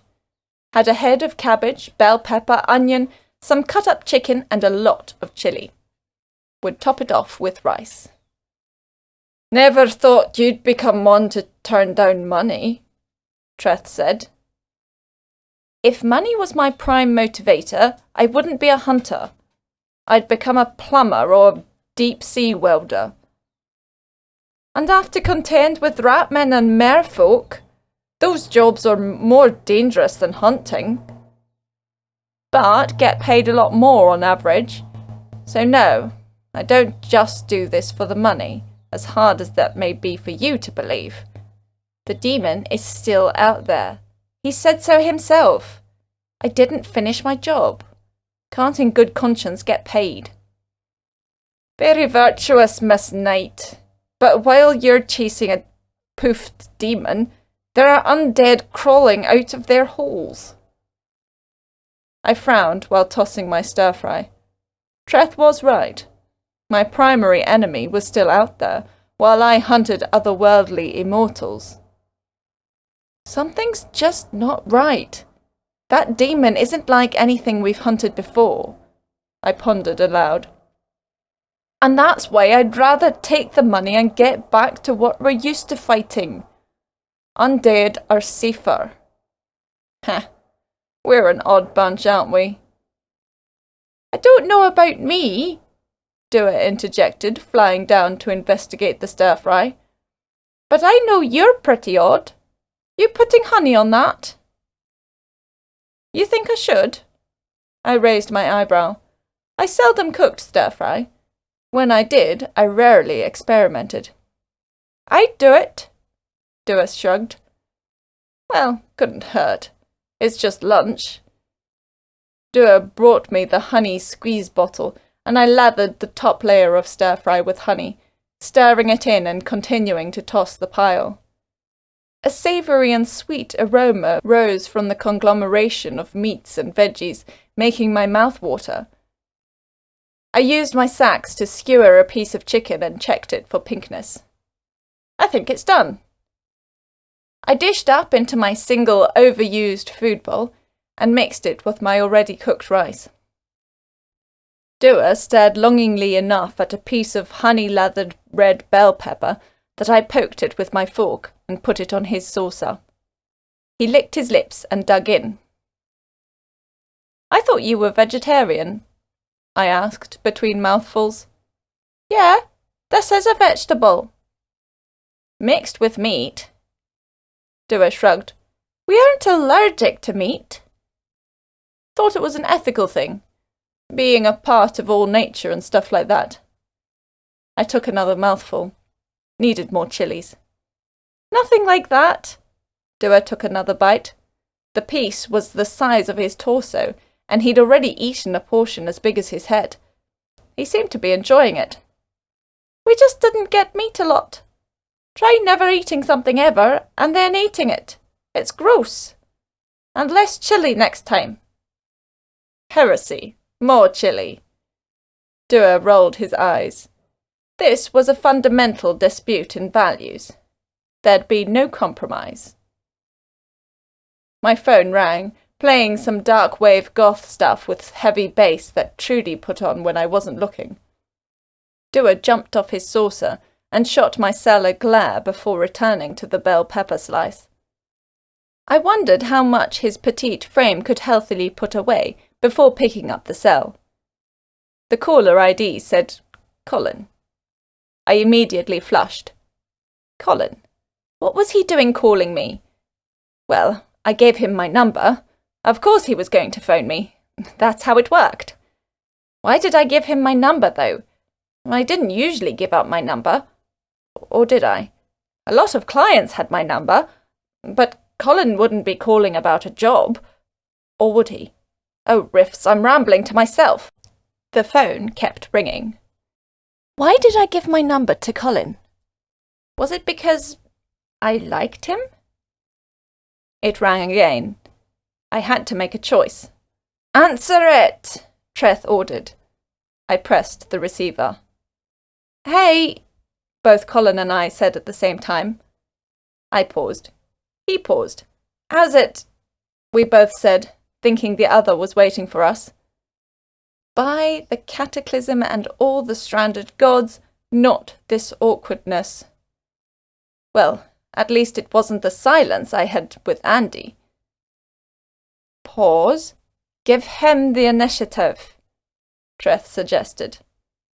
I took the advice. There was a long pause. But before it grew too awkward, Colin spoke. "Hey, Kat, how's it?" I almost sighed in relief. I really thought the pause would last longer. "I'm good, Colin. What you been up to?" "Not much. Case is kinda dry at the moment. Just been doing office work." "Sorry to hear that." "Nah, it's cool. Gives me some time off. It's mid-semester holidays, right?" I often forgot that Colin wasn't a student like me. He was a few years my senior and had a law degree. But as was often the case with genuine lawyers, and not the types who just became lawyers because they watched some overhyped TV show, Colin kept tabs on the academics of his discipline. "Yeah, it is." "Hunts?" "None at the moment." "Cool. I was wondering if you'd like to go out for coffee. You know, for a change of pace." My face reddened. Go out for coffee? Like a date? I did not have a good track record with dating. "I'd love that," I said unconsciously, and a little bit too eagerly. My inner voice scolded me. "Why are you being so easy, Kat?" My inner voice then asked, "Does this mean you like him?" "Great. You busy today?" I paused, faking consideration. Even if it was my instincts making me act, I at least needed to be a bit charismatic. Couldn't be too easy. When I couldn't hold it much longer, "Nah, let's meet. Cafe Henna? It's near my apartment." "Sounds great. I'll see you there in 45 minutes. "Perfect." We said goodbye. Silence. Dewar stared up at me. Treth stared at me from his invisible ethereal chamber. Even Alex was considering me rather than my stir-fry. "Kat likes a boy," Treth and Dewar both chimed. Did I? My inability to argue with them suggested that that may very well be the case.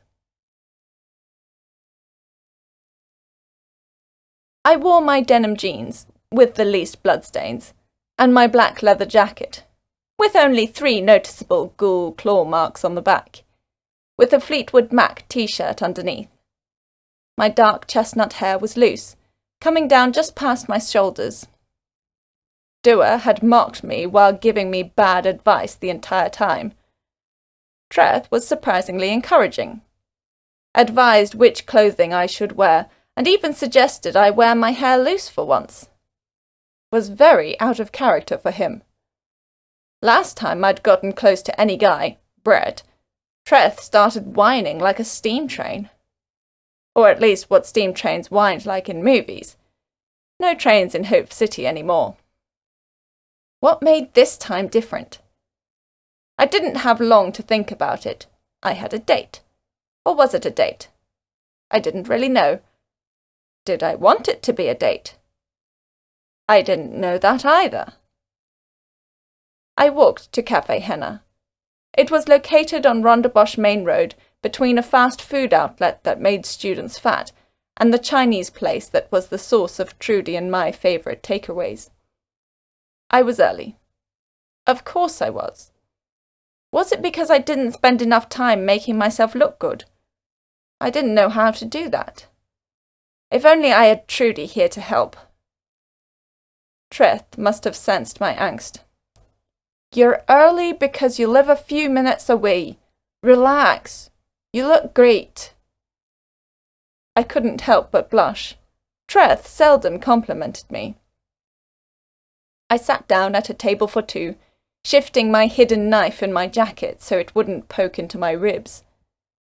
This may be a friendly occasion, but I didn't go anywhere without at least one weapon.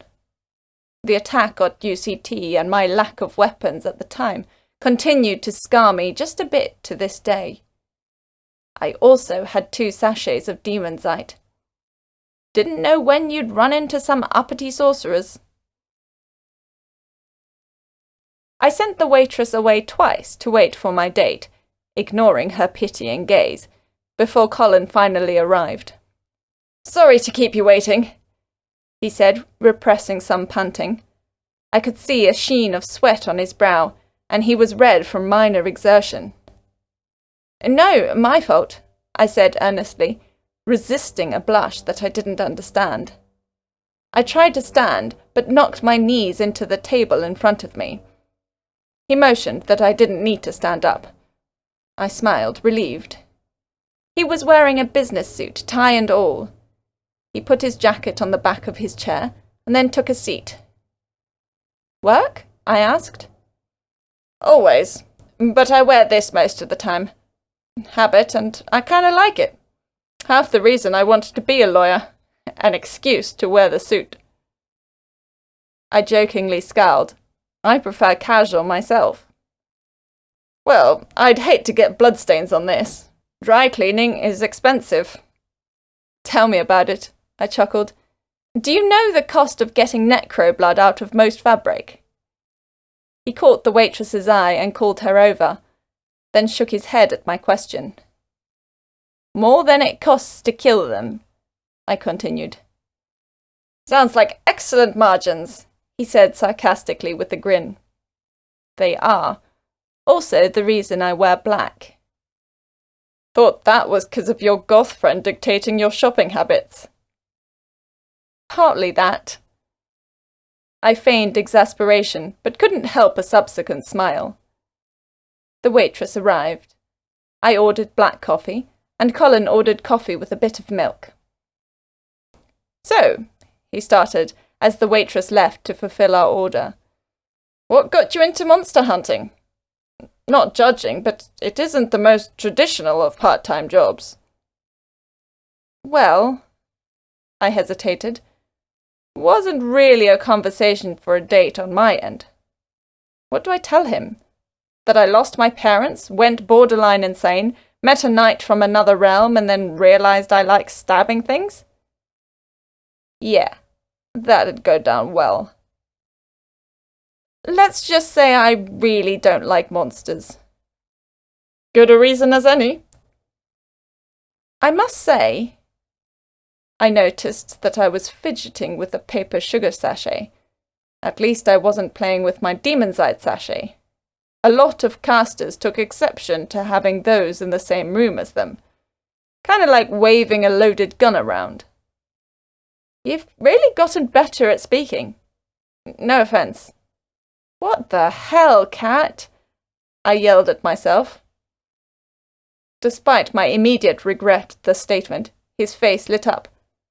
Not the reaction I'd expect, pointing out his old stutter. "You really think so?" "Yeah, definitely." I smiled, relieved that he hadn't taken offense. "Talking to you after the court case, it was like I was speaking to an entirely different person." "Hopefully, a more appealing person." He made a face that was a cross between a boyish grin and light flirtation. I couldn't help but laugh. "That flirting?" He blushed, but laughed too. "I ironed out the stuttering pretty quickly. Public prosecutor got me a lot more cases after that, and it was good speech practice. And, got to admit, that was my first case." "Really?" He raised his hands, almost defensively. I know, I'm sorry for risking your neck and my inexperience." No, I shook my head. "You were great." "Really?" He sounded almost nervous, like a dog desiring affirmation. "Was cute, in a sheepish way." "Well, I got off, didn't I?" "Ha, You did, didn't you? The coffee arrived. While we drank, we discussed some of his cases, some of my hunts, and why he became a lawyer. Unlike me, he didn't have some personal violent vendetta. Neither was it about the money. The law was a genuine and peaceful passion for him, so much so that while he spoke to me, I could see him looking past me. His eyes glazed over, and he spoke in detail about his relationship with his discipline and why it mattered. "Never thought that much about the law," I said in response to his explanation of how the law kept the council in check and on the straight and narrow. I always considered the law to be the thing keeping me from doing my job properly. "It does that, sure, but it does more than that. The law can be a tool for good and ill. It can just be a tool. What it is at the end of the day is an essentially human creation that has ascended past humanity. First with the rule of law, where we control ourselves with our own creation, enabling society, and then with the literal spirit of the law, which keeps Hope City from devolving into lawlessness or dictatorship. The law is a fine balance between control and freedom. It is walking that line that I love so much about my career." Colin didn't stutter once during his explanations. Neither did he sound nervous. He sounded like a man with a passion. It was honestly quite appealing, and it helped me forget all about my teenage angst and uncertainty at this rendezvous. Drinking coffee with someone with such passion and knowledge was worth it even if nothing else came out of this. As was a common trope in my life, however, Colin was interrupted by the barely muffled screams of people just next door. Without thinking, I knocked over my chair in my hurry to stand up. Colin stood up as well, but with more grace. The screaming rose in volume and pitch. I listened closely. It had to be next door. The fast food place, most likely. I tried to distinguish between human screams and other sounds. Besides rapid footfalls and the usual cacophony of human-made chaos, I could not hear the cause of the commotion. "What is it?" Colin asked, noticing my thinking face. "I don't know," I replied, my voice cold and professional now. It was the type of voice that often chased people away. I almost kicked myself, but then noticed that Colin didn't seem shaken by it. "A monster?" he offered. "Maybe. I'm going in." I expected some sort of argument, or at least some indication of discomfort. I could not help but recall my first date with Andy, which had been interrupted before it started by the mimic, and my blood-soaked dress. Rather than do anything that I expected, Colin nodded sternly. "I'll back you up." Back me up? I looked him up and down. Suit and tie. Expensive dry cleaning. His hands were clenched, but he wasn't shaking. I looked at his face. He was serious. I nodded. "Let's go." Colin threw some money at the waitress as we ran out. I had already drawn my knife, a medieval-style dagger called a sax. It was sharp and hardy, but wasn't comparable to my now lonely Jewsack short sword. I hoped it'd be enough. People who weren't scattering in every direction, pale as sheets and covered in other people's blood, were milling around the entrance of the fast food joint, trying to take a look inside. Cops hadn't arrived. Of course they wouldn't. Even when I was being called in after the fact, I tended to arrive faster than the cops. "What is it?" I asked a bystander, the only guy who didn't look like he was about to vomit up his lunch and breakfast. "Some sort of monster," he said, a quiver to his voice. "What kind of monster?" I must have been as scary as said monster as the man flinched. I rolled my eyes. Colin touched the man's shoulder. We need to know what we're up against. The man looked at Colin's hand on his shoulder, and then visibly calmed. I don't know, but it was not like any sort of undead you see on the news. I think it is a spirit. Some people just ran right through it. Just my luck. Spirits were bad enough to get rid of with the right equipment, but a spirit that was killing people, and me with none of my exorcism gear. We'll need silver if this is a spirit. Maybe a wraith. Colin nodded. He looked confident in my prognosis. He shouldn't be. I'd never fought a wraith before. I only knew a bit about them. Mostly that they were probably the most dangerous spirit you can run into. There's still people in there! A woman screamed. I looked through the glass door. I couldn't see any monster, but the floor was covered in blood and dismembered corpses. A young man and woman were crouched behind the cash counter. They looked like they'd seen a ghost. I suspected they'd seen much worse. I gritted my teeth. I needed to go and get silver, but what if I took too long?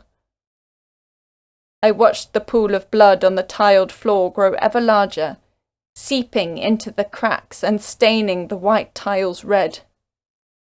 Kat, Colin said, I'll go find some silver. I looked at him, a bit shocked. I'd forgotten he was there. I shook myself out of my despairing reverie. I need any silver you can get. It is the only thing that can make contact with ethereal flesh.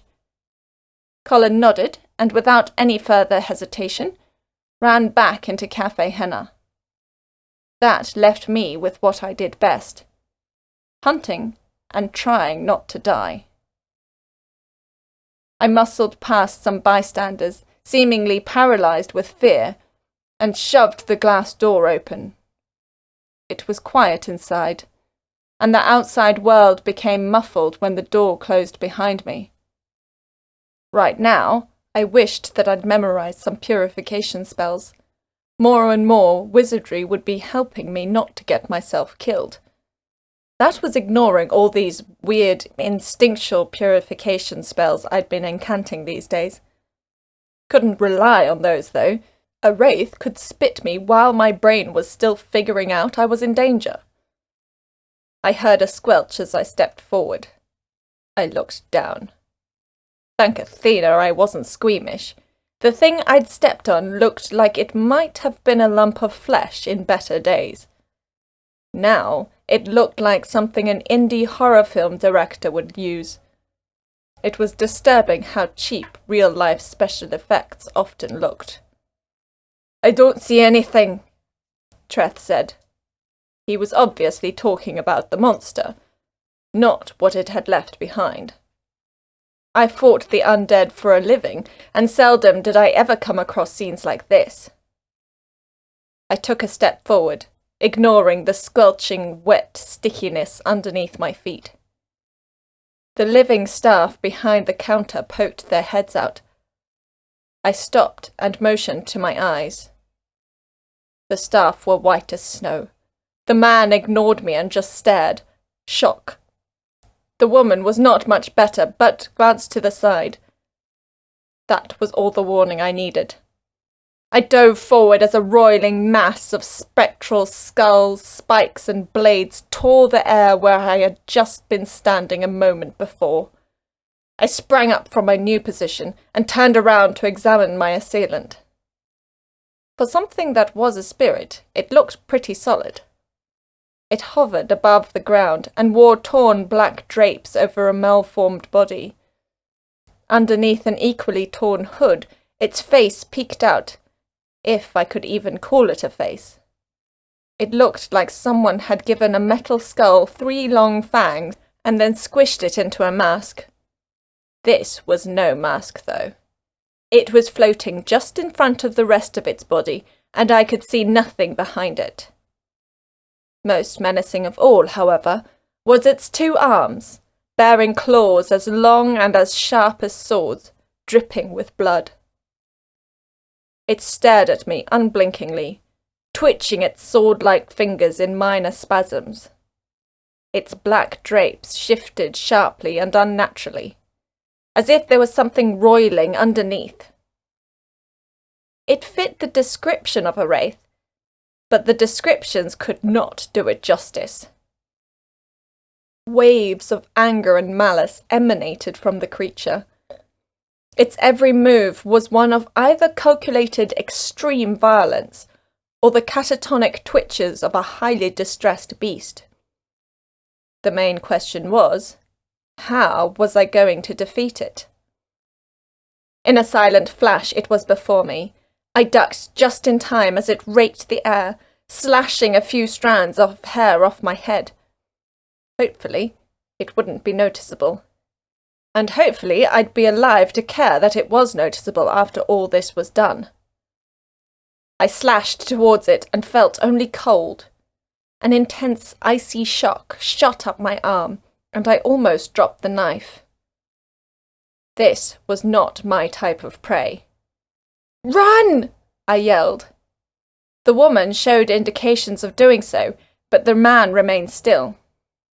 I bit my lip in frustration, dove underneath the wraith as it attacked my last position, and ran towards the far end of the room. The wraith considered me with its dead, hollow lack of eyes. I felt a bead of sweat run down my forehead. Where was Colin? Where was the silver I needed? And what the hell was I doing here? Was I even getting paid to do this? The wraith twisted its head and looked straight at the staffers behind the counter. The woman flinched and fell backwards. Without hesitation, I charged forward as the wraith turned towards its new prey. Along the way, I sheathed my knife and grabbed a plastic food tray. Wraiths could only be hurt by enchantment or silver, but they were still semi-physical. That meant that I could still block their path. With only a moment left before the wraith's blade fingers made contact with the stunned man, I felt just a bit of pressure as I knocked the creature's hand out of the way using the tray. Even through the plastic, I received the chill that had shocked me earlier. I let out a squeal and dropped the tray. The wraith considered me for a second, and then drove its claw through my skull. At least, that's what it intended. I only moved my head at the last moment, and lost only a bit of my scalp, the blade glancing off the side of my skull. I already felt the blood pooling over my ear. I caught a glimpse of my own blood and flesh-matted hair flick off the wraith's blade. I stared at it, racking my brain for a solution, a way out of this. The wraith brought back its claws, and I realized that I had no solution. I prepared my body for another evasion, knowing all too well that the wraith had me pinned. Black smoke rose from the wraith's back, and it let out a shrill and head-piercing wail. I saw a silver dessert knife embed itself in the creature's back. It wasn't a clean stab, but it was good enough. I rolled and found myself standing next to Colin, carrying a plastic bag of silverware. "Sorry I'm late," he said, passing me the bag. I felt the air sting the injured side of my scalp. I'd need to spend a chunkload of my savings to get that healed. Would probably need to accept the Citadel's payment. So much for honor and principles. The wraith ceased its scream and twisted its head on its body to stare right at us. I dipped my hand into the plastic bag and brought out a collection of silver cutlery and even a silver-plated watch. I threw the stack at the wraith. It recoiled at the blow. Black smoke bellowed from welts opening in its ethereal and monstrous flesh. It was hurting, but I knew it wouldn't be enough. Wraiths were hardy spirits, even against silver. I took out a silver plate and passed the bag back to Colin. "Keep it stunned." He nodded and took more silver projectiles out to throw. I tested the edge of the plate. It wasn't sharp, but it'd do. Colin let out a volley of silverware, and I charged. Even in its painful throes, the wraith managed to scrape my shoulder, adding another cut to the jacket and another scar on my already scarred upper arm. I didn't stop. With 2 hands, I brought the plate above my head and then swung down on the wraith's skull. I made contact, and the silver dented. Yet I felt no resistance. I swung again from the side and felt the same. No resistance, as if hitting only air, but a dent appeared. Only the fact that the wraith wasn't slicing me indicated that I was doing something right. I swung again and again until the plate was twisted and morphed into a little ball. The wraith had shrunk down with every blow until it was the size of a child, floating meekly just above the ground. I drew my knife and held its point against the now malformed silver plate. The wraith's skull face was on the other side. Like driving a nail with a hammer, I used the sharp pressure of the knife to insert the last bit of silver into the wraith's spectral being. It burst into a puff of black smoke. There was silence, and I felt the intense pain of my head injury start to ignite in earnest as I panted out my adrenaline. "So, when's the next date?" Colin asked, panting just a bit himself. I bit my lip, and then burst out laughing. Chapter 13. Party. Colin had been a literal lifesaver with the silverware. It had taken him some legal wrangling and, admittedly, quite a bit of lying about bylaws to get the stuff, but the point was that he got it. The reward from the city was good enough to cover reimbursing the owners. I offered Colin a cut, as was professionally expected. He graciously declined. I used the rest of the pay to contribute to my medical expenses. Was going to leave 2 scars, but my hair would be able to grow over the head cut. In the meanwhile, I wore my hair to the side to cover some unflattering stitches. Well, shouldn't complain. It could have been much, much worse. Even so, I spent a lot longer in front of the mirror tying my hair just right so that most of the stitches would be covered. Conrad didn't give me much time to recover. While he was upset with me for delaying the payment from the Titan mages, there were still monsters to hunt. So that brought me to a revenant, stalking people by the fens of Lakeside. I'd never fought one before, but it was still my cup of tea. All rotting flesh, sinewy, with bones sticking out of it. Revenants were undead. Typically, undead which had been dead for a long time. Think of them like zombies, but a lot more rotten and a lot angrier because of it. This revenant had stuck its hand out of an old grave lot. Some freak necromantic ritual from miles away hit it, and rose someone's grandpa or grandma from the grave. Couldn't really tell which. It didn't look human anymore. Lucky for me and the residents, it also lacked a pair of particularly human limbs. Legs. When necromancers brought revenants from the dead, they tended to use their powers to enhance the body parts that were left. Not with this specimen. It was as rotting and as cadaverous as the day before it started screaming.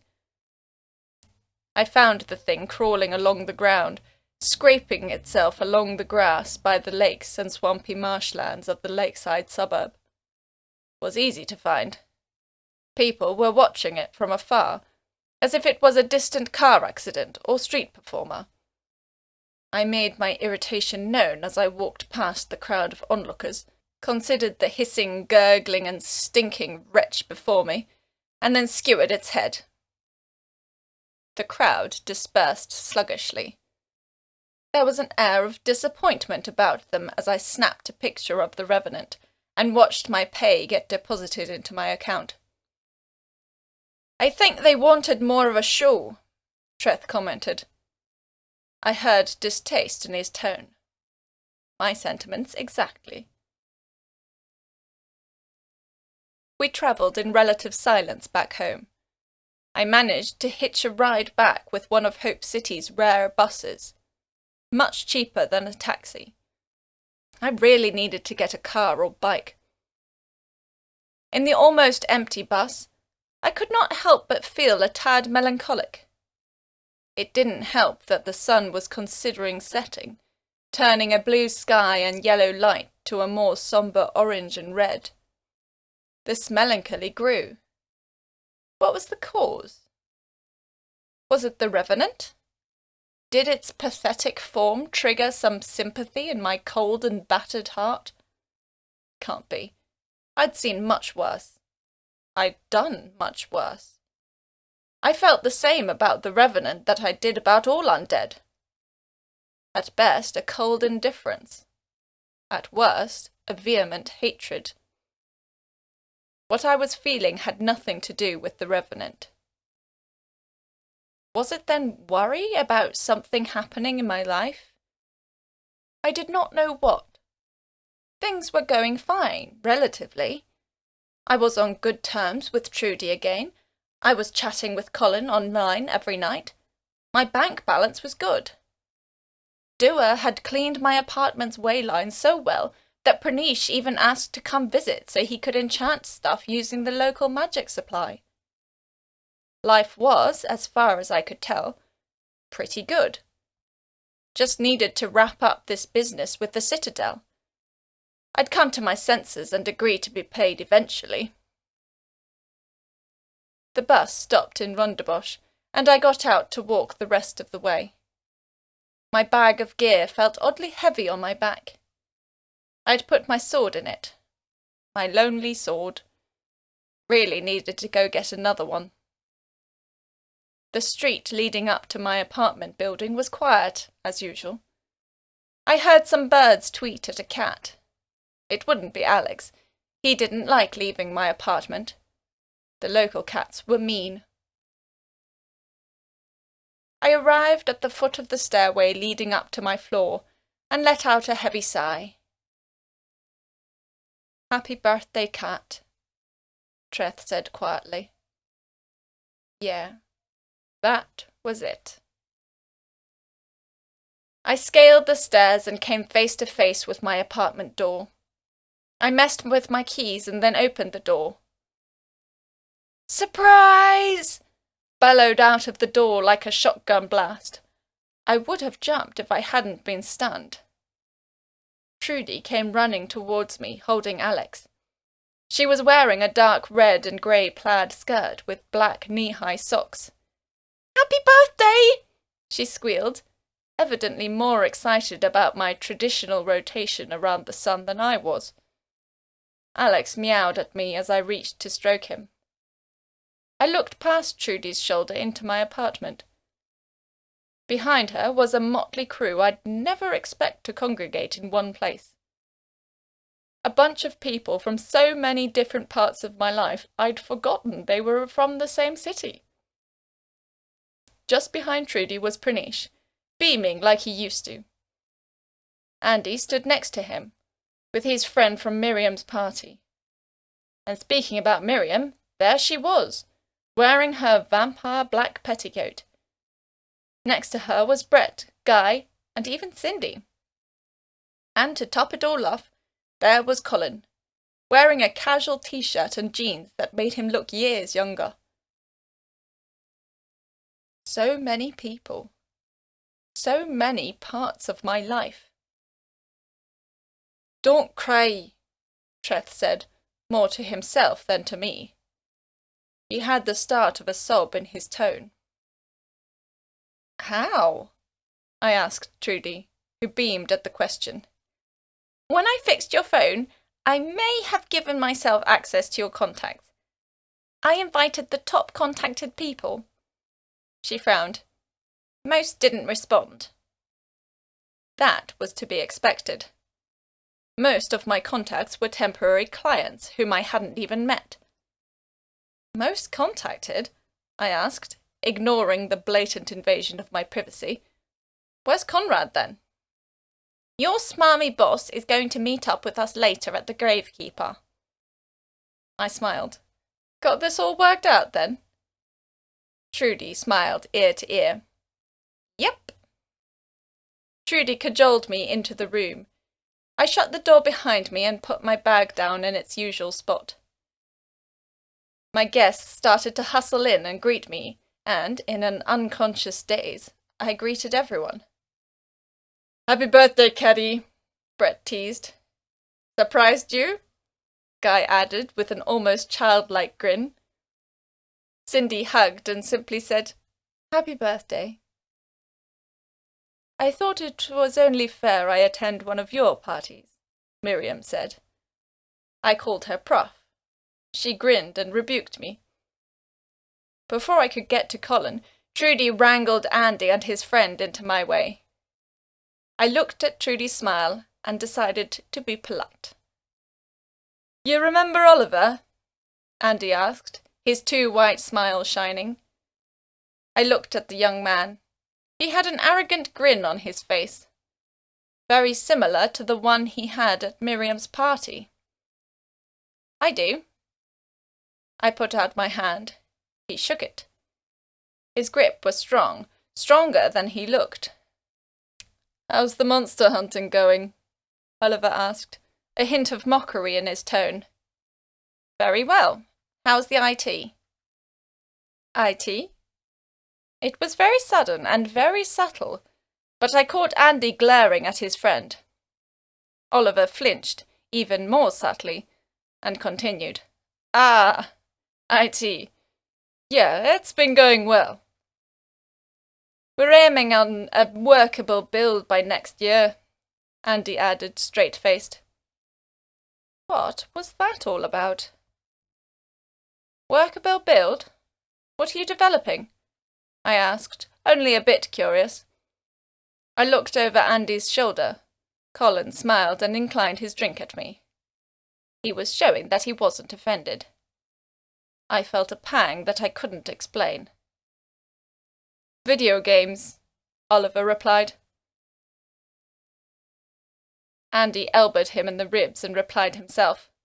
Boring stuff. Accounting software. Oh, I said in a barely cloaked tone of forced interest. Accounting software can be very interesting. You should talk to Pranesh, babe, Trudy said. He's developing some sort of magic code. Pranesh, from across the room, speaking to Cindy, looked our way at the sound of his name. I got the impression he wouldn't want to talk to Andy about his project. My phone rang before anyone else could speak. Ignore it, it's your birthday, Trudy said, less naggy and more excited. I smiled faintly, but still retrieved my phone from my pocket. The caller ID read, Mandy Caleb, my aunt, my last surviving relative. I ignored Trudy and answered. Happy birthday, Kat! Mandy, I answered with unrestrained joy. I seldom ever heard from my aunt, living all the way in New Zealand. I may be a cold girl a lot of the time, but I really did love my last family member. Thank you for calling. Isn't it like 6 a.m. there? 5 a.m.? But no matter. It isn't every day your niece turns 20. 20? Hadn't really thought about that. Made me feel old. I made my way through the party and to my room, where I shut the door for some privacy and quiet. Mandy, how have things been? I asked, almost somberly. I needed the privacy for more than just quiet. I really had missed my aunt. It's been, well, not going to lie. Have you been following the news? All we hear about here is uprisings in the Zulu Empire and councillor scandals. What's happening? Negotiations broke down, she said simply. yet with a tone charged with anger and a strong hint of sadness. Mandy was a mediator for the New Zealand human government and the Centauri elves that had established their own nation on the once human-dominated islands. If negotiations had broken down, that meant she'd failed. "I'm sorry," I said. I did not know what else to say. "Anyway," she said in a slightly more energetic tone, "let's not discuss that anymore. It's your birthday. What have you been doing?" I winced. Mandy didn't know I was a monster hunter. A part of me didn't want her to know. "You know, hanging out with friends? I heard voices." "Yeah," I answered, relieved. "Trudy organised a surprise party. That girl is a good friend. Send her my best." Her voice had a hint of finality in it. "You going?" I asked, my disappointment showing. "I'm sorry, Kat. I have to sort some stuff out. I hope you enjoy the rest of your birthday. Love you." "I love you too." She hung up. I leaned against the door, my cell phone still in my hand. I rubbed my nose and felt moisture pooling around my eyes. "Don't cry, Kat," I told myself. "Don't you dare cry." "She really does love you," Treth said. I knew that. That wasn't the problem. "I miss her, Treth. And them." "Shots!" Trudy shouted, banging the door into me from behind. The door hit the side of my head, the injured side. "Ow!" I cried out. Concern flickered across Trudy's face, but as it was obvious I was still alive and well, she showed me a bottle of clear liquid. "Shots!" she shouted again. "The sun is still up." "Pfft, barely. Come through, it's your party." She turned and I rubbed my eyes one last time. "Enjoy yourself," Treth said. There was a hidden message in the statement. Enjoy yourself because you can. I followed my friend back into my tiny living room. Trudy had lined up shot glasses, someone else's, not mine, and started filling them with vodka. I sidled up next to Colin. "Happy birthday," he whispered. I smiled. "So, I don't have any cake," Trudy said, "but we all know Kat would rather have noodles than cake." Praneesh snorted loudly. "But what I do have is a lot of honey vodka." "Honey vodka?" a little voice squeaked as Dua flew down from his birdhouse, glowing an exuberant gold, indicative of a truly excited pixie. Colin jumped just a little. So did Trudy and Praneesh, even though he knew Dua. The others looked at the pixie with intrigue. "A pixie?" Miriam asked rhetorically. "You keep strange roommates, Drummond." Dua floated right down to the countertop, alongside an empty shot glass. Trudy stared at the creature with a blank expression, and Dua stared back with a cocky one.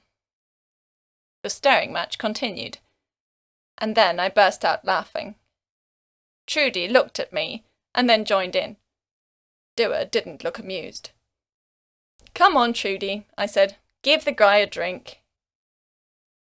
She poured, and Dua glowed the strongest gold I'd ever seen him glow. Trudy played bartender and poured us all shots. I took 2 with her, another with Brett, and another with Colin. Miriam looked amused, but stuck to her red wine. She really did look like a vampire sometimes. Brett even had shots with Dua, with a little help from Guy. I was a bit worried at first. I knew Dua could handle his liquor despite his frame, but I was worried about Brett's view of him. He'd been a member of the Extermination Corps after all. As much as I liked him, he was trained to kill creatures like Dua. But despite my fears, they both devoured their honey vodka in one gulp and spoke animatedly to each other afterwards. Brett left the Corps for a reason, Cindy said quietly from my side. She'd noticed I'd been eyeing him from across the room, a beer in my hand. I know, I said, but frowned, as I still wasn't sure. Cindy was drinking some of Miriam's red wine. She turned towards me. He's a good man, Cindy added, almost mournfully. I got the impression that she was remembering someone. Not Brett in particular, but someone else. He has his scars, we all do, but he survived what caused them. She turned away. Others can't say the same. Pranish sidled up to me as Cindy walked over to Dua. What was that about? He asked. Nothing, I lied. Definitely something. Anyway, how are you doing? Fine, he said, and even added a faint smile. A man never cries in public, Treth said. Doesn't mean he doesn't want to. Treth was right. Pranish had seen things that his much more reasonable heart couldn't handle. As the demon on Table Mountain had said, I was already broken. Saving Trudy hadn't cost me any more of my shattered soul. For Pranish, however, it had cost him his innocence. I moved closer to Pranish. It's okay to talk, I said, hush-hush. I hoped I sounded sincere. I wasn't used to this. Pranish backed away. I'm fine, Kat. Really. More than fine. My project is coming along well. Trudy said so. Magic code? Not exactly. His tone started to become more enthused. You know how spells are essentially the primal words of the realms, and when uttered or transcribed they can carry power? Sure. I understood the basics, I promise. Pranish nodded, satisfied with my answer. Well, what I'm doing is putting those words onto a computer.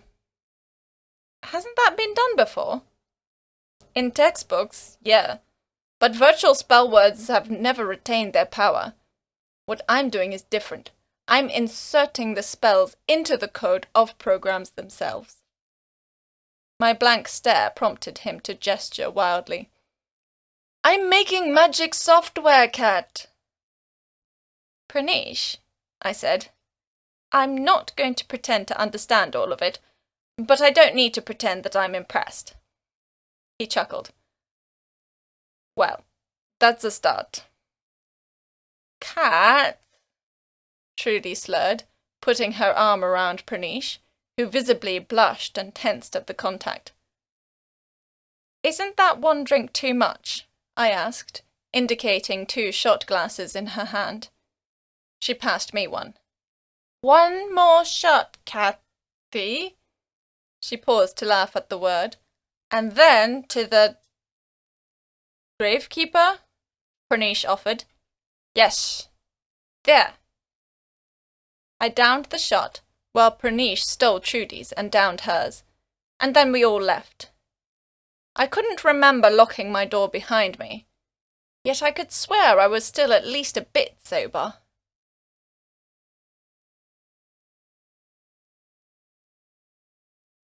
Wear it!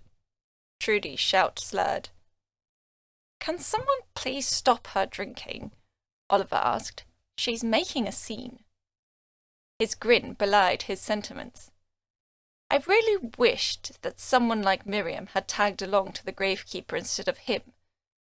Unfortunately, she felt a bit too old to engage in such raucous revelry. She wished me luck, reminded me about an assignment due after the break, and then departed. Dua also stayed home. Despite his insistent desire to drink more and more honey vodka, he soon passed out. Cindy assured me that he was okay. Pixies got drunk, but it wasn't really dangerous for them. Could chug petrol and sleep it off, she chuckled. I left Dewar in his birdhouse out of Alex's reach. May not even have needed to. Alex was pretty tired after all the fuss, and was left dozing on my bed. The rest of the party arrived at the gravekeeper. Oliver and a recently sobered Cindy were designated drivers. It was a wonder what healing magic could accomplish. Upon arrival, I was greeted by Conrad, grinning his pearly white grin, and holding up a coat made of scaled hide. "It's very orange," Colin commented. "Wear it!" Trudy shouted again, leaning up against Andy. The vodka had already hit her hard. I examined it more closely, not knowing what to think. It was, as Colin had so astutely pointed out, very orange. Orange and scaled. I didn't remember the salamander's hide looking like this when I killed it, but it had been on fire at the time. "Happy birthday," Conrad said. "I know it isn't a huge fashion item, but it sure is a statement." "The Spalax carried it off," Cindy said, appearing next to me. She had dropped us off to find a place to park Brett's car. Her words held a venom with enough undertone to write a prequel. "Cindy," Conrad said. His smile almost wavered. "Good to see you. And you're right. The Spalax/Flame Viking/Skinwalker did know how to make it look good." He looked at me. "And I'm sure you'll be able to as well. Come on, try it on." I conceded and accepted the orange coat. It was faintly warm to the touch. An effect of it being salamander hide? Fortunately, it felt dry. I imagined that it would feel slimy. "The scales should be harder than your usual armor," Conrad said. "Which means better prey for her to catch for you?" Cindy said. "Better prey for her to catch in general," Brett added. He eyed me up and down. "Nice coat, Caddy." I didn't know what I looked like with it on, but I felt silly. Orange was not anyone's colour. But everyone was starting to settle in, and Conrad looked very pleased with himself. And if it was better than my current armour, who was I to complain? I smiled genuinely. "Thanks, Conrad." "While we're on the topic of gifts," Brett said, "here's something from me." He passed me a brown A4 envelope with the words, "Happy birthday, Catty. Love, Brett." I snorted at the words, but later came to think about them much more intently. I opened the envelope with my sacks and read the contents. "There's a lot of jargon here." Colin sidled in next to me and took a look. "It's from the Ministry of Police. The paperwork needed to—" He squinted, taking a closer look. The text was very small, and I prided myself on my good eyesight. "To register for a firearm license." He looked at Brett, impressed. "These are almost as hard to get as clearance to scale Table Mountain." Brett shrugged. "I included a motivational letter and a commendation from an upstanding licensed agency hunter." "Which hunter?" I asked, stunned by the gift. I'd been needing a gun license for ages. I'd just never had the time, money, or connections to get one. "Me." "Upstanding?" I grinned. "I'm as surprised as you are. Anyway, that is most of the hard work done. You just need to find time to go to a station, do your competency test, and then sign a few more forms." "And until then," Trudy butted in, "you can use this." She was still swaying, but had gained a semblance of lucidity. She handed me a rectangular package covered in Christmas wrapping paper. "I saw that you have only been carrying one sword these days," she said as I started unwrapping the present. "And as you have a spare hand—" The package revealed itself to be a wooden case. I opened it to show a black lacquered sheath with a tightly woven hilt. A symbol of the Titan's fist dominated the artwork of the square handguard. "A wakizashi!" I cried out, so excited I was about to burst. "How, by the vortex, did you afford this?" Impolite to talk cost at a party, Trudy shushed me. "I got it from a magic shop. Pranish said it was enchanted for hardening or something. Didn't know what that meant, but he said it was cool." It was cool. A hardening enchantment helped to keep the blade sharp, strong, and tempered. In the past, I hadn't wanted to buy Japanese blades because they struggled to keep an edge, but with a hardening enchantment, that was no longer a problem. I wrapped my arms around my friend, blade sheathed, of course. Trudy staggered, but then returned the hug. "Thank you," I said simply. My gratitude was for more than just the sword. By giving it to me, Trudy had truly accepted my way of life. She had decided to support me down my path. That meant more than anything else. "Hey, don't I get a hug?" Brett moaned, with a joking grin. I shoved him, but then gave him a hug as well. "So," Conrad said, "let's get this party started. First round on me." The first round turned to a second round, and then Trudy brought out the shots again. I was speaking to someone, Cindy, I think, but then Trudy jumped at me, chanting, "Shots, shots, shots!" I did one, and then continued what I was saying. "So, who? The demon. Right.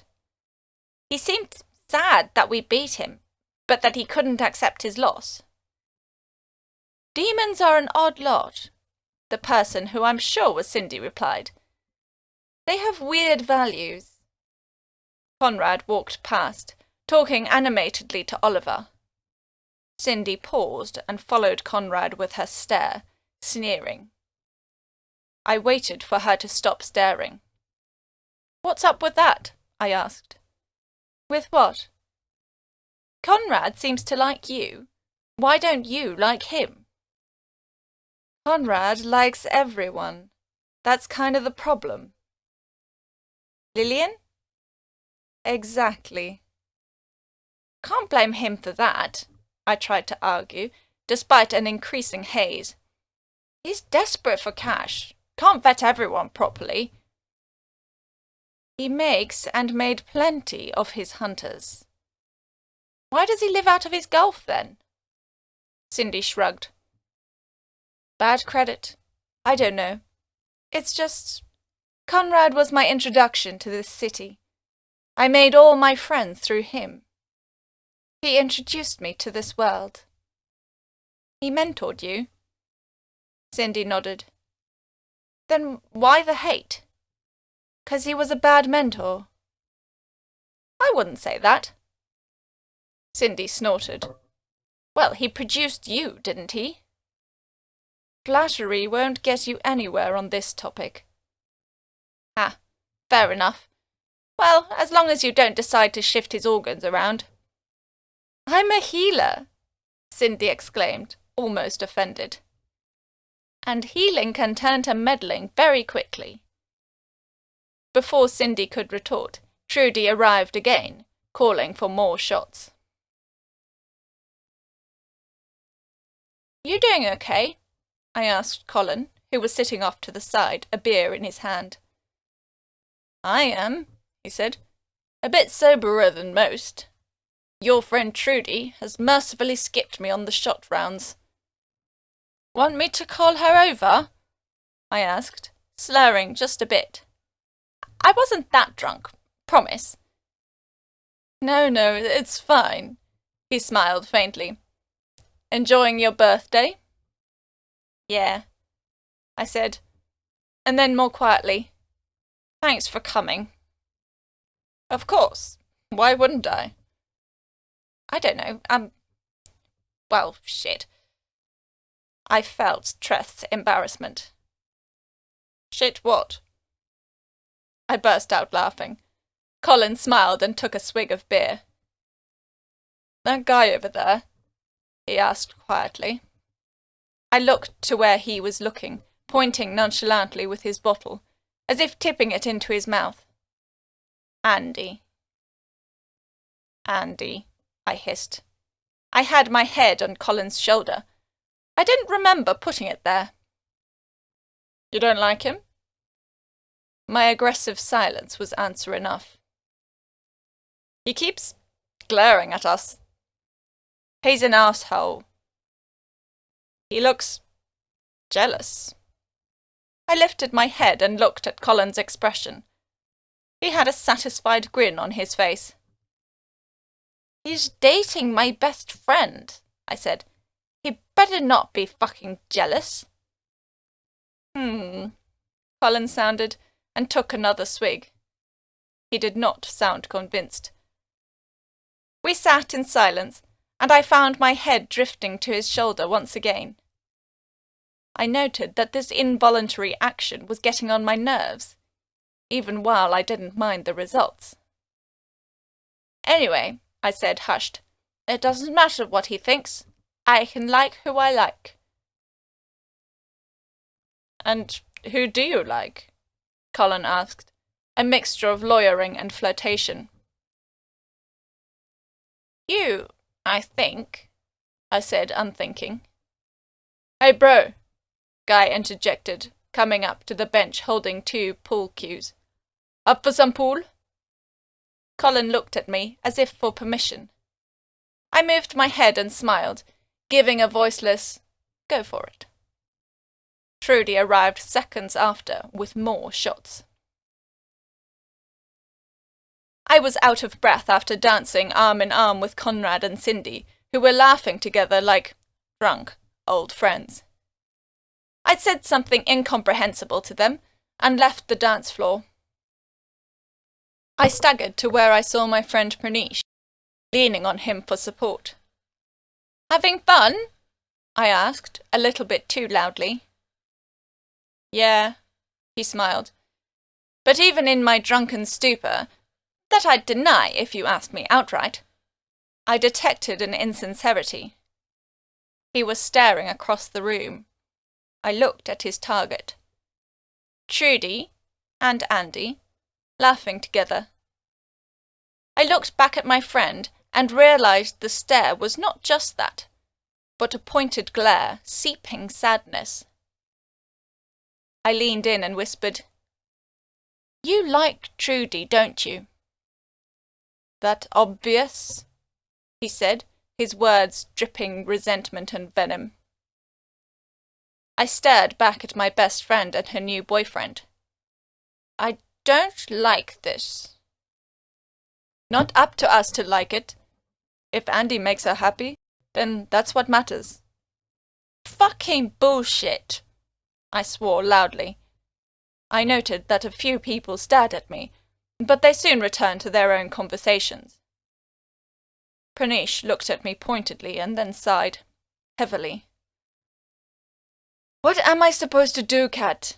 I'm her best friend. Friend! We've all been friends since primary school."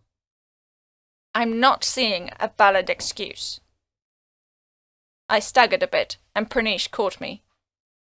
He continued, "I'm so far in the friend zone, I might as well apply for squatter rights." "Friend zone is your fault." Pranesh snorted. He disagreed.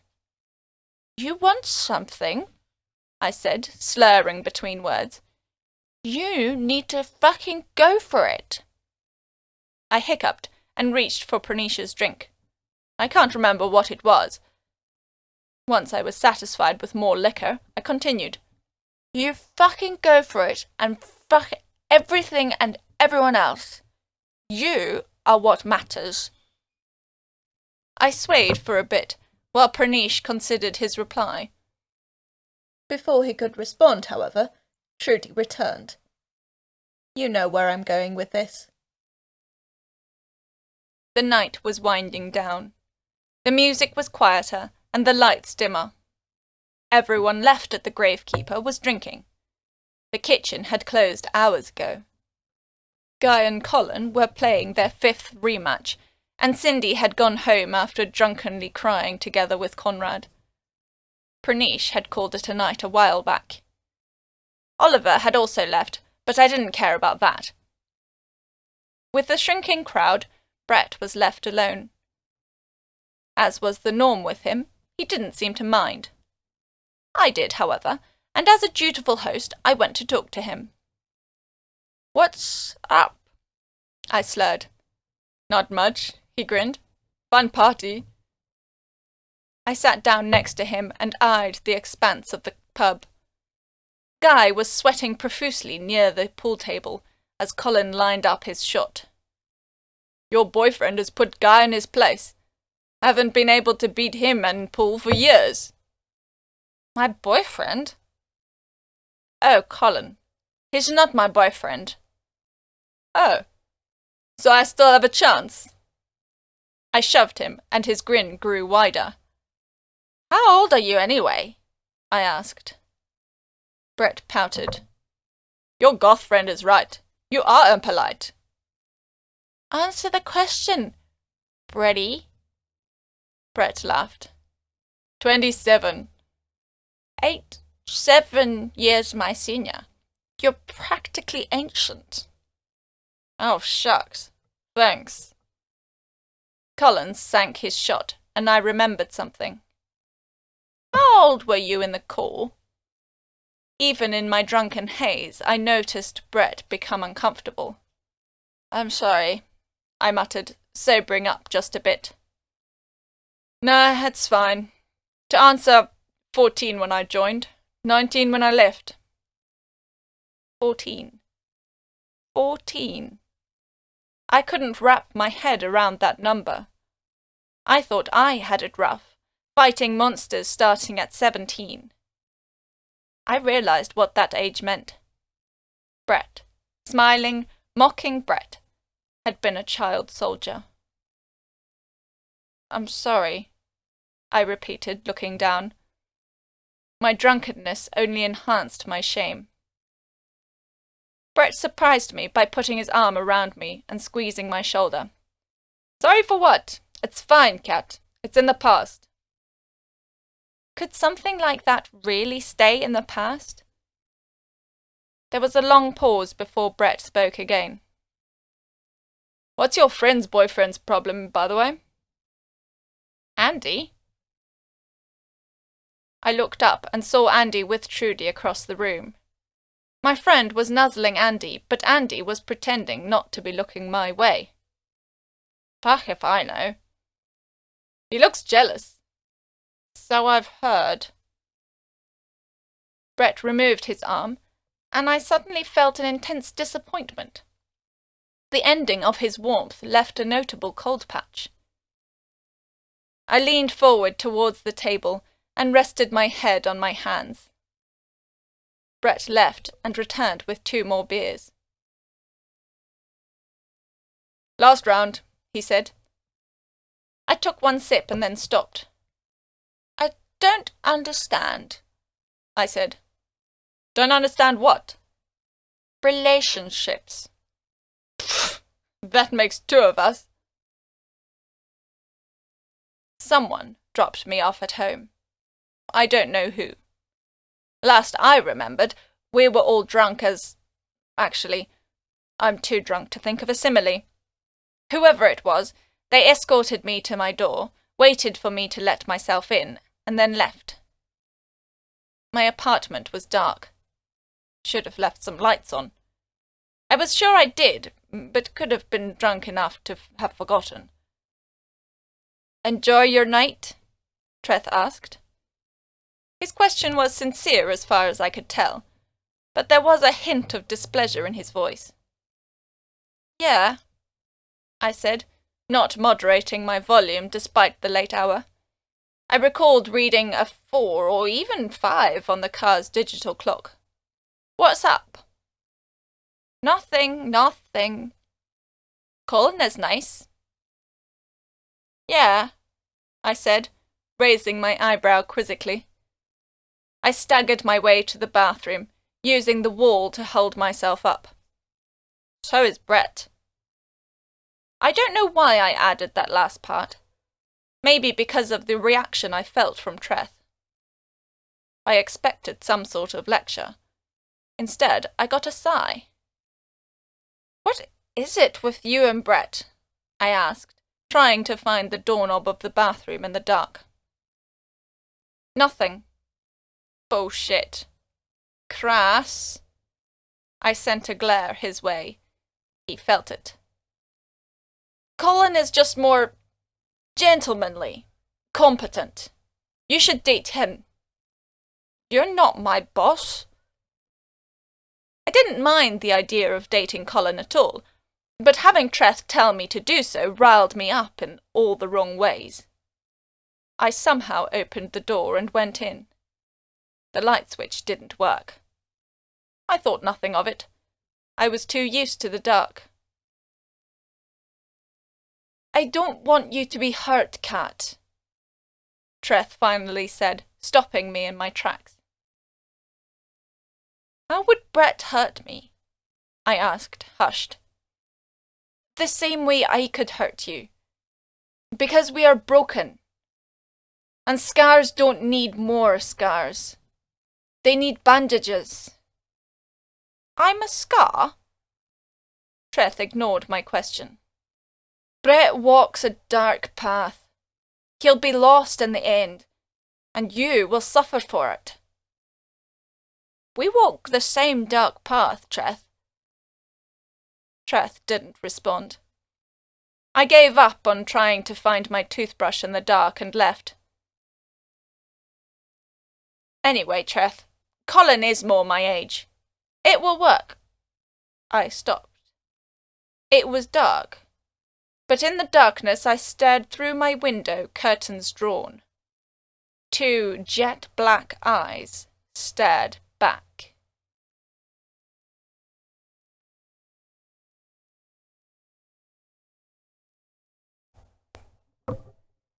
Chapter 14.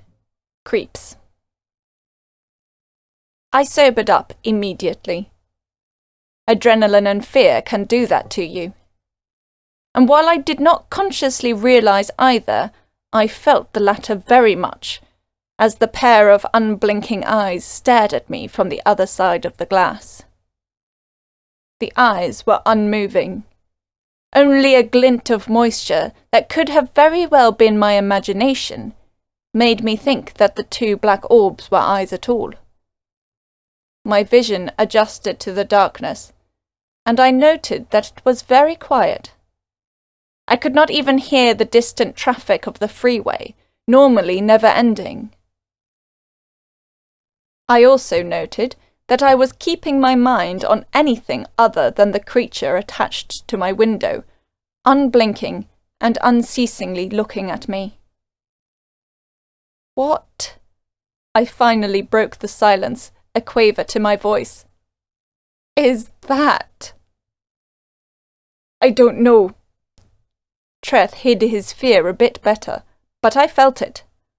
It was like the pang in the heart you usually feel when you're afraid, but externalized. The creature was sickly white, like plaster pulled over smooth flesh. Its gait was ape-like, with long arms and legs. Its elongated snout looked like a baboon's, yet I saw no teeth or opening for its mouth. Wisps of dark hair fell off its head like tiny rivulets. 2 shiny, stone-like eyes held a sense of malicious intelligence as it stared through my window. It clung there like a gecko, unmoving. Like one of those sculptures that you swore was following your every move. I'd call it creepy, but that was an understatement. It was damn well nerve-wracking, and I wrestled with vampires and walking corpses for a living. "Kat?" I heard a meek whisper. "Doer?" I whispered back instinctively. I didn't feel any more noise would matter. This thing was staring right at me already. "Don't go outside." I looked around, but couldn't see Dua's glow. A pixie's glow was linked to their mood. If he was not glowing at all, then he must be hurt, or so terrified that he may as well be hurt. "Do you know what it is?" I asked, looking for my pixie friend. I found him keening underneath a coffee mug. I'd seen almost dead nightlights glow more intensely than my normally exuberant and self-assured friend. "A curse, Kat! A curse from the void! You angered someone, Kat! Someone has sent the cursed void creepers!" he muttered, avoiding my eyes. His accent strengthened when he was stressed.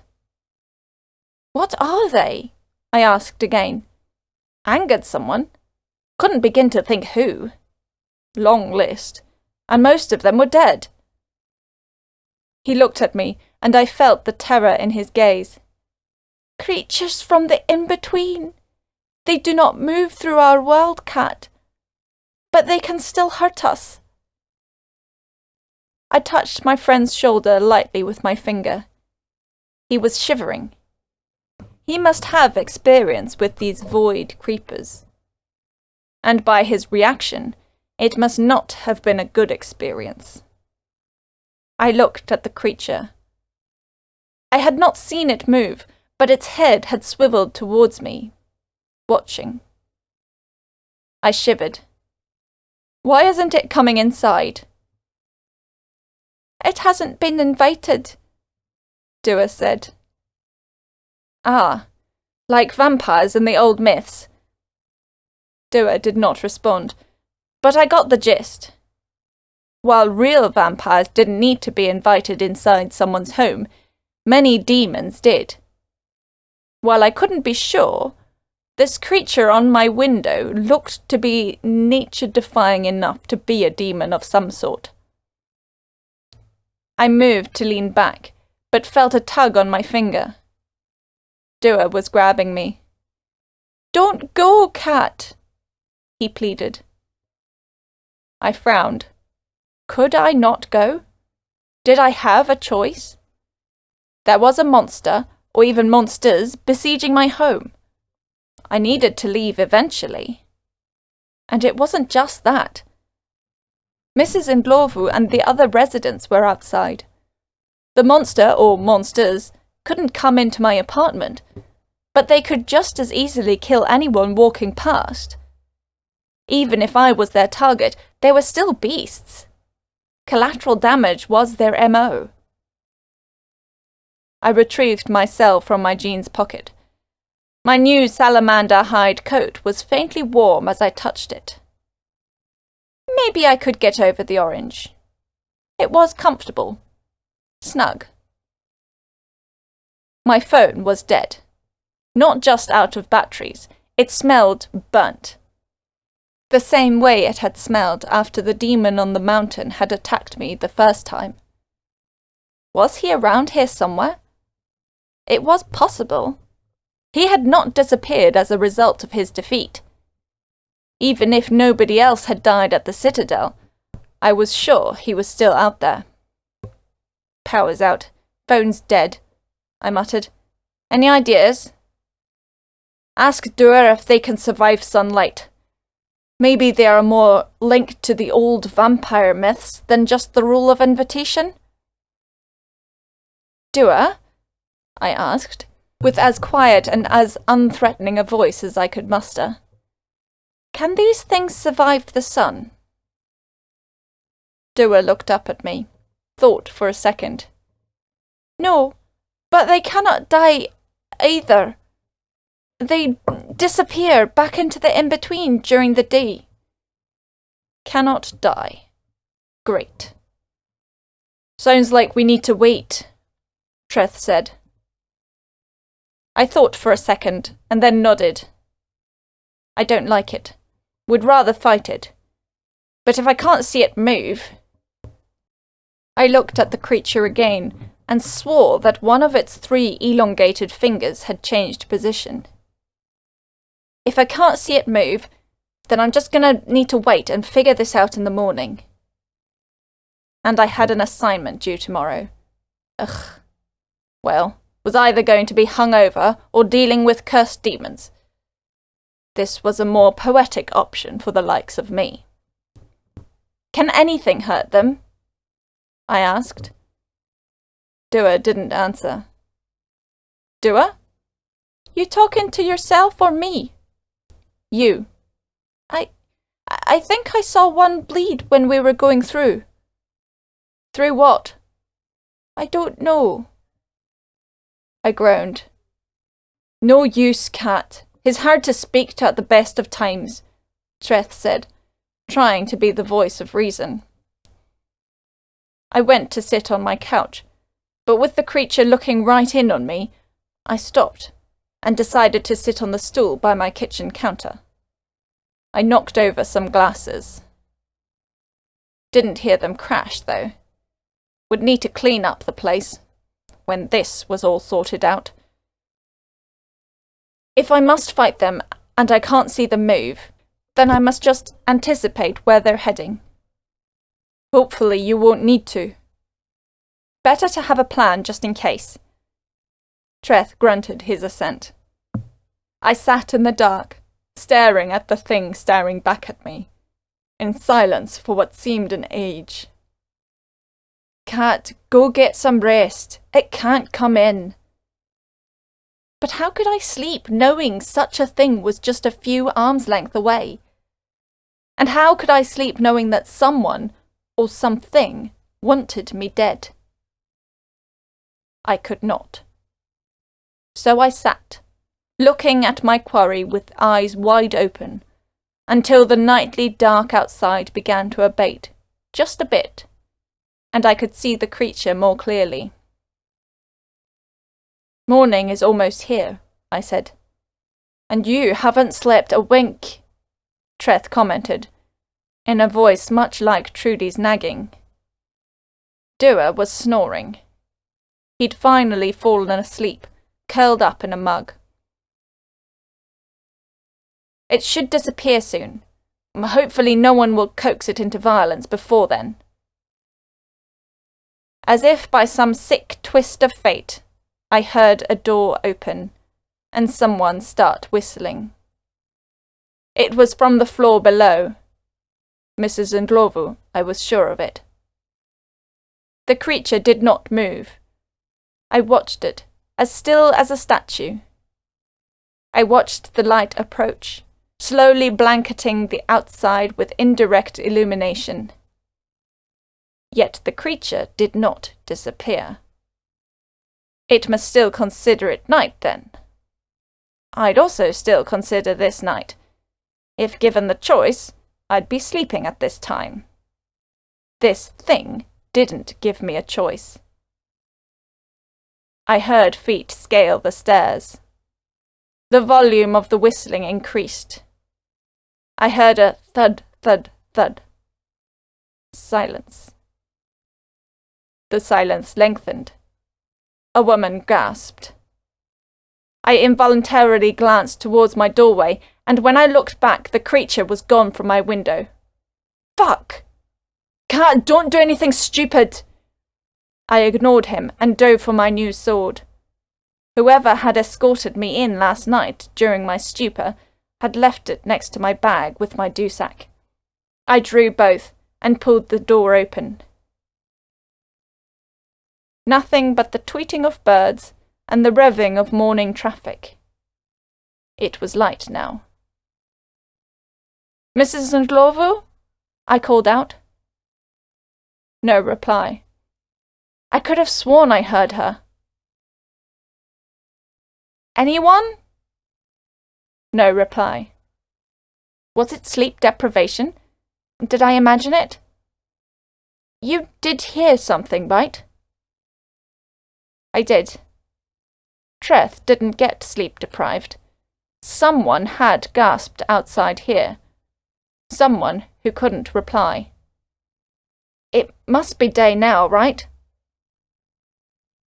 Treth didn't answer.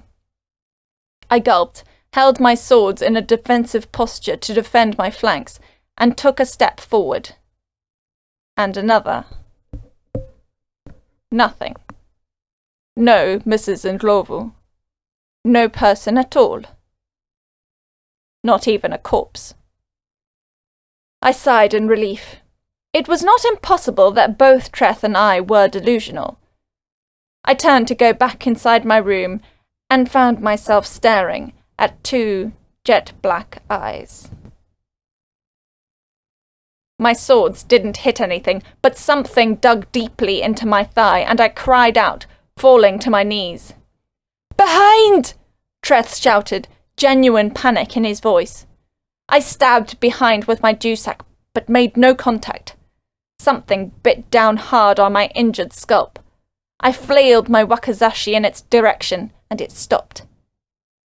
I caught glimpses of its plaster white flesh and unnaturally black eyes, but couldn't see it clearly. It kept moving, teleporting, or whatever it was doing with this in-between nonsense that Dua was on about. How could I anticipate where it was going next? It could go anywhere, it seemed, and faster than I could react. I felt blood coating my outer thigh and on the side of my head. A blow to the back of my head sent me reeling, and my vision shook. I tried to lift myself off the ground, but could only manage rolling out of the way, narrowly avoiding the creeper landing just where I was.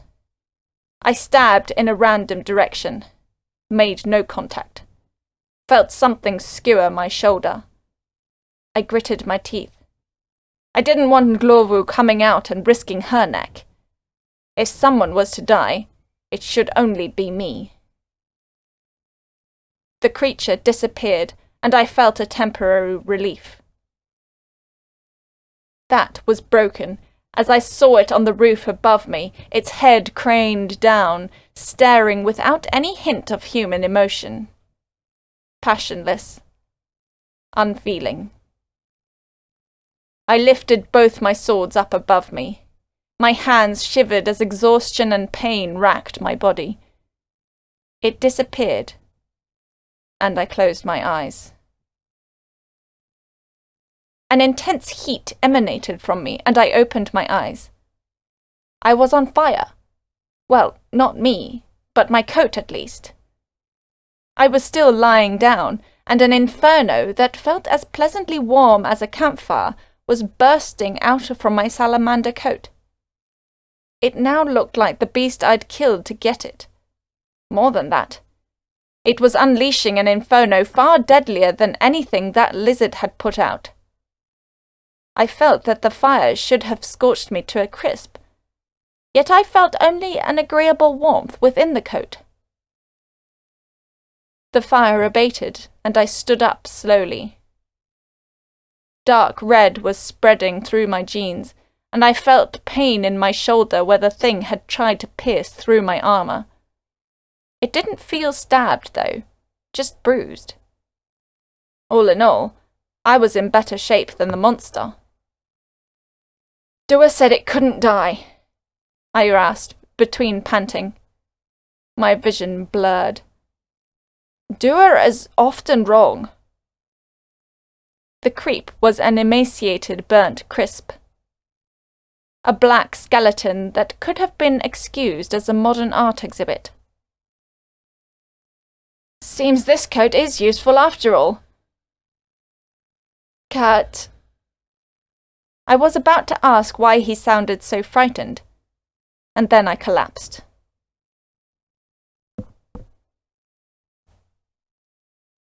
Chapter 15. Morning Light. I woke up where I'd fallen only moments later, feverish, in intense pain.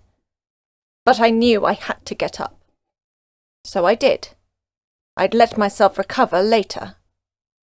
The burnt-out husk of the creature from the in-between was gone without a trace. Seems Dua was right. They couldn't die. The sun was beating down hard through the cracks of the apartment building and its neighbouring towers. It was blessedly daytime, and the creature, or creatures, would give me a breather. As I stood, I winced at the pain in my thigh, my shoulder, my scalp. Everywhere. You need to rest, Treth begged.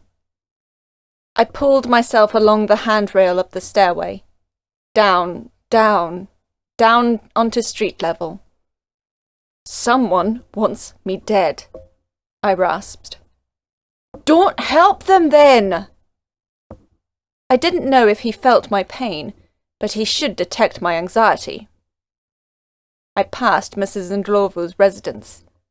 Her lights were off. I remembered that it was Sunday. Mrs. Ndlovu would be sleeping in. Then who was it that I heard? I felt a cold chill mix with the pain. I'd been tricked so easily by the creature. I'd have to be careful. But what if it had really been Mrs. Ndlovu? I shivered. I didn't want to think about it. I got to the bottom floor of my building and noticed that I'd spilt blood all over the hand railing. My shoulder was bleeding, dripping blood from my arm to my hand. It was now all over the usually white-painted metal hand railings. I hoped Mrs. Ndlovu wouldn't be too mad. I'd clean it up when I was better, when this was finished. I had a lot of cleaning up to do after this was done. For now, I needed help. And if those creatures were of the demonic variety, there was only one person I'd trust. Said person would also be able to heal my wounds, and better yet, remove the curse. I limped my way to the top of my street, where, by a new art shop, there was a very old payphone. Practically ancient. I hoped it would work. My cell was still fried. I gripped onto the side of the payphone booth, breathed heavily to stave off the pain, and fished in my pocket for coins. I had a few. They weren't dollars. Only digital transactions, which most were, used dollars in Hope City. For physical transactions, people still used the old rands, from when this was still Cape Town, and still South Africa. I inserted a few coins, not counting, and then dialed Cindy's number. At least, what I thought was her number. It was miraculous, the clarity that trauma could bring. Through the heat of agony, I could remember things I normally never could. "Hello?" Cindy groaned. She sounded hungover. I'm sure most of the attendees of my party last night were, at least a little. "Cindy!" I rasped meekly. My vision blurred at the exertion of speaking.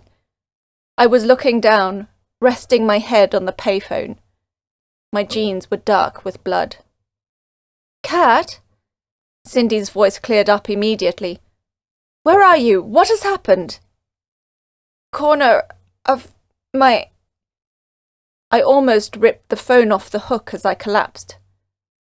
I saw black.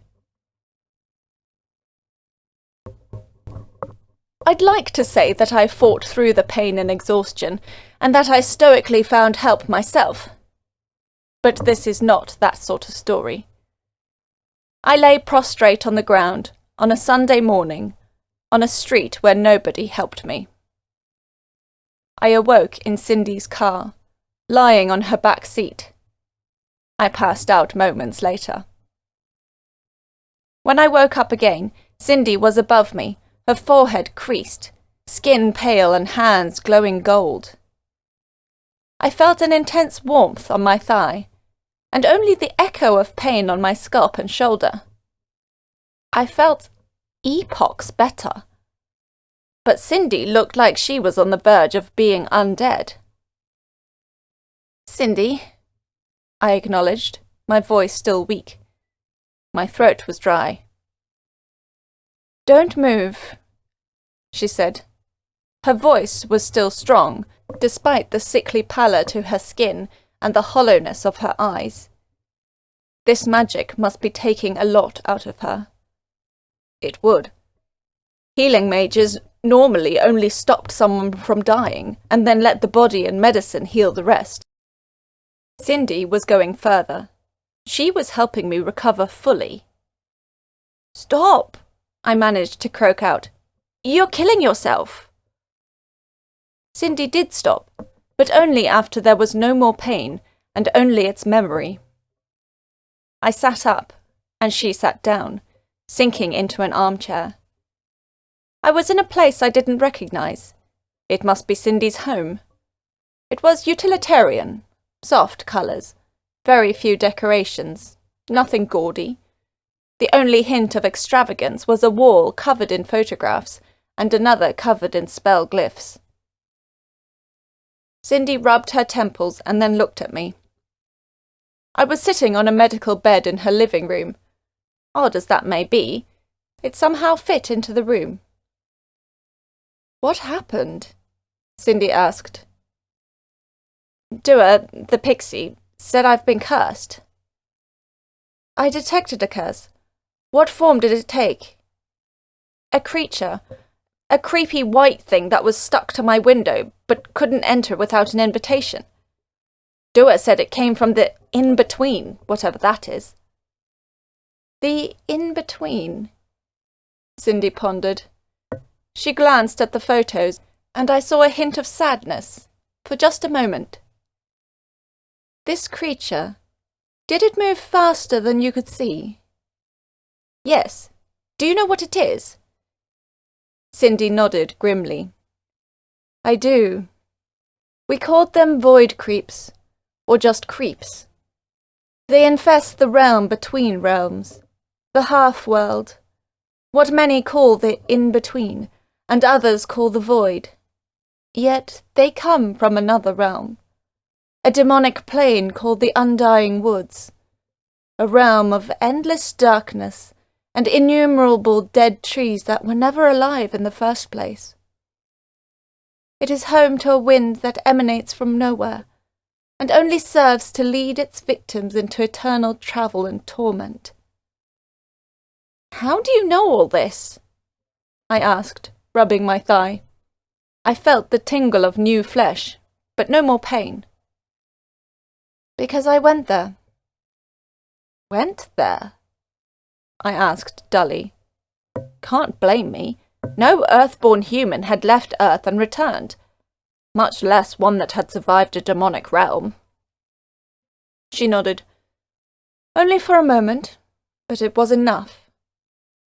There I found the dreadful scenes of the battle dead, strewn across the black and husky soil, frozen in the throes of the trauma that had caused them to have their souls flung to such a place. Many were from realms of which we have no knowledge. Others were more recognizable. Those wearing the bloodied French and German uniforms of Verdun, emaciated figures from the gas chambers of 20th century Europe, the war-weary and crushed spirits of Stalingrad, and the ancient yet still suffering souls of Marathon. They were frozen in time, yet still forced to suffer every waking moment of their demise." How did you escape?" "The man with many names. I called him Tom." I looked at the photos more carefully, and saw a bearded man wearing a bright orange duster. The Flame Viking, the Spell Axe, the Skinwalker. Tom. "You've been cursed with a demon homing beacon. The creatures of the in-between, who have fed so long on the trauma of warriors, will hunt you in the darkness, until you are no more." Cindy said this with the sense of resignation. If Cindy was giving up, what hope did I have? "You can remove the curse, right? A purification?" She shook her head. "I cannot. This isn't some spurious curse flung by an uppity corruption mage. Someone got your blood and your true name." My vision blurred, and my heart threatened to pound out of my chest. My true name? True names were the last defense of a mortal from magical destruction. They were the most closely guarded secret of any person. If someone knew my true name, they were practically holding a loaded gun to my head. Worse. But you aren't defenseless against the creeps, Cindy said, and stood up so suddenly that I almost jumped. She disappeared out of the room and then returned. I saw that Brett is teaching you how to shoot. She handed me a small wooden box. I accepted it and flipped open the lid to reveal an old-fashioned pistol with a varnished wooden handle and deep black metal finish. This pistol was linked to a silver chain draped across the wood-chip supports within the box. Its barrel was long, jutting from a small box internal magazine. I recognized it from some old war game I'd played with Trudy. I wasn't a military historian, but I could approximate the era. End of the 19th century or early 20th century. World War I? Just over a decade out. Boer War, the second. It is a C-96 Mauser pistol. Its official designation is die Weltstreifpistole des 33. Reiches. But I call it Void Shot. I examined the weapon closely. German was stamped on the side of the body. I only understood the date. 1896. 3 years before the start of the Second Boer War. This weapon found itself in South Africa, so far from home, in a time of bleak turmoil and violence. It became a part of this violence, as such was its function. So much so that it imprinted onto the undying woods. As warriors find themselves doomed to forever lie dying in that dark world, so do their weapons. This weapon, however, escaped. It travelled with us through the in-between and returned to Earth. After that, it gained an unusual ability. It could fire its rounds, no matter how previously conventional, through the realm between realms, damaging those who were hit. Usually, the residents of the void know no fear of our conventional weapons. The pain and suffering of Earth cannot follow them into their dimension. But bullets fired from this gun can. I examined the weapon closer. It looked normal to me. I gripped the broomstick handle. I don't have my license yet, I said. Since when has the law ever stopped you? Cindy said, the hint of a smile on her lips. I stood up, and Cindy passed me a leather holster. I attached it to the back of my belt, where my coat would conceal it. Cindy handed me a stripper clip filled with silver-tipped bullets. I accepted it, and she showed me how to load. I holstered the pistol and attached its chain to my belt. Hopefully, I would be able to draw it in time. Hopefully, it wouldn't come to that. Thanks, Cindy, I said, for everything. Survive, Kat. That's all I ask. They are compelled by a master to hunt you. Slay the one who placed the curse, and the creeps will lose interest. I nodded. I knew what I had to do. Chapter 16. Faith. One would expect a full parking lot near a church on a Sunday morning. Not in Hope City. Christianity had taken a knock worldwide since the Cataclysm. In Europe and South America, it still survived through an evolution of its key functions, turning to purification, the pursuit of magic, and the understanding of the seraphim. But the traditionalists of Southern Africa couldn't keep up with the times. As people flocked to the Titan cult and secularity, the church suffered. As I stood outside the thick double doors of this old chapel, I could not help but feel intense discomfort. I had not set foot inside a church since my parents died. struggled to subscribe to the same worldview after that. Few could. I took a deep breath, smelling the morning moisture and the wood varnish from the door. At least I was moving around. Cindy had expended a lot of her spark to heal me up, so I could pursue my cursor. It meant she couldn't aid me, but beggars can't be choosers. I cricked my neck and pushed both doors open. A gust of wind from inside sent my coat aflutter. The church was empty. No congregants. Yet it was not in ill repair.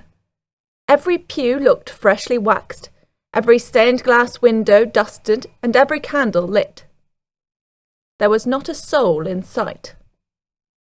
I hoped that the man I was looking for still worked here. It had been a while, but it was my only lead. I took a seat in the second row from the altar and looked up at the statue of the Virgin Mary. I couldn't help but grimace.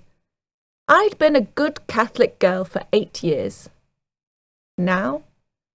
Religion and I didn't get along. Try going through what I've gone through and seeing what I've seen and maintaining a good relationship with faith. I sat quietly for a while. Treth was silent, examining the room. I wondered if the chapels on his world looked anything like this. Finally, a door opened in front, and a man wearing a black priest blazer and white clerical collar appeared. He was old, greying everywhere he could grey.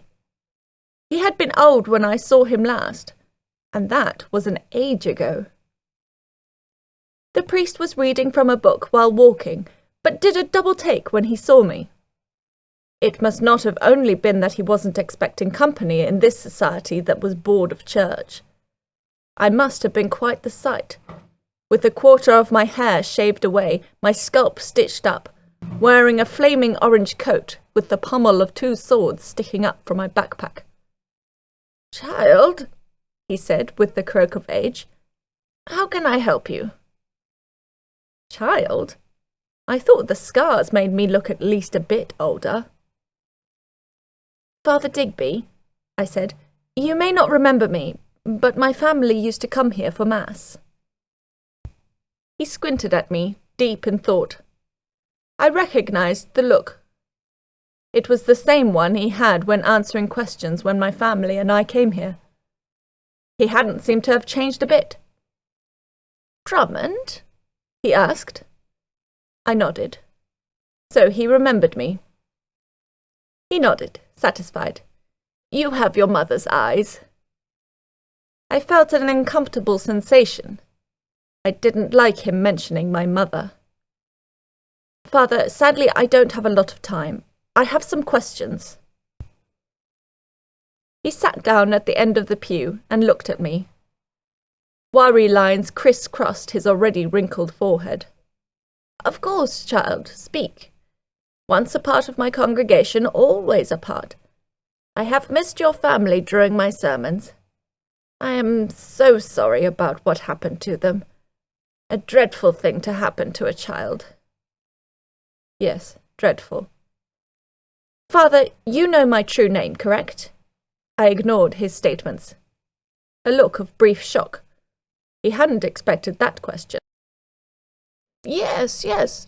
Your parents wanted you christened in the manner set forth by Pope John Paul II in 1998.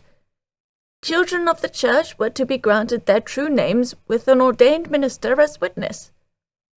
I do recall your name, but I will not utter it." "Thank you, Father. I appreciate the silence in this regard, but it may be too late. Someone, or something, has gained knowledge of my true name. As my parents are dead, you are the only other person with knowledge of my true name." "I would never use your name to do you harm," he said. His tone was sincere, but I was in a mistrustful mood. But I had to keep acting civilly, as much as it hurt me to do so. "Slow and steady," Treth said. "I know you're anxious, but we're close. Treth always knew when he needed to remind me to behave. Was almost irksome. "Do you believe in God, Miss Drummond?" Father Digby asked suddenly. I considered the question, initially shocked, but then shook my head. "I believe in gods, but not God." He looked disappointed as he stood up and clasped his hands behind his back. "A pity, but to be expected. Very few youth of this cataclysmic age have faith. Why look towards the heavens when the marvels are here on earth?" That wasn't my reasoning, but I let him continue. "One would think that magic and its wonder would be testament enough to God's miracles, let alone the existence of his adversaries and servants." "The seraphim have rejected their allegiance to a god," I said. It was a well-known fact. The Archangel Michael of the Seraphim, when conversing with the current Pope Gabriel I, stated that the angelic hosts followed each other's wills and their own. They had no knowledge of a greater power. "Many reject God's role on earth. The angels have revealed themselves to be as ignorant as we are of these matters. Immortality, disappointingly, does not bring wisdom. There may be a God that created both the seraphim and us, but like us, the angels do not know. They are blind to truth and can only be saved by faith." I resisted rolling my eyes. I needed to get to the point. The clock was ticking. "Father, sorry to speed this along, but I have limited time. Someone has put a curse on me, using my blood and my true name. The curse summons demons to hunt me at night. I have until sunset to find the culprit." "And do what?" he asked. I hesitated. "Kill them?" he suggested. He shook his head. "A shame what has happened to you. Rachel would be sad to see you now." "Don't talk about my mother," I hissed, almost yelling. I realized my volume and quietened. "Please." Digby looked at me with accusatory yet pitying eyes. "You walk a dark path, Catherine, but it is your path now. I will help you. You say you are beset by demons." I nodded. "One thing to come from the cataclysm was an enhancement of our understanding of God's enemies. All demons are part of a hierarchy, servants to another. Hell is not a purely chaotic place. Oh no, it is structured, regimented. Every demon has obligations, rules, and fealty." I nodded. I knew all this already. "At the top are the archdemons, who lead their own hosts to achieve their twisted agendas. Every demon owes fealty to an archdemon eventually." He placed his hand on the top of the pew and looked at me grimly. "Whatever demon is after you, a greater demon pulls its strings. And true names are no obstacles to these demons. They know our names. They can get our blood. And they can summon hordes to beset us mortals." Digby's voice slowly faded away as the pieces started connecting. Cindy had been called in to hunt an archdemon that escaped. The Titan mages started dying around the same time. And the demon who claimed to have done it knew my name. Just my luck. To get rid of this curse, I'd need to slay an archdemon. "Comrade," I said into a disposable cell phone I bought from a corner shop. "Kat, I've been trying to call you. New lead on your pet necromancer." "New lead? No, have to focus." "Phone was busted. I'm cursed. Void creeps after me. Have to kill their summoner. I think it's the archdemon from the mountain, the one who was killing the Titan mages." I was talking fast, rapid-firing all my points over the phone while speed-walking back to my apartment. Whoa, calm down. Are you hurt? Not anymore. Cindy saved me. Good old Cindy. Where are you? Pinelands. Walking back. Long walk. Why do you think it is the demon? I thought you got rid of him. I told you that I didn't. I was hopeful. So, what hunches do you have? Someone got my true name. Archdemons can apparently do that. Only living person who also knows my true name is an old priest with no magic to his name. So that leaves the demon from the mountain. He's the only being I know who has the capacity to get the stuff needed to curse me. He also has motive. You think he summoned the creeps? Who else could it be? Kat, Conrad said hesitantly. Demons, even archdemons, can't summon other demons. Demons require a mortal tether. A human summoner. What? I stopped in my tracks. I'd seen the entire puzzle complete, but now I realized I was missing half of it. Digby had been wrong, and that was my only lead. Wrong or lying. So a human wants me dead. Looks that way. Who did you piss off? Long list, but none of them demonologists. Void creeps only come out at night. You've got a few hours. And I should be finishing my assignment. Ugh, we'll have to give them a curse note. I'm sure Miriam will understand. Anyway, got a client to talk to. Good luck and keep me posted. He hung up, and I was all alone on this street. Hours until demons were going to come out and renew their hunt for my flesh. So, someone wants me dead. Someone has wanted you dead before, Treth responded. Yeah. I pictured Jeremiah Cox's mutilated face lying in a pool of his own blood. Didn't work out for him. We'll pull through this, Kat. I nodded. But how? Connect the dots. Just because the archdemon can't summon demons himself doesn't mean he isn't connected to all of this. Remember what he said. He is currently being controlled by someone else. Perhaps his summoner is the same person who cursed you. You're getting good at this, Treth. We are getting a lot of practice. The question is, who is the summoner? I stopped underneath the shade of a tree and thought. Who would want me dead? Who with the capacity to summon demons? Not just demons, an archdemon. Demon summoning took extremely powerful sorcerers. They needed all that spark to keep the demons in line, or risk becoming demonic fodder. So, that meant someone with a big spark pool, or an incredibly talented wizard who could find a substitute for their own lack of spark. There were no corpses of the missing Titan mages, only blood. But blood could be falsified in this age of magic, cloned and sprayed over the place of the murder.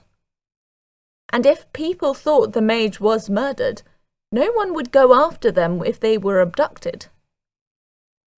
A sorcerer's spark was a raw power source, but with a skilled enough wizard, it could be turned into something reminiscent of a very powerful wayline.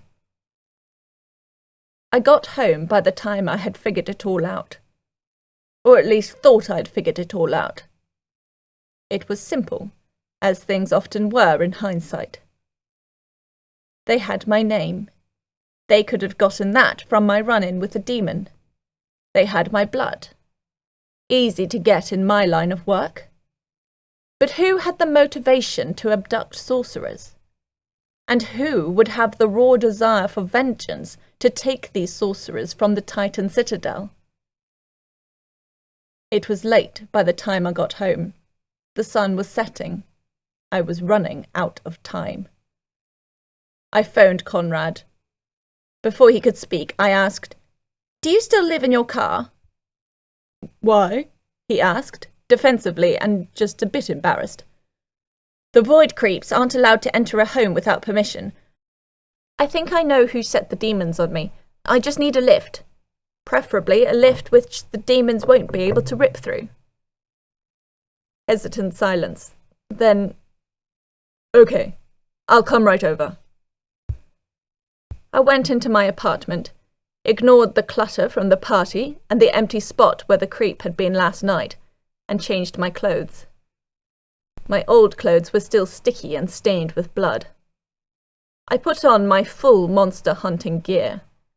Thicker denims, with a lot of pockets, and a t-shirt topped with a polymer vest, my faceplate, greaves, arm guards, gloves.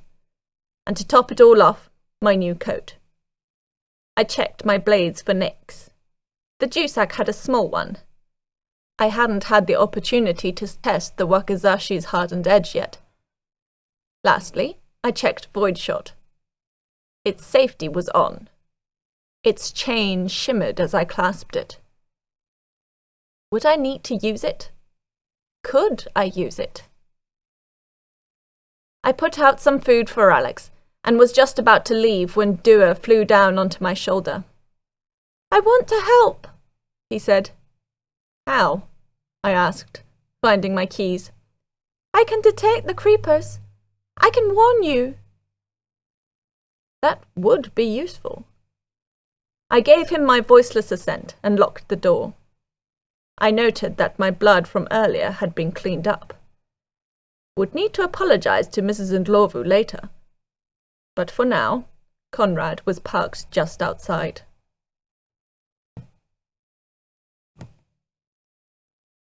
Chapter 17. Revelation. "Why do you need to go to the Titan Citadel?" Conrad asked, screeching through traffic and racing against the setting sun. "Suspicions?" "I hope more than suspicion. Our contract is basically up.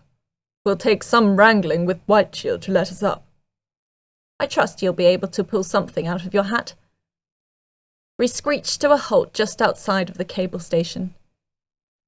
A few Whiteshield guards aimed their guns at us, but they recognized me as I got out of the car. "I need to see the mages," I said in a tone that didn't brook dissent. He tried anyway. "You no longer have any clearance." "Hey," Conrad said, still at the wheel. "You're private." "Lance Corporal," the guard said. "Well, Lance Corporal, you won't be jack shit if my hunter isn't allowed to get up there. The Citadel is in grave danger, and she's the only one who can save them. So if you like getting paid to stand with your ass against that wall all day, then let her through." "Sir, don't sir me. Let her pass." The guard looked at his friend desperately. His friend shrugged. "Well, she had clearance once. Should be fine." They let me through. Conrad remained at the bottom in his car. I suspected he didn't want to be outside when the creeps arrived. I didn't note the cable car trip up. I only tapped my fingers impatiently on the hand railing, the sun slowly setting. "Come on!" "It will be fine," Treth said again. I felt his anxiety just as much as mine.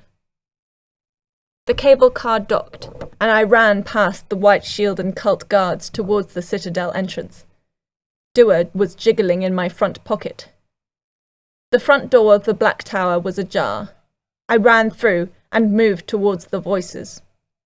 I burst through a door to the sight of a circle of red-robed mages around a conference table. They stared back at me, questioningly. Some noticed Dua in my front pocket, but didn't comment. Stephen reddened with anger, and Charlotte raised her eyebrows so high that it disappeared past her fringe. "Miss Drummond, there are proper ways to come and receive payment." "I'm not here for payment," I panted. "The murderer is among you." "Murderer, Miss Drummond?" Stephen bellowed.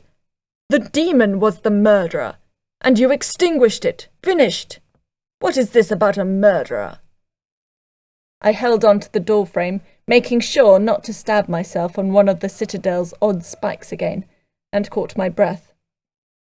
I really wished that I could level my accusation at Stephen. He deserved to look a bit sheepish in front of his peers and underlings. But facts were more important than feelings. "Charlotte," I said, "the night that I complained about no White Shield guards to let me off the mountain, was there really a lockdown?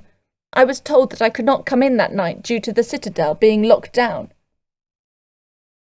She squinted, thinking, "No, there wasn't. There shouldn't have been, at least." "Who was on duty at the door at that time?" "If you are here to criticize our staff, then there are proper channels," Stephen interjected. I ignored him. "Who was at the desk?" I repeated my question. "Cornelius," Charlotte replied, "but he may have been in the bathroom, or the system may have failed." "He was probably dozing off," a Titan mage muttered. It seemed that not only Stephen disliked the wizarding receptionist. There were many bullies here. That just confirmed one of my suspicions. "When I first came here, I cut myself on one of these spikes. Cornelius cleaned up the blood." "So?" Stephen said. "I have a curse on me, Meister. A curse that requires my true name and blood." "And you suspect Cornelius?" Did I? Poor bullied Cornelius. I liked him, but the evidence all pointed towards him. He had my blood. "And your true name?" "He could have gotten that from the archdemon." "Archdemon? I thought it was just a demon." "An archdemon of unknown identity escaped Heligerslicht last month, around the same time that Titan mages started disappearing." "Disappearances which have now halted." "For now, but I suspect that's only because they know I'm onto them. They are waiting for me to leave the picture, and then they will renew their abductions." "Abductions?" "Cornelius is a wizard," I said, resisting a sigh. "How could they not see any of this? A wizard requires an external power source, as you probably remind him constantly. The archdemon was summoned in Pinelands, a light way line. If a being of such power was summoned in a light way line, someone would have noticed the way line darkening before the ritual was even complete." "Are you suggesting that Cornelius, Cornelius, summoned an archdemon?" a Titan mage asked, amused. I looked him dead in the eyes and said, "Yes, I am. And more than that, I am suggesting that the disappeared mages have been abducted by Cornelius, who used his understanding of surveillance and manipulating footage using magic in order to hide the crime." There was a brief silence. I was meant to die, but the archdemon had other plans, as demons often do. Now Cornelius seeks to finish the job using demons designed to assassinate. "These," Stephen hesitated, "are strong accusations, but worth exploring. Charlotte, where is Cornelius now?" "He should be manning the desk." "He wasn't there when I came in." "How did you enter?" Charlotte asked. The door was open. Charlotte stood up with a hurried anxiety. "The door was what?" "Cornelius is gone, I presume," Stephen sighed. "If this wasn't evidence enough, then his fleeing his post is." Charlotte rushed past me, seemingly more anxious about the door than the escape of Cornelius. I followed her. "When did the meeting start? How long ago did you see him?" "Not long. 5, maybe 8 minutes." He couldn't have gone far. There was one way up and down. "Sergeant," Charlotte called into her radio, examining the ajar door of the Citadel. "Sergeant!" No answer. "Fucking White Shield. The council pays them a fortune and they are never there when we need them." "He's probably gone down the cable car. I can catch him at the bottom. Go, Charlotte said with finality. I did so. I ran towards the cable station and hurriedly told the White Shield guards to let me down. The sun was only just peeking out over the horizon. Can you do it?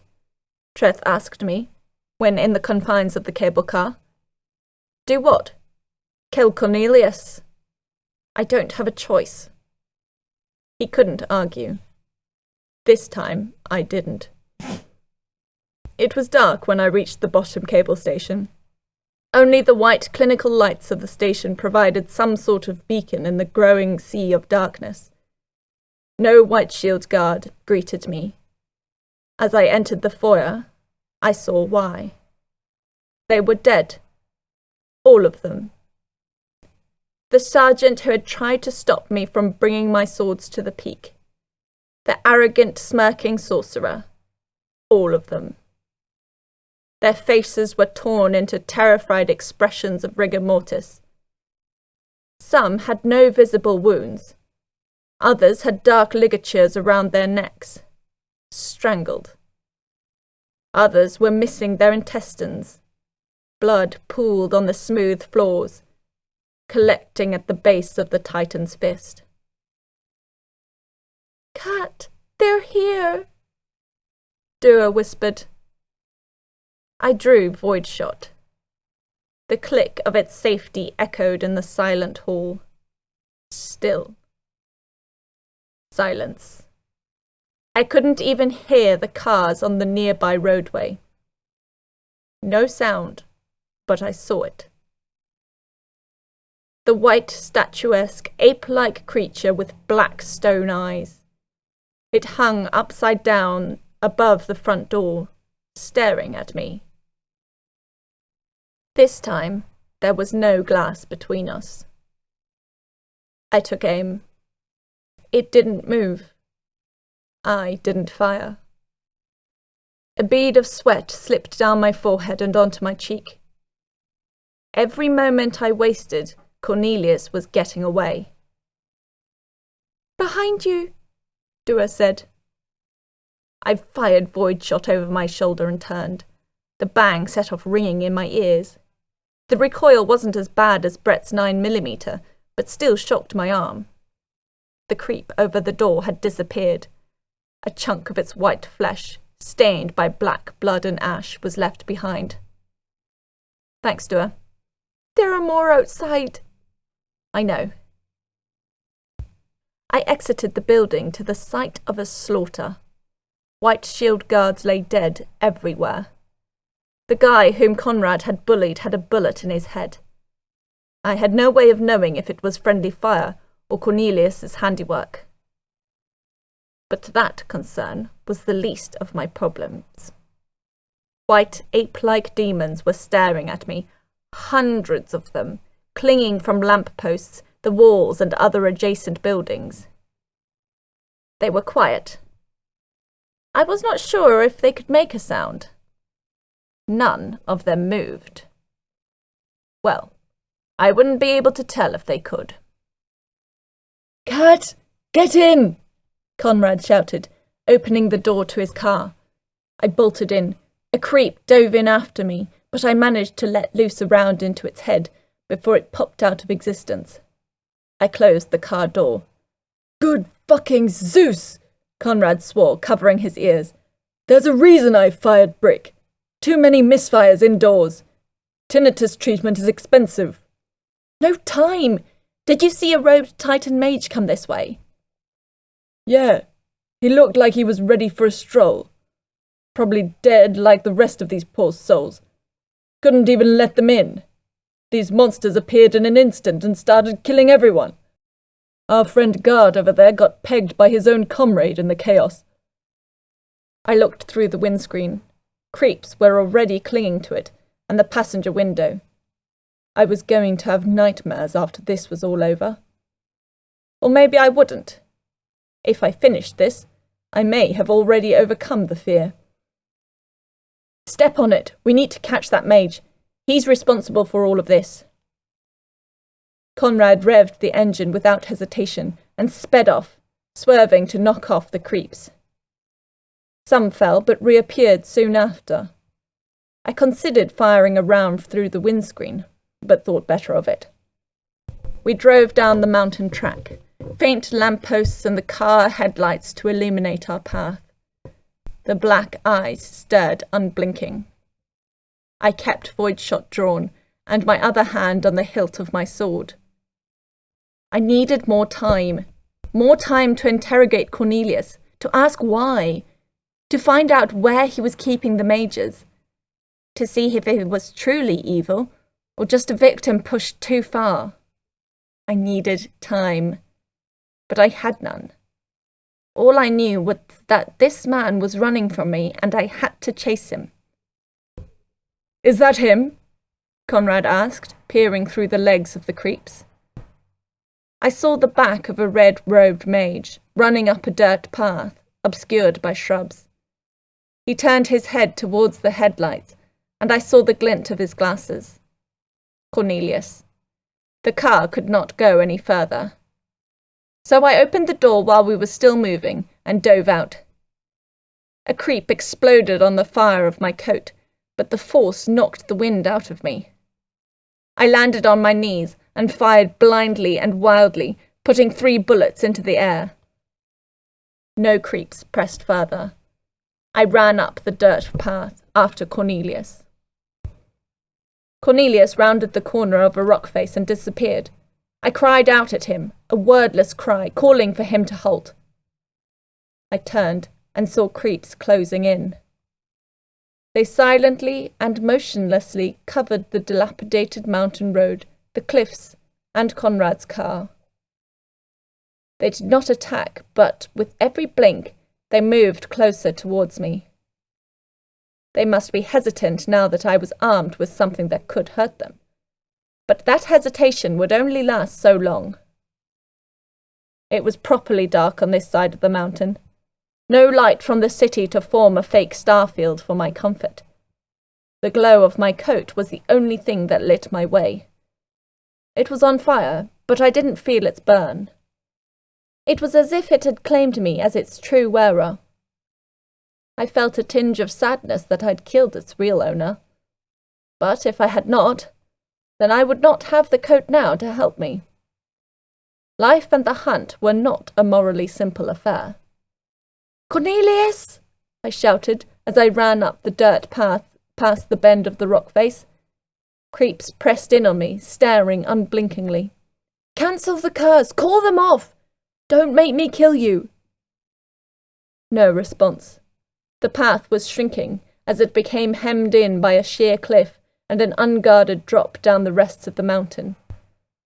I wasn't really afraid of heights, but anyone with half a brain would feel a bit of acidity in their stomach as they stared down the dark abyss.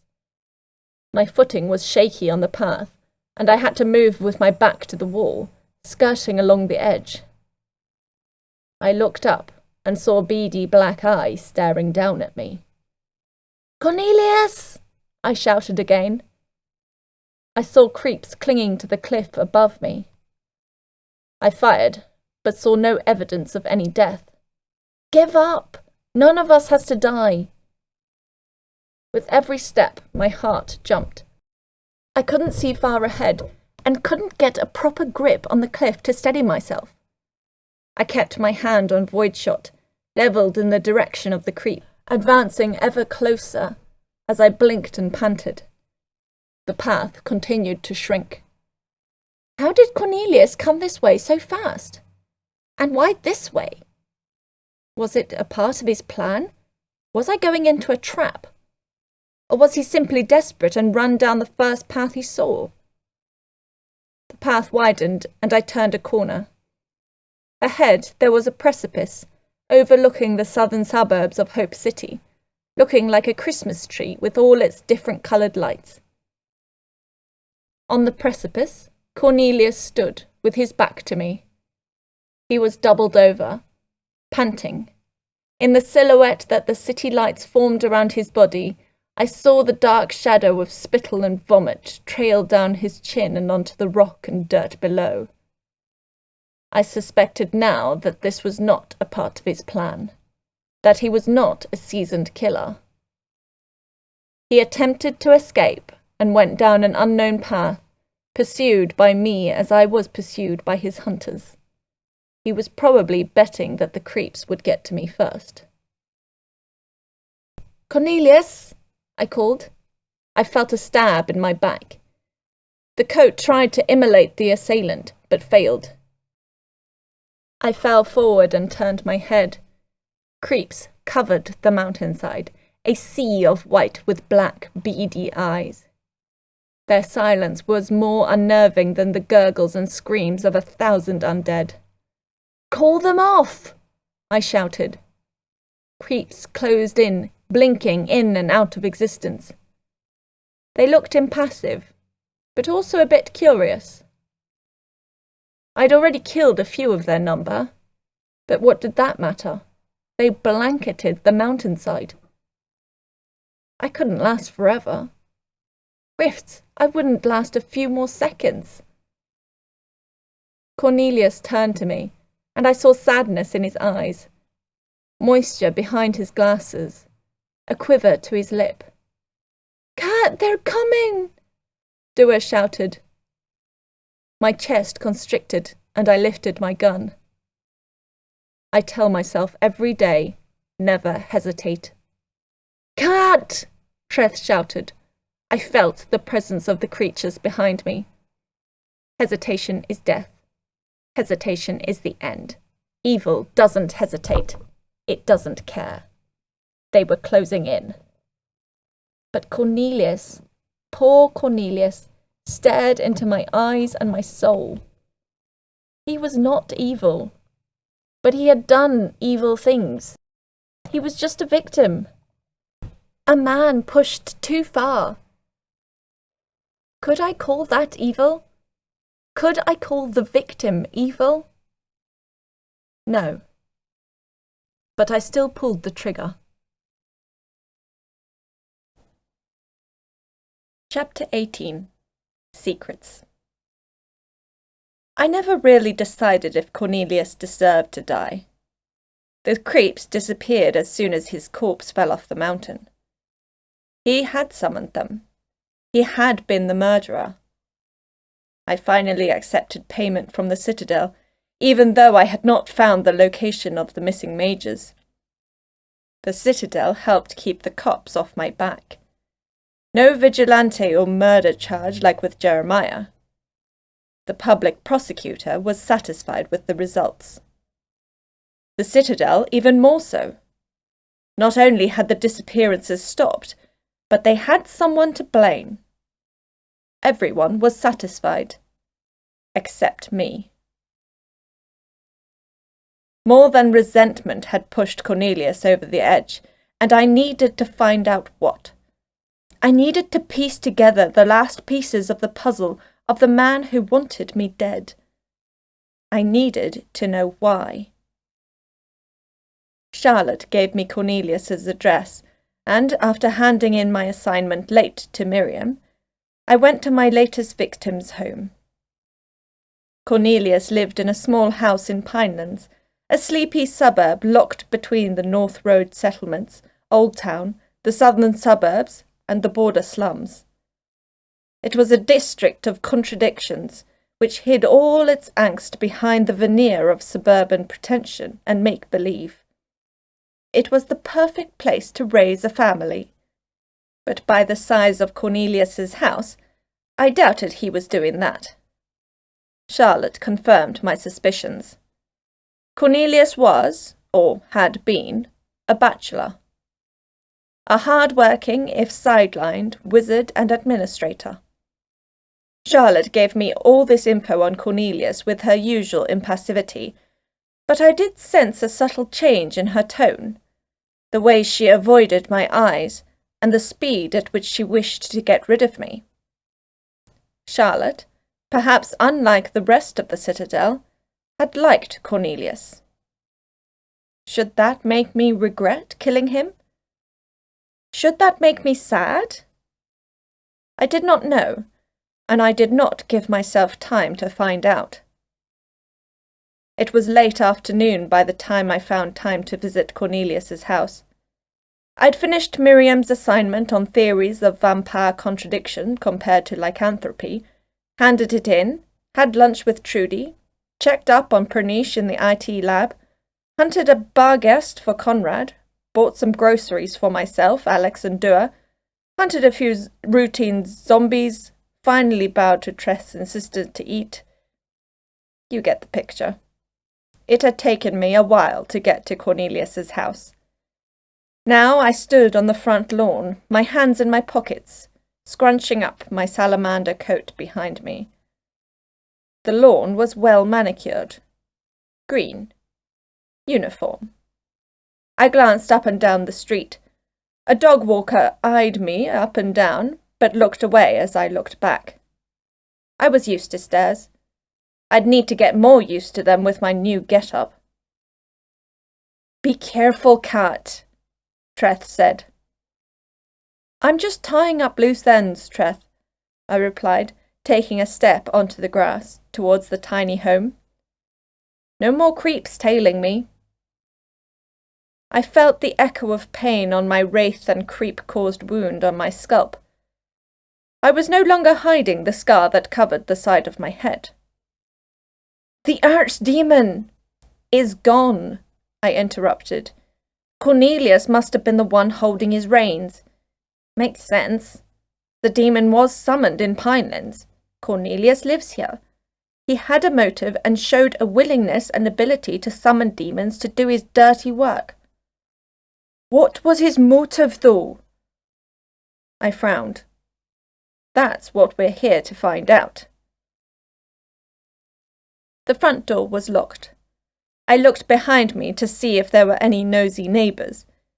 My monster hunting ID could get me out of a lot of trouble, but this was still breaking and entering, even if the owner of the house was already dead. I may have dodged the murder charge, but that didn't mean I wanted to risk serving another day in court. I'd feel bad about Colin defending me pro bono a second time, and I knew he'd do it too. I held a lock-picking scroll to the door and exerted my will. The paper disintegrated as it tapped into the local way line and channeled that power into manipulating the door lock. I heard a click, and the door was unlocked. I closed the door behind me quietly, more habit than anything else. I didn't think there'd be anyone or anything home. The first thing I noticed in the orange afternoon light was a cross on Cornelius's wall. Not the Titan's fist that I'd expect from an employee of the Titan Citadel, but a crucifix bearing the likeness of Christ hanging from it. Cornelius was a Christian, it seems, I said aloud. Very peculiar. It wasn't a normal thing to find a Christian who practiced wizardry. While many churches had reconciled natural sorcerers with God's plan, most denominations still saw wizardry as a sinful corruption of the world. In my opinion, it was just a way for the cardinals who had spark to justify their power while still keeping the little guys weak. Wizardry, like guns centuries before, was the equalizer in this magical society. The naturally powerful didn't like equalizers. I walked quietly, my sneakers only creaking slightly on the old wooden floor. The cross was by itself on the wall, overlooking the front door like a silent watcher. I reached towards it, but stopped and turned away. "Back in the church," Treth started. "Would rather not talk about it," I stopped him.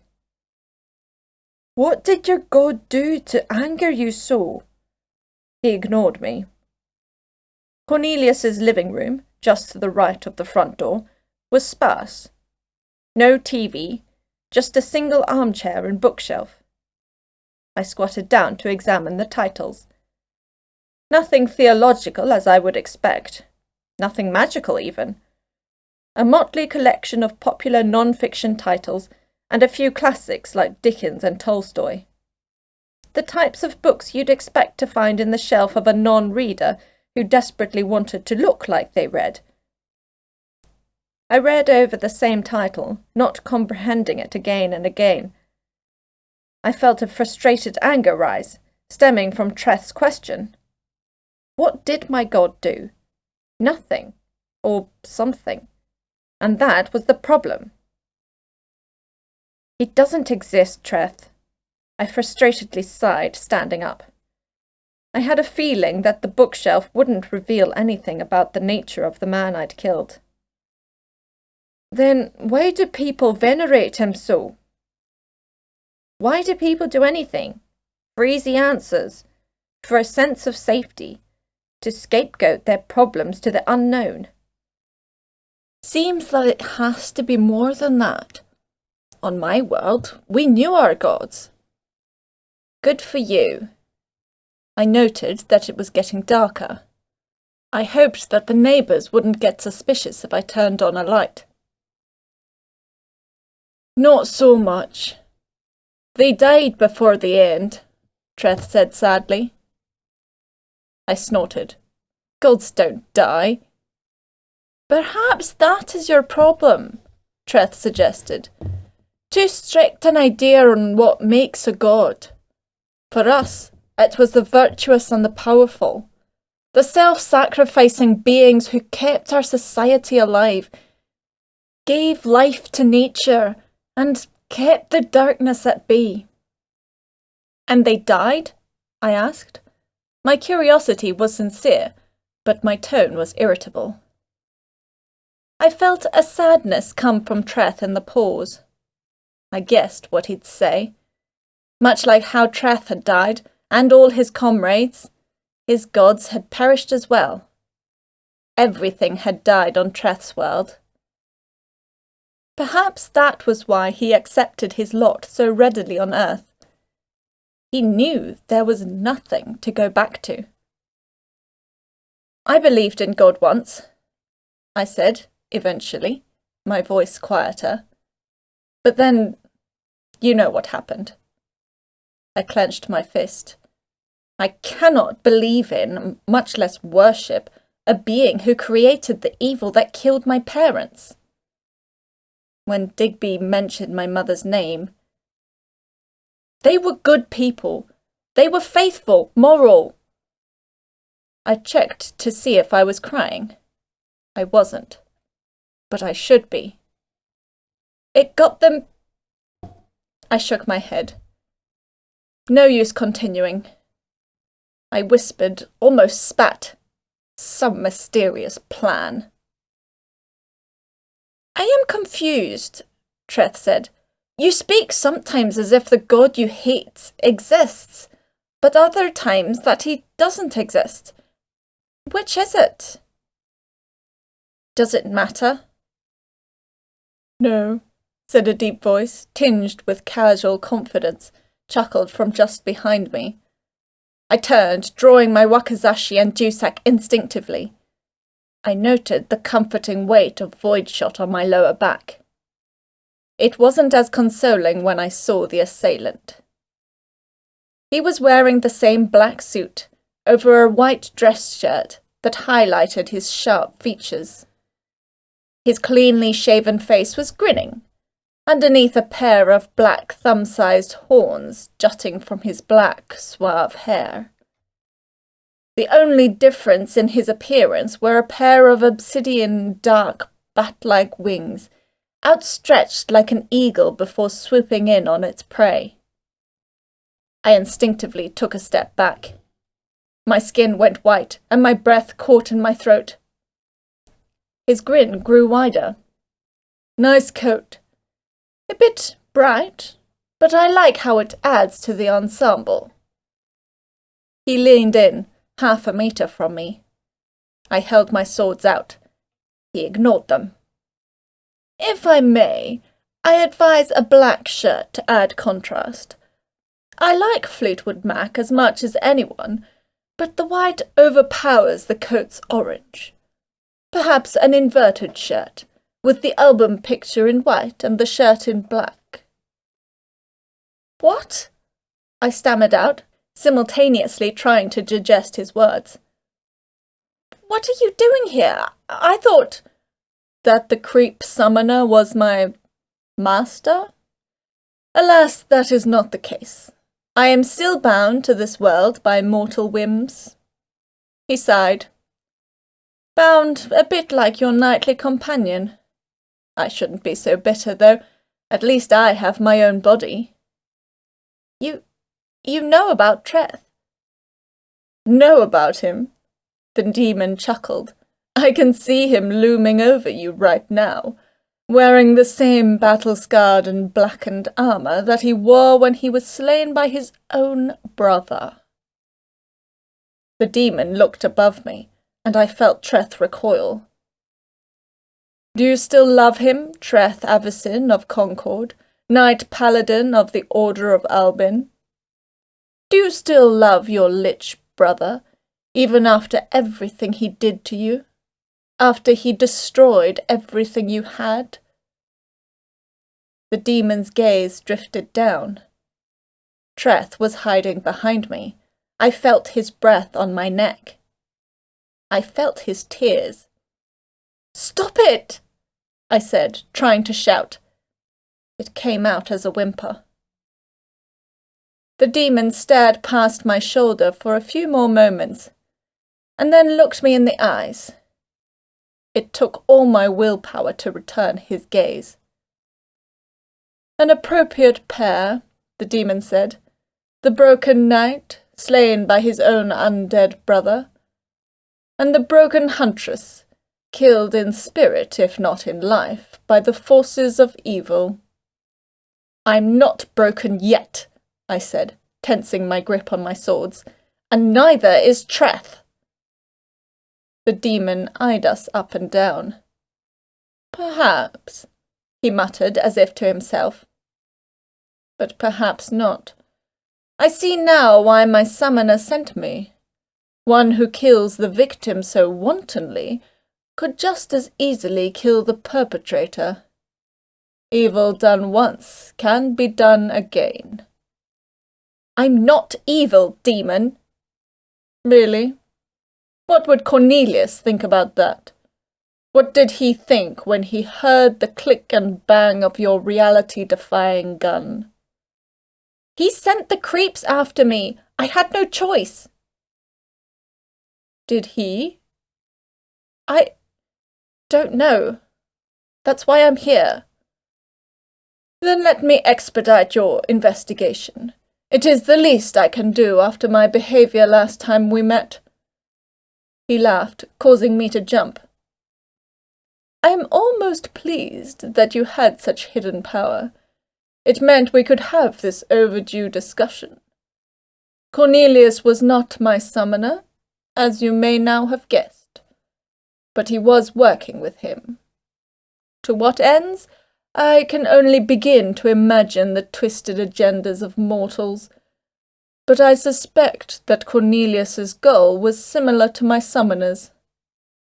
The world is one way, and he'd rather it be another.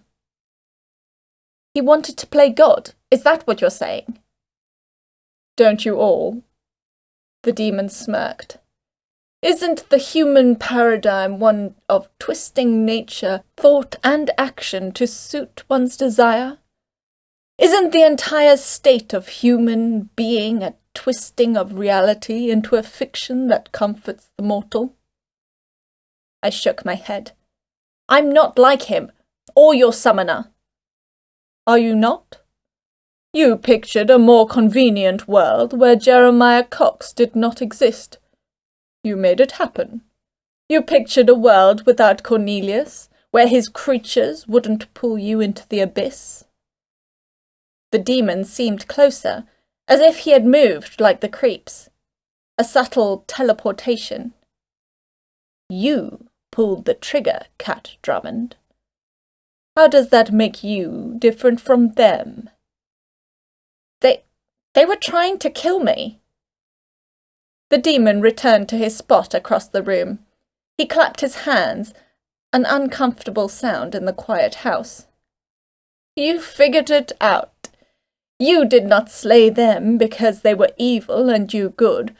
You killed them because they wanted to kill you. And that is the way of the world. Instigator instigates, instigating others into becoming instigators. The demon grinned at his own repetition.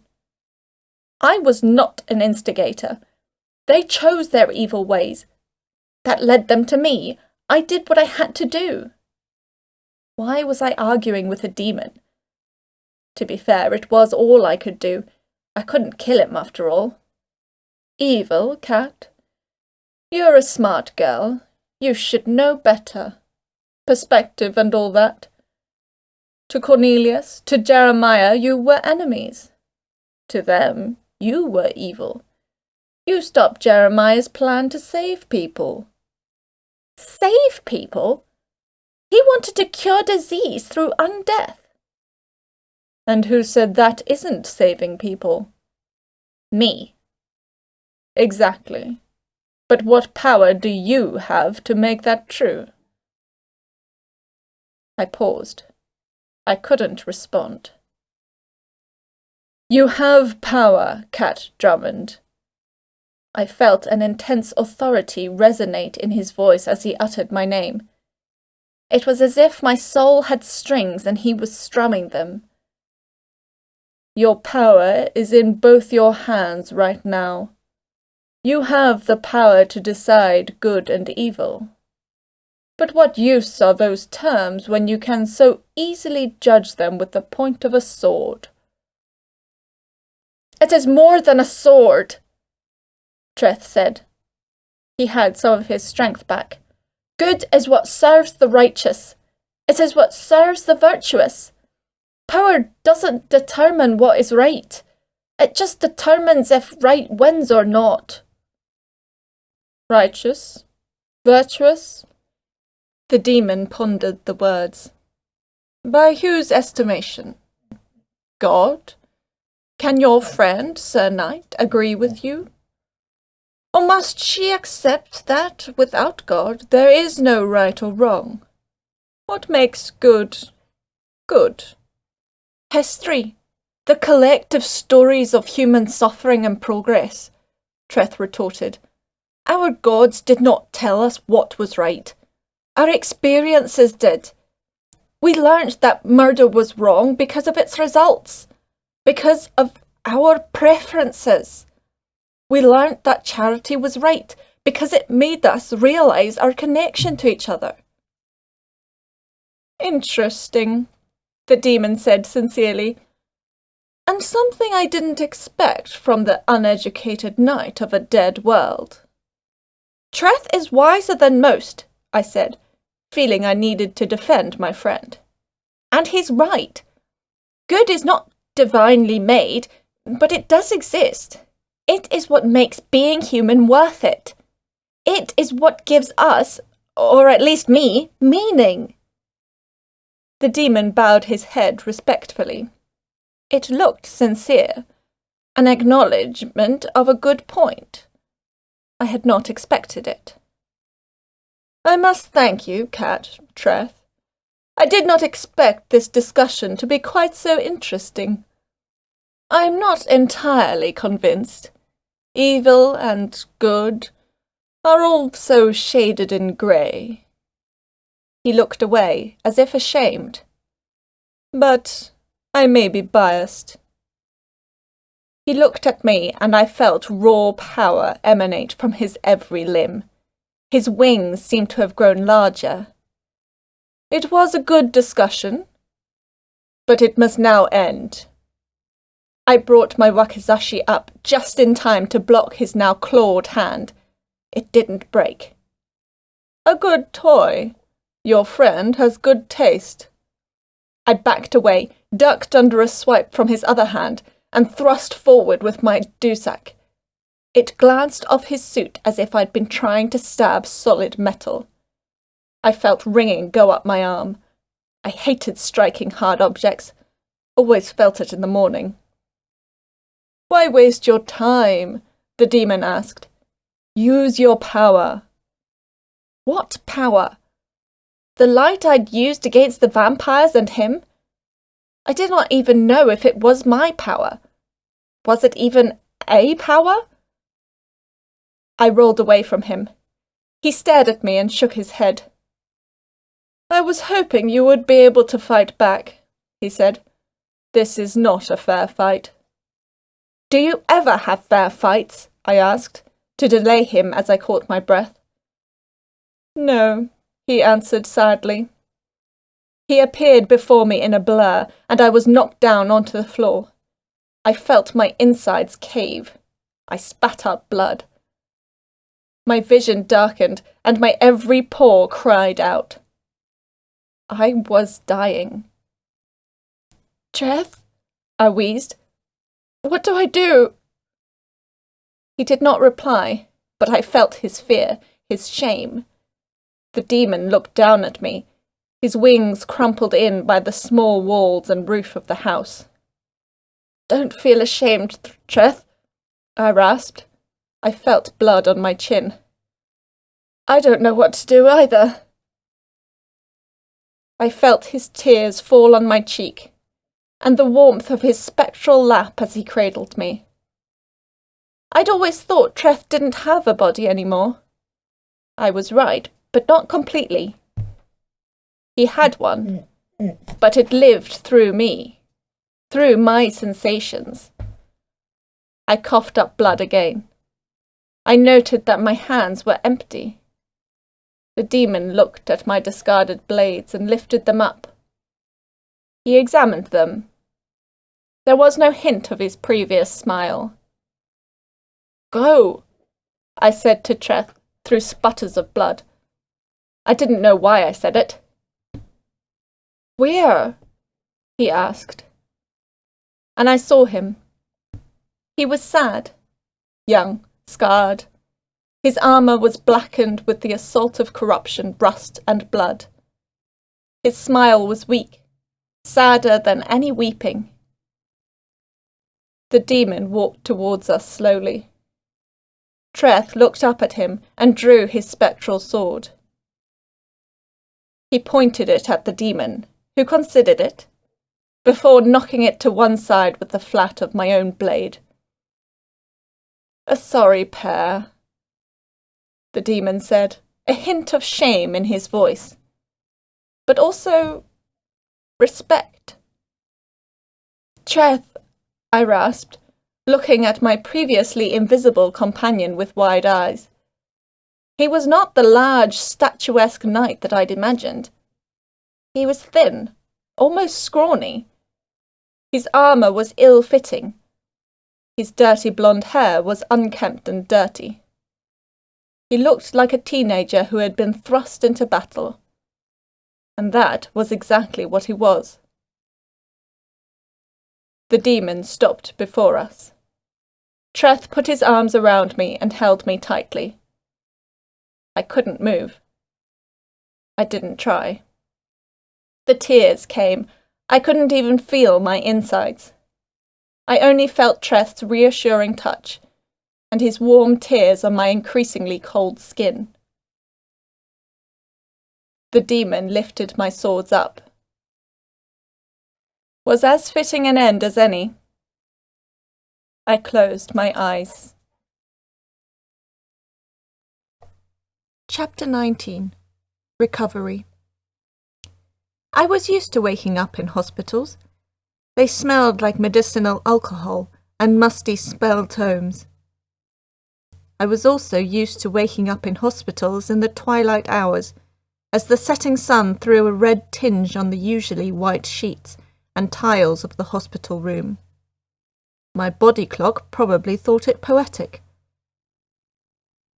I turned my head and saw a box of chocolates and a pile of polystyrene instant noodle containers. Topping it was a letter bearing Trudy's handwriting. There was no one in the room. A private suite. Who was paying for me this time?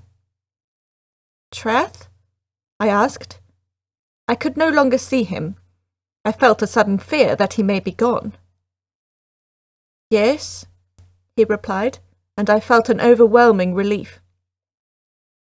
What happened? I don't know, I woke up yesterday when we were already in the hospital. Trudy and Pranesh have already visited. Conrad and Cindy had an argument. Any others? I don't know. What he did to you, it also affected me. Did to me? I was sure he'd killed me. Seems not. I heard footsteps on the tiles and stopped. I looked towards the doorway to see Andy.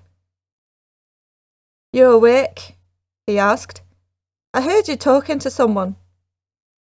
I looked away. Why him? Why now? He entered. Judy had to go help her parents with something. And you're still here? I asked, almost spitting. Calm down, Kat. He's dating your best friend. Be polite. He sighed and took a seat. I continued looking away. What's happened, Kat? He asked. A monster, I replied, avoiding eye contact. Not that. I mean between us. I don't know what you're talking about, I lied. There was quiet. I contemplated the tree just outside my window. It was getting darker. I hoped someone would turn on my light. I didn't like dark hospital rooms. I couldn't help Trudy, Kat, and I'm sorry. Sorry means very little to me. She's forgiven me. Wasn't even angry. Why won't you? I turned to him, and my face must have been a storm cloud as he flinched. Because I thought better of you. I thought you were there for me. I thought you were there for her. But you weren't. And you think everything's fine after that. His hands tensed on the arm of his chair, but loosened. He took a breath before speaking. I wish I could explain it to you, Kat. I wish I could tell you everything. Why won't you then? He shook his head. Because I cannot. Because you wouldn't understand. Because you'd He stopped halfway through the word, shook his head again. The world isn't black and white, Kat. I wanted to help, but I couldn't. Can't you understand that? I glared at him. Is it that you can't, or that you won't? Does it matter? I heard a knock, and Andy stood up. Colin was standing in the doorway. I noted his welcoming smile, and I noted Andy's barely hidden growl and predatory gaze. Goodbye, Andy, I said. Please send my thanks to Trudy. He looked at me, his growl turning into a sorrowful pout. He walked past Colin, giving him a nod, before disappearing down the hospital hall. Hey, Kat, Colin said, advancing into the room, holding flowers and a small box. How are you feeling? Like a demon ripped a hole in my stomach. You? A bit better than that. He took a seat. These are for you. He put the flowers, don't ask me what type, in a vase by Trudy's gifts, and handed me the box. I raised my eyebrow and opened it. It hadn't arrived in time for your birthday, sadly, but here it is. It was a silver pocket watch, chain and all. There was a card in the box. It read, for wraiths, and so you won't always be too early. I felt tears well up in my eyes. Why? I asked, shoving down an unbecoming sob. The healers must have given me some weird anaesthetic. Getting all emotional. It must have cost a fortune. Not so much, he shrugged, and it was worth it just to make that joke. Don't tell me you also paid for all of this. I indicated the private hospital room. I did not, but I did inquire who did. The receptionist said you were dropped off by a man wearing a black suit. My sudden gasp must have shocked him, as he leaned forward, concerned. What is it? The man with the black suit. I said, shuddering. He's the one who did this. Why? Colin asked. I saw his hands tense. He probably wanted to punch the demon. I hoped he'd never get the chance. I liked Colin too much for that. I was investigating Cornelius's house. The man I killed. The man who put a curse on you, Colin reminded me. The demon who everyone thought I'd vanquished was there. Mentioned something about Cornelius's motivations. Said he wanted to change the world. And then? He attacked me. Almost reluctantly. That would explain why he took me here afterwards. Doesn't explain why he would still attack you, though. Demons are odd. They have their own rules that they don't even follow sometimes. What I'm interested in is what I found in Cornelius's house, and why the demon was sent there to stop me from looking around. Did you find anything? Colin asked. His tone belied his genuine interest. I did. A crucifix, I said after some thinking. Cornelius was a Titan mage, wasn't he? Exactly, which makes the presence of the cross particularly odd. Not only that, Colin replied, leaning back and rubbing his chin thoughtfully, but isn't it a bit incongruous for a Christian to be summoning demons? Very. But even the devil can cite scripture for his own purpose. Conversely, a Christian can use demonology for their own goals. Seems a bit heretical to me. But maybe not for Cornelius. There was silence as we both contemplated what all this meant. What did Cornelius want? Why did he want to kill me? Who summoned the archdemon? I was sure they were connected. Cornelius wasn't the ringleader. He was a pawn. But who was the king? The demon said that Cornelius wanted to change the world, Colin asked. I nodded. Any idea how? I don't know. But I'm sure he had something to do with the disappearing Titan mages. Oops, I wasn't supposed to mention that. Your secret is safe with me. Client confidentiality. He winked. I was still thinking. Cornelius wanted to change the world because he didn't like this reality, Treth offered. Something about this reality. A Christian, I said, wearing the robes of a Titan mage, serving them, being bullied by them. Perhaps an ulterior motive? Colin suggested.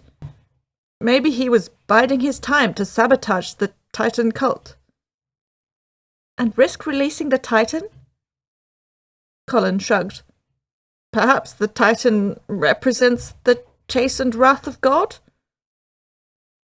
Perhaps, but he seemed saner than that. Sanity and insanity come in many different shades. Maybe he's right. I snorted. Well, I'm out of ideas, Colin said. So am I. But I think I know who I should meet for more answers. Another Christian living in the shadow of the Citadel. He might understand what it's like to be a believer in a world bored of miracles. Colin nodded and stood up. He held my hand and looked me in the eyes. Be safe, Kat. Don't do anything stupid. I won't, I smiled back. At least, I'd try not to. Chapter 20. Left Behind. I was discharged from the healing clinic in the morning with all my belongings. The doctors and healing mages told me to take it easy. I didn't lie to them. I just didn't say anything other than thank you and see you next time. Do you really think the priest will have a lead for us? Treth asked. I was walking to Digby's church. the warm morning sun on my back. It was nearby, and I felt like the exercise after being bedridden. The marvels of modern magical medicine had me fully recovered, for the most part. It must have been expensive. Healing of this calibre required extreme risk on the part of the wizard, or astronomical spark used by a sorcerer. He's a priest of a dying religion. The dying religion that Cornelius evidently followed. He may have some insight into what drove Cornelius to act the way he did.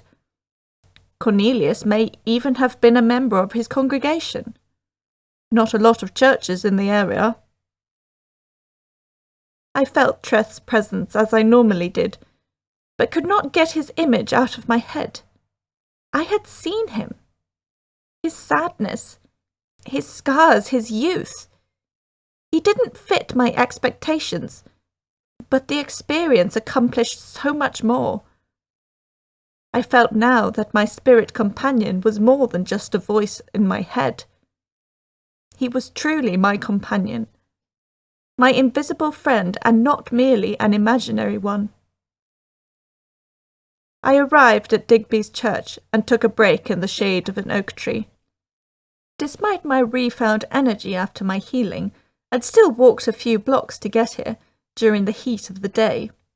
It didn't help that my coat kept me toastier than normal. I felt I needed to wear it, though. It had a habit of keeping me safe. "Shouldn't we be in class?" Treth asked, as I listened to the birds. They sounded prettier than usual. Calming. Now that I thought about it, every sound was better than it was before. The wind in the leaves, the distant hum of traffic. My close brush with death twice left me appreciating life. But I couldn't let it change my behaviour. I was too far down this path to stop. Both Treth and me. "It's nice to be alive," I said with a sigh, leaning my back against the oak and closing my eyes. Treth didn't respond. "Oh, sorry," I apologised. "It didn't mean it that way." No, I'm just glad you're okay." I didn't respond, and Treth didn't continue. We sat together in a pleasant half-silence, with only the ambience of the suburb to fill our ears. Finally, I stood up, groaning just a bit from my post-healing aches. "Let's go see the priest," I said, unable to hide a bit of discomfort. "You don't have to," Treth replied. "He probably doesn't know anything. He's all we have left in this case. May provide some insight. I need to understand what drove Cornelius to try kill me. And who is still trying to kill you." I rubbed my chin. "I don't think anyone else is. That demon has had plenty of chances to kill me, but he never does. Perhaps the demon is disobedient." "Perhaps," I said, with a hint of finality. I pushed the double doors open at the same time, unable to resist a dramatic entrance. The wind followed me inside, causing candle flames to flicker. The church was as quiet as last time. I considered sitting on a pew to wait for Father Digby, but decided to rather stand near the altar, under the statue of the Virgin Mary. Digby entered as I was contemplating the statue. His face registered surprise for a few seconds, and then changed back to the impassive expression of a man too old to maintain any sort of emotion for long. "Good morning, Miss Drummond. To what do I owe the pleasure?" "Morning, Father," I said, still looking up at the statue, only glancing down to register him in my peripheral vision. His hands were clasped behind his back. "I have come with some questions." "Answering questions is my job, child. Would you like to take a seat?" "No, thank you. I have been bedridden for a few days and would prefer to stand." He nodded, not inquiring why I had been bedridden. I did something that I am still deciding if I should regret, I said hesitantly. Would you like to make a confession? I looked at him pointedly. He didn't alter his impassiveness.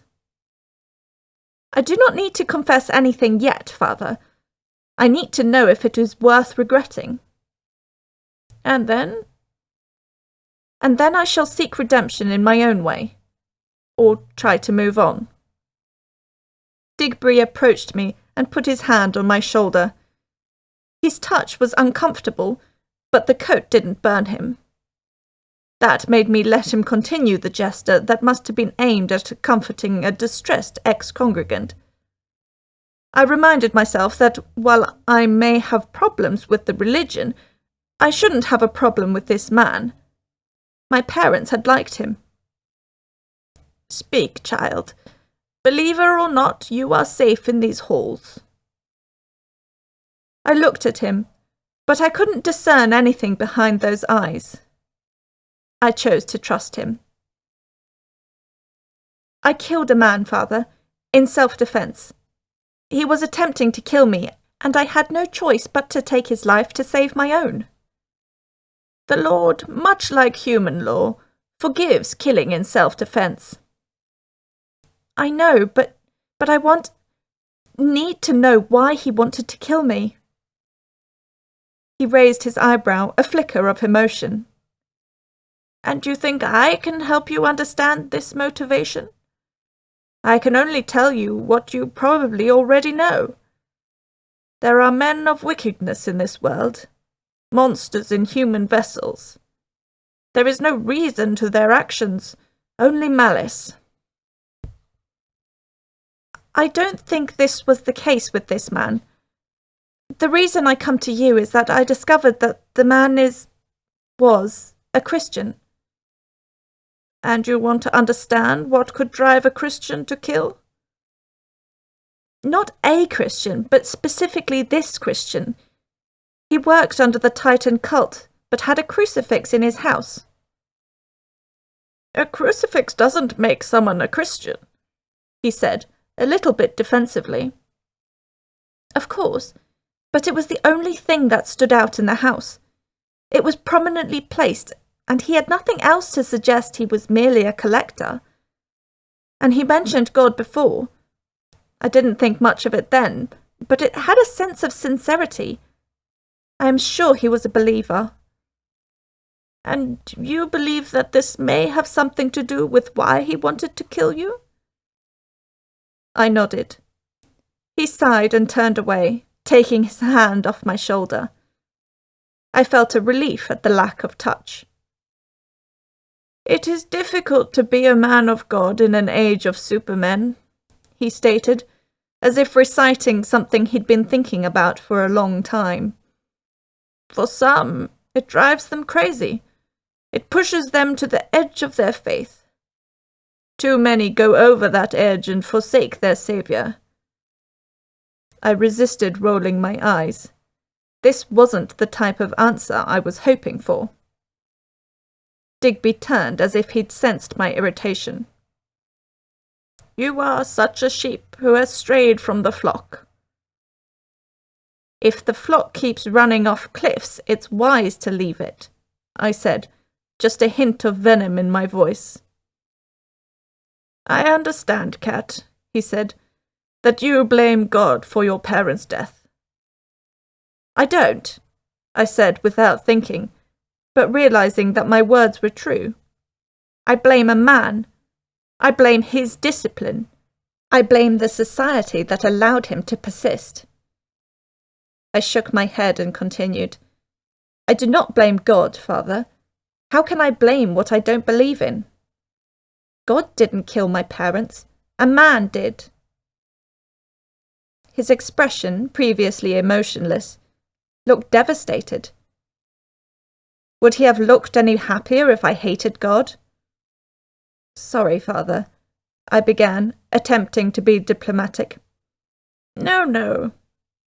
He raised his palm to stop me and looked away. I understand. Atheism is easier these days. It is deemed healthier to blame the here and now than the cosmic. Shouldn't we not blame God at all? I asked, truly curious. Even if one believes in him? He looked at me, a look of incredulity on his face. Why? He asked simply. Well, I said sheepishly, wouldn't it be blasphemy to blame the God you're meant to worship? He pondered the question, and then looked at me firmly. But, child, if God is responsible for an action, should he not hold the blame? Can he not be responsible and blameless? Explain. Blame implies wrongdoing, but if God is ineffable, then he cannot fail. Therefore he might be responsible, but then he cannot be blamed, for there is nothing to blame on him. It went according to plan. Even your parents' death? I repressed a wince. No, but that is why I don't believe in your God. I cannot believe that a blameless one can do something which I would so want to blame on them. So I do not place blame or responsibility with God or his cosmic plan. I place it with the man who murdered my family. I did not hear the birds chirping behind these thick stone walls.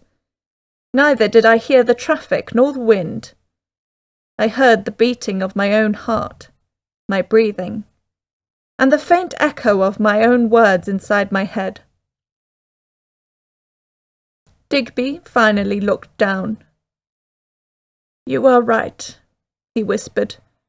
God or no God, blame and responsibility rests with man. I didn't know why it seemed to matter so much to Digby. It was a conclusion I had come to years ago. Do not confuse my atheism with youthful angst. I threw away my faith over a long period of self-doubt and self-loathing. I fought my battle, and this was my result. Kat! Treth yelled, and I turned down the aisle to face the archdemon in his black suit. Priest, he said with a juvenile smirk, why wouldn't you discuss such interesting topics with me? I could help you realize that you can't place the blame of what you've done on God alone. I drew void shot, but as I aimed it at the demon, a magical blast of air knocked it out of my hand. It hung loosely on its chain. Before I could draw my swords, I was pushed backwards into the embrace of the Virgin Mary. Digby was still looking down, but his fingers were pointing towards me, exuding power. A sorcerer. How could I have missed it? Actually, how could I have known? Digby had always been a husk like me, like all good Catholics. Magic was playing God. Good Christians didn't play God. But I realized even the most devoted Christian would play God if the way of the world was too obscene for them to allow it to persist. I tried to speak, but the force of Digby's sorcery threatened to crush my chest. All I managed to accomplish was short wheezes. You were meant to kill her, Digby said simply. The demon shrugged, hands in his pockets. Digby sighed and looked up at me, or the statue. I'm not sure which. I hoped we wouldn't have to have this confrontation, Miss Drummond. I liked your parents. It was a shame that you took a darker path after their deaths. I felt anger rise at his mentioning of my parents, but I couldn't voice it. You asked what made Cornelius do what he did. You wondered why he wanted to kill you. I think he actually mentioned it to you before. Digby came closer, standing just by my feet. I strained to look down at him. My arms were splayed behind the statue. I felt the work of the healers being undone and pain returning to my old wounds. The cause, Digby said. Cornelius's cause, and mine. You asked what could drive a Christian to kill. It was a stupid question. Christians have killed for salvation for all of history. And I do the same. I managed to wheeze out a single word. Why? Because. His face contorted and reddened. No more impassivity. He looked angry, passionate, and despairing. When the vortex came, when the world was rent asunder, that was meant to be the end, to be Armageddon.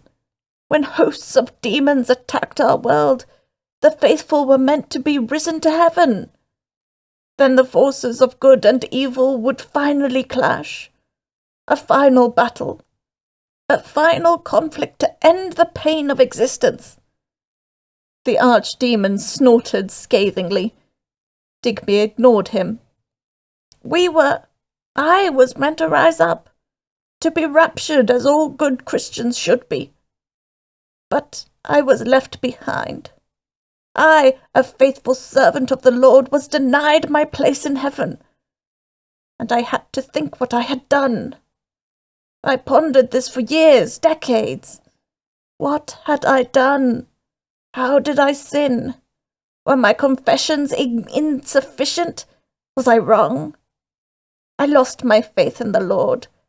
But how can one throw away one's entire life, their entire world view? I couldn't.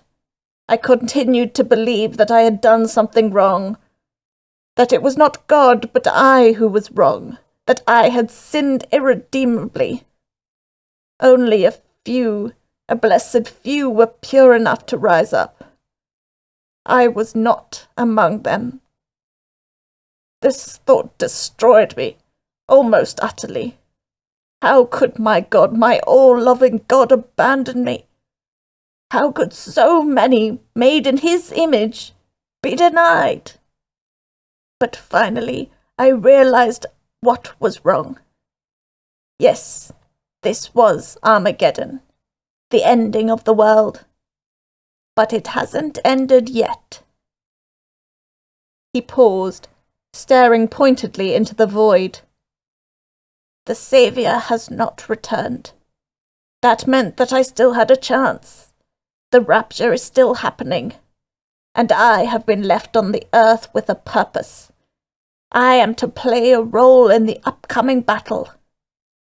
For if there is to be a battle, there must be an adversary. While the forces of darkness and sin seep into our world, they haven't risen in earnest. Earth has not faced the wholesale destruction yet to require a saviour. But it must. For as you said, the responsibility and blame of everything must lie with man. As it is man's role to suffer, it is our role to cause the suffering. And it is our role to cause Armageddon. Only then will God intervene. I wanted to call him mad, but the pressure on my chest threatened to crack my rib cage. It took everything in me just to gasp in drops of air. I will not be left behind, he said, hushed, much quieter than before, no longer giving his doomed sermon. But, despite its lower volume, it was filled with a determination that surpassed everything else he had said. It suggested to me that, despite his words, he did not care about salvation for mankind. He cared about salvation for himself, and he would destroy the world to get it. He clicked his fingers, and I dropped to the ground, landing on my hands and knees. I tried to stand, but another force held my hands to the ground. I will not kill you, Digby said, looking down at me. A final favour for Rachel and Fred.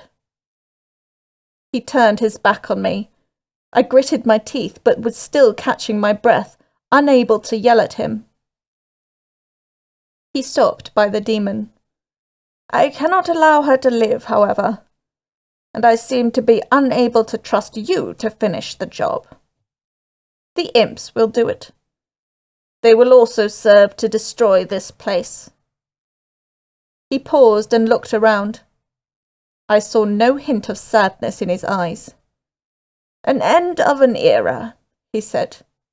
The start of another. Digby proceeded down the aisle, his hands clasped behind his back. The demon looked at me, and then shook his head. Was that shame? Disappointment? Did it matter? I heard the growls the moment the doors closed behind Digby and the archdemon. Hisses and flaming sputters filled the gaps between growls and deep chittering. Kat, are you hurt? I'm fine, Treth, but not sure for how long. Is his magic still holding? Yes. Can you dispel it? I'm not a wizard. Your demon's eight. Need hands to get it. I felt fear wash over me. I felt a pang of appreciation for Treth's concern. At least he was afraid for my death. I was too busy pondering what I'd just learnt. Digby, my childhood priest, was the ringleader. He was abducting the mages. He had ordered Cornelius and the demon to kill me. And he was insane. Before I could ponder any more, the stained glass imploded inwards, sending multicoloured shards across the room. Red and black-horned creatures poured into the church, their clawed hands afire. They tore towards me, while my hands were glued to the ground. If only I had one hand free. I could at least take a few of them down with me. The pews, tapestries, and carpets were ignited as the imps crossed them, barrelling across the room towards me. Kat, Treth began. No need, I whispered. I understand. Treth smiled sadly. The imps were meters away. I felt the demonic heat swelter off their unnatural mottled flesh. Their horns did not look like any animal horns or those of the archdemon. They were twisted, unnatural. I could hear the hiss of steam as the imp's saliva hit the ground and evaporated from their own heat. I didn't close my eyes. I'd stare death down, the way I'd done almost every single time before. They were a meter away. An imp licked its lips, revealing rows of jagged, razor teeth in a mouth as wide as its head. They were so close. I felt like I was in an oven. If they didn't kill me, the heat would. I still didn't close my eyes. I stared them down. Stared right into their yellow-red, toxic eyes. At least I'd heard the birds chirp one last time. Cold replaced heat so suddenly that I felt nauseous. A wave of frost flooded the room, blanketing everything in a layer of bluish white. Everything except me. The imps before me were frozen solid. Their expressions looked comical in their icy state. Icicles hung from their horns. Pranish was my first thought. But then I smelled rot. An all too familiar smell. Zombies advanced towards me. No, not zombies. They were too coordinated. They moved like humans, despite their peeling pale skin and hollow eyes. Flesh puppets. Coordinated undead minions, directly under control by a necromancer or their lieutenants. They moved into the room bearing sledgehammers, axes, and even a shotgun. and proceeded to break the imp's frozen bodies. Only a single undead did not partake in the exercise. The undead man wore polished plate mail with a purple cape. Atop his head was a cavalier hat bearing a purple plume. A thin blade was sheathed by his side. He advanced towards me, and I felt myself unconsciously struggling to break my magical bonds. Closer, I saw how old and preserved he was. Dried, blackened, gaunt, skin clinging to the bone, hollow eyes bearing a blue fire that spoke of a far-reaching intelligence. A wight. An intelligent undead. Kat Drummond? It rasped, shaky, as a mouth long dead created words it should have not been able to utter. I stared, wide-eyed. I must admit I felt fear now. They were my prey, the undead, but they were still my most extreme fear. I hated them above all else. It clicked its fingers, and I felt the pressure on my hands release. I stood, backing up towards the Virgin Mary. My mistress sends a message, Kat Drummond. It trailed off at my name, cocked its head and continued. You are not meant to die. Not yet. At that, the wight turned and left. Its flesh puppet forces followed after, leaving the frozen imps in pieces. I did not move, until long after the undead disappeared. Chapter 21. The Trail. I don't like it, Kat, Treth said. Me neither, but it isn't like I asked to be saved by the undead, I replied, only just catching my breath after our ordeal. My hands shook. Being helped by evil, it stinks of being evil. Are we on the right path? Treth asked. Too far down it to look back now. I was running. I'm not sure where. Just away from the frozen church with its destroyed stained glass windows and its stink of demons and undeath. What's the next move? Treth asked, still a hint of reluctance in his voice. He hated the undead just as much as I did, if not more. We will figure out who this mistress is and what she wants with me after we're done. Digby is still out there, and so are the missing Titan mages. I clenched my fists as I ran. Digby had tried to kill me. He'd ordered Cornelius to kill me. He'd made me kill him. This was personal. What is it that he wants? Treth asked. I slowed down to catch my breath. The sky was darkening with rain clouds. Rare this time of the year. To destroy the world, or at least to cause enough damage that his vague prophecies come true. And how is he going to do that? He's stealing mages. I suspect to use them as batteries to help him summon demons. That will be the adversary he needs for his holy war. He'd need an army of mages to summon the number of demons needed to destroy the world. No, not an army. He only needs enough to disrupt the Citadel. 'Cause if the mages stop their work, the Titan awakes. And then we'd be left wishing it was just demons. I stopped and looked around. I was somewhere. I checked my cell phone. Thankfully, the demon hadn't fried it this time. We need to find out where he could have gone. And then kill him. I'd resigned myself to that fact. I'd already killed Cornelius, and Digby deserved to be killed far more than he had. Perhaps from the Citadel? Treth suggested. They may have some way of tracking the mages. Why wouldn't they have used it already? They thought the mages were dead. Fair enough. I dialed Charlotte. Miss Drummond, I am very busy. Has there been a problem with payment? I know who took the mages. Silence. I had her attention.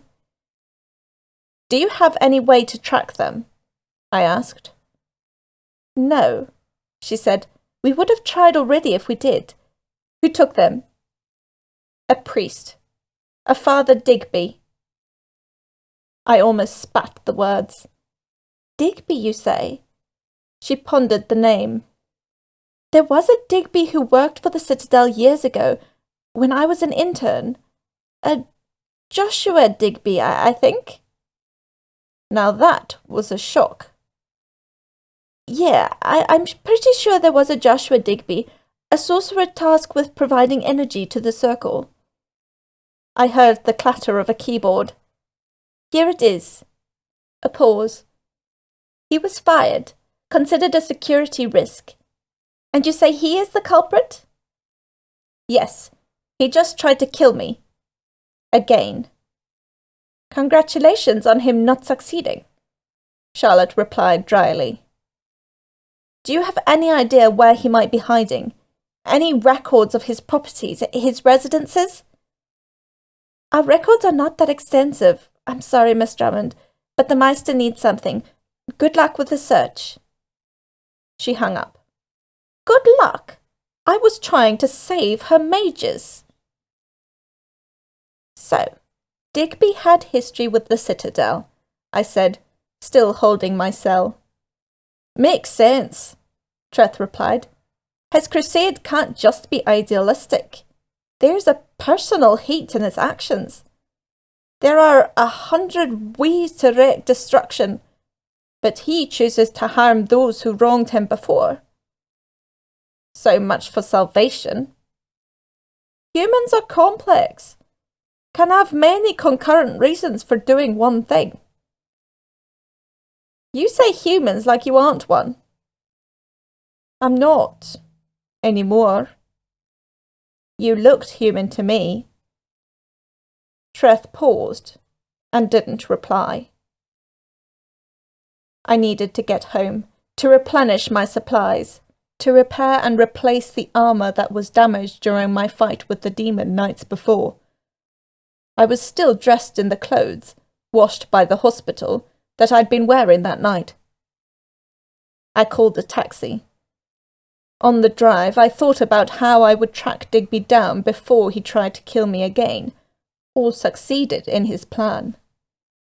Charlotte didn't have the records, but that didn't mean no one did. Hope City was a bureaucratic quagmire, a quagmire that may contain the information I needed. I hated the city council. I hated governments in general. But I also knew I had a job to do. And if that meant making a deal with something worse than the devil, then so be it. I phoned Trudy. Hey, cats, Trudy said cheerfully. I heard the chatter and clinking of mugs in the background. A cafe by the sound of it. Is Andy with you? Hesitance. Yes, why? I need something from him. Something urgent. A longer pause. Does this mean you're going to stop being stupid? Stupid? I wasn't being stupid. Yes, but I need the help now. A lot of people are in danger. Can you ask Andy to pull some strings with his dad?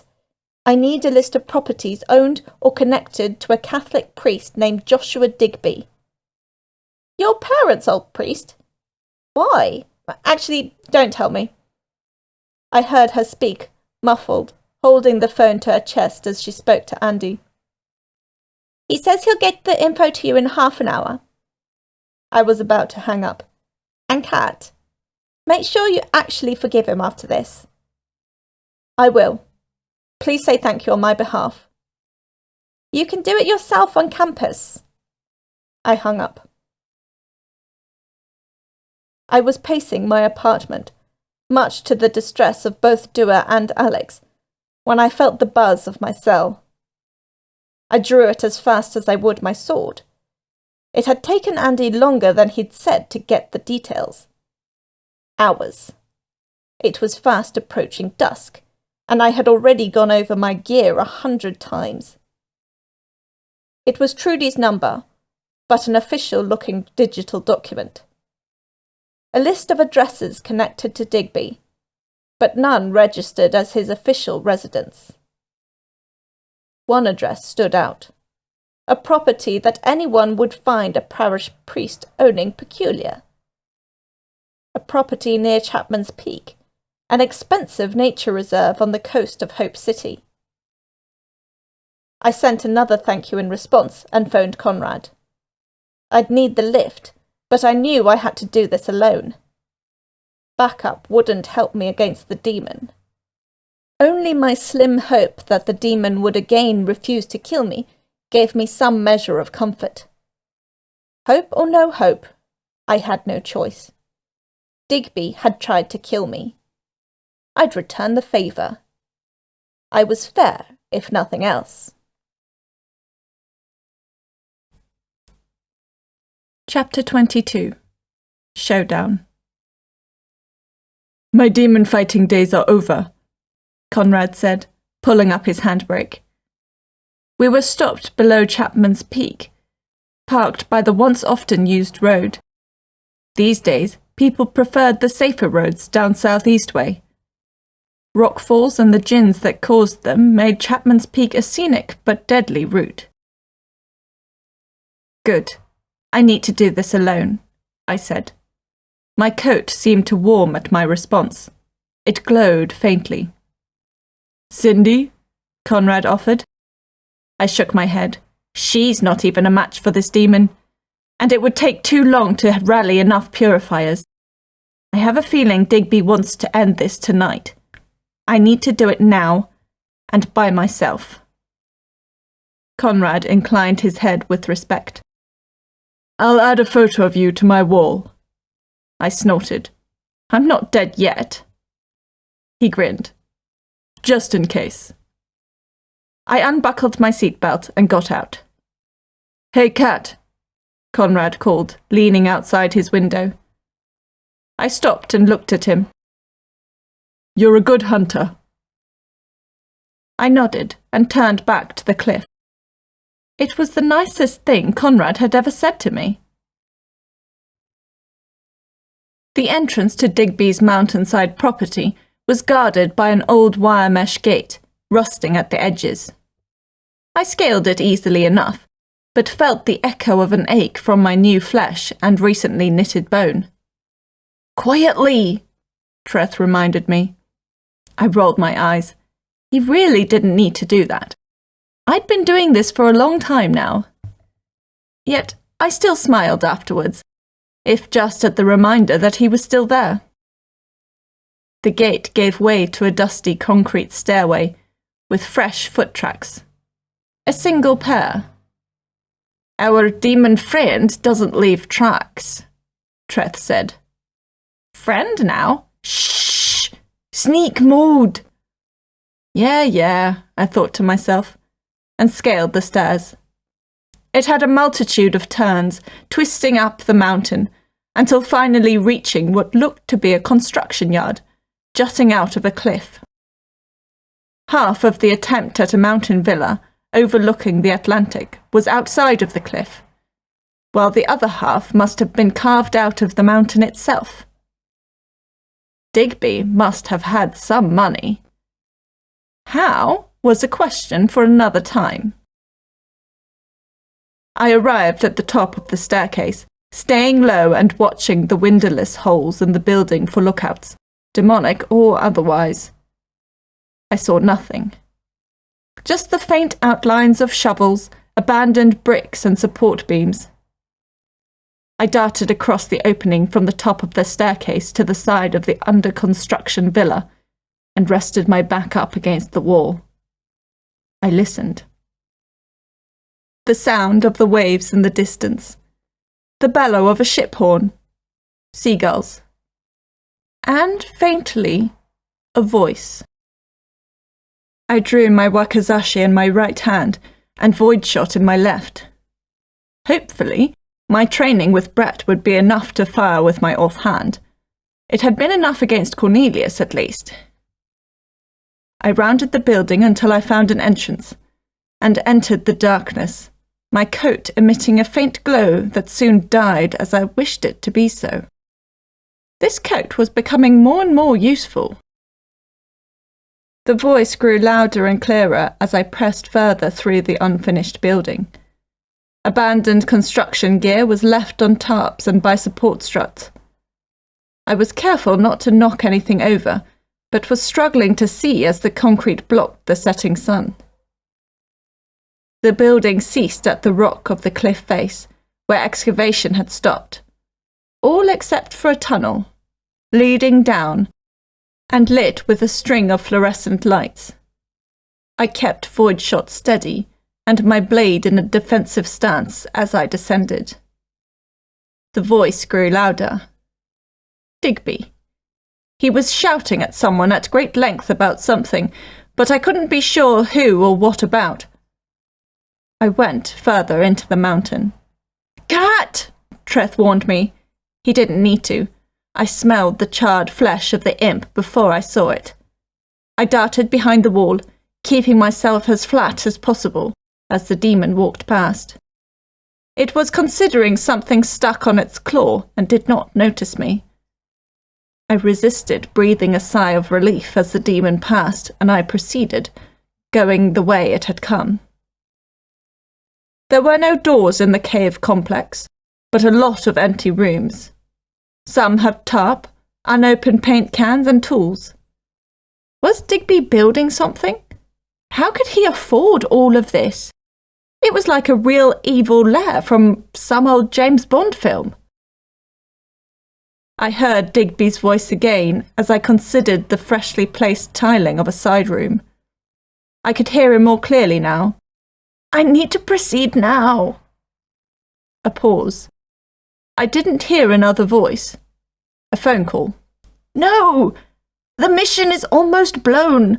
The Citadel must know about my plans now. They'll be searching for the mages." Another pause. "No!" he yelled, outraged. "I've come too far for this to be shut down. I need this. We need this. Salvation will come." He stopped and didn't speak again. He or the other person must have hung up. I approached closer to where the voice had come from, dodging a few imps as they patrolled. They looked irritable. No demon liked being enslaved to a mortal.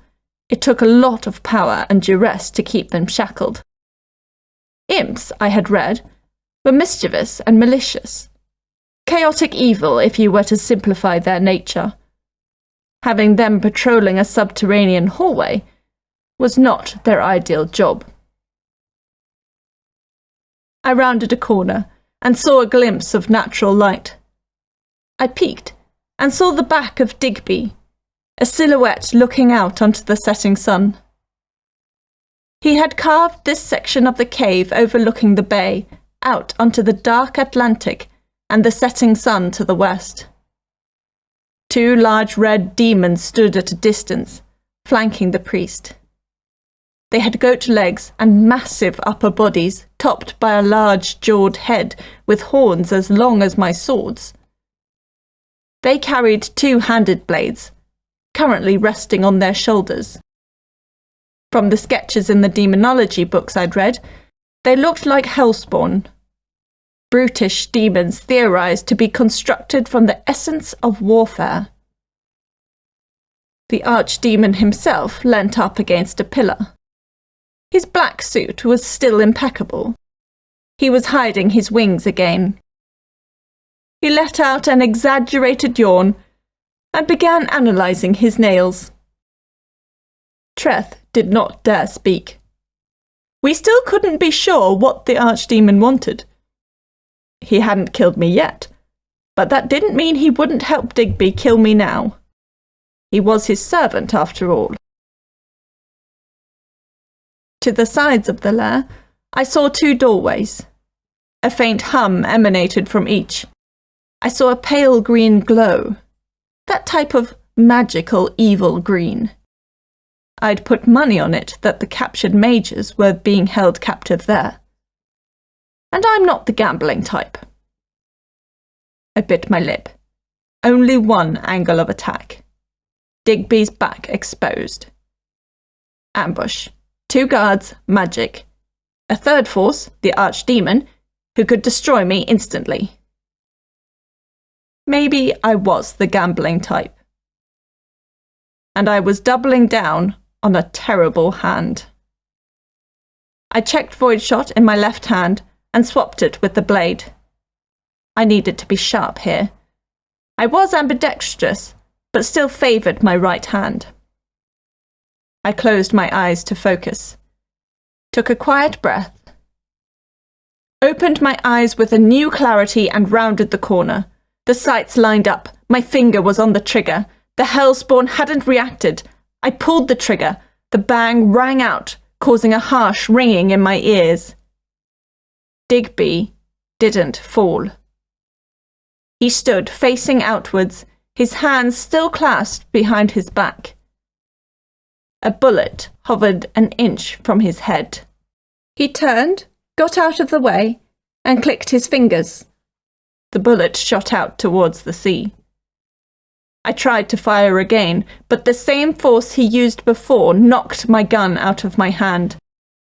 I let the pistol hang loose by my side, still connected to my belt by its silver chain, as I attempted to charge in. Digby let me, before gesturing to the side of the room, sending me spiralling towards the wall.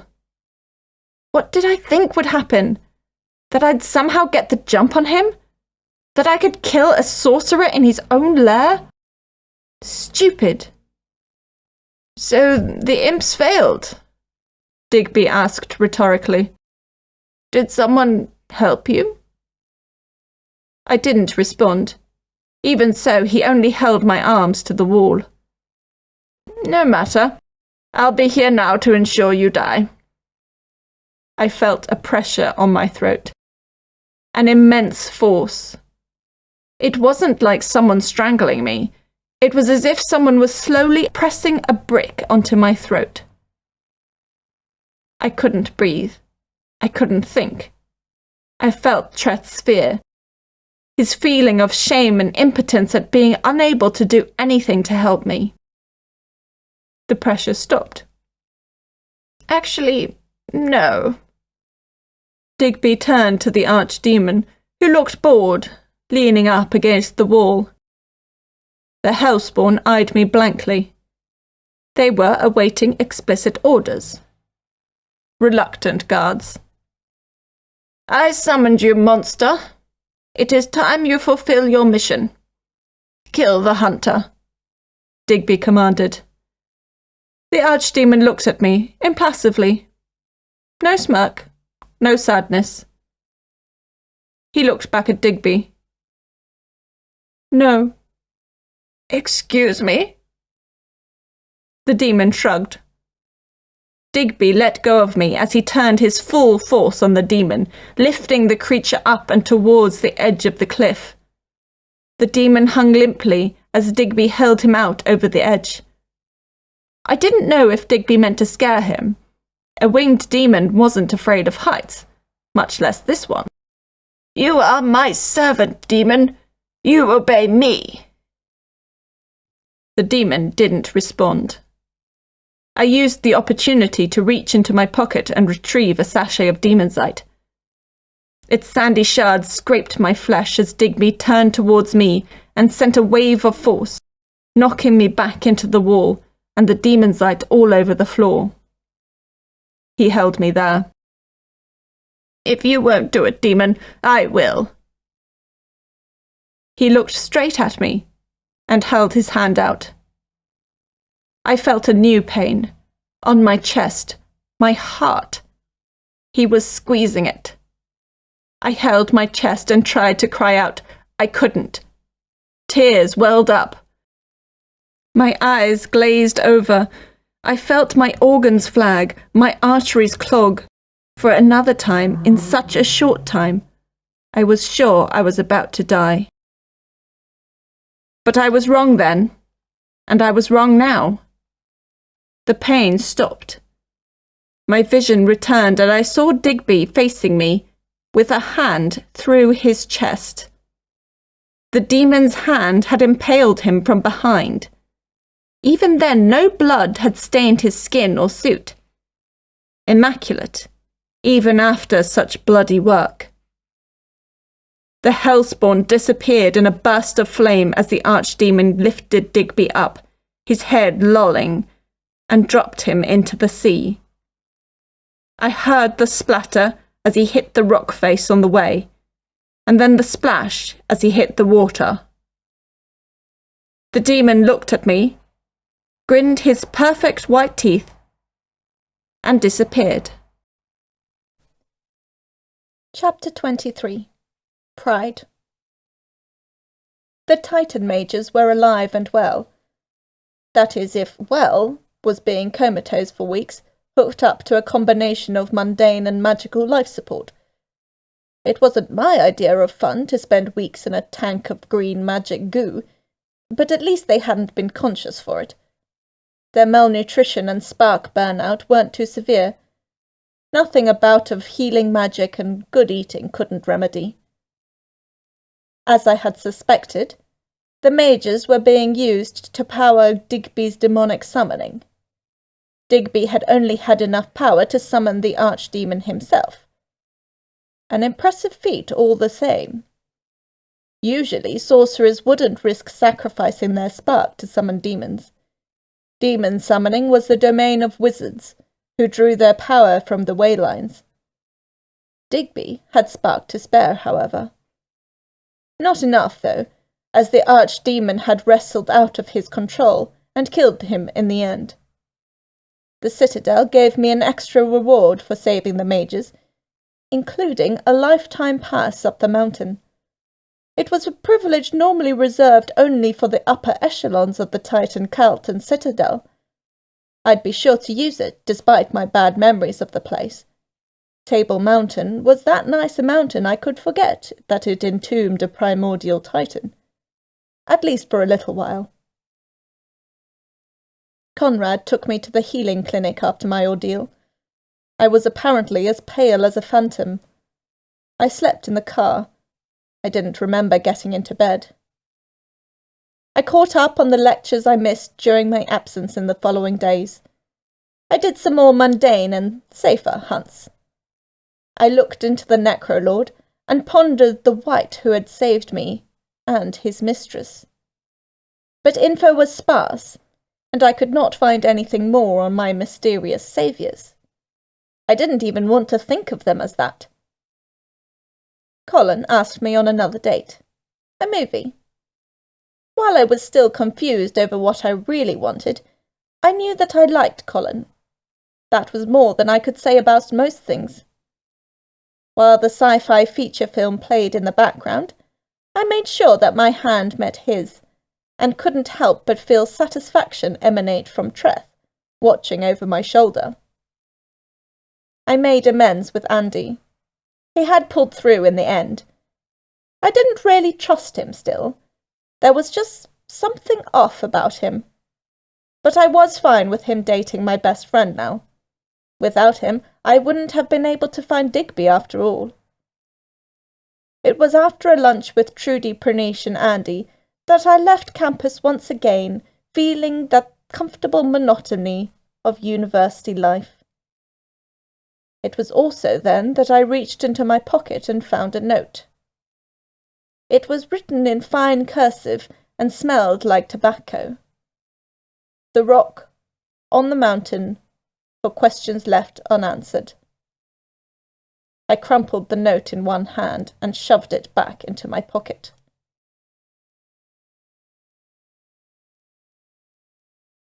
My pass let me up the cable car. There were only new faces at the White Shield guard post and manning the cars. They looked young.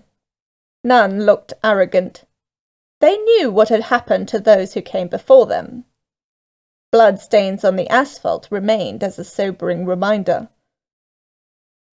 It had been a while since I had been on top of the mountain. It was windy and smelled like fynbos. I recalled being here at night and shivered. It was much more pleasant during the day. The black-suited demon was where he'd said I'd found him. He was standing, looking out over the city, his hands clasped behind his back, facing away. His horns were shorter than I remembered them, only just peeking out above his medium-length, wavy black hair. I approached hesitantly, feeling Treth's worry. I was sure, however, that if the demon wanted me dead, I'd be dead.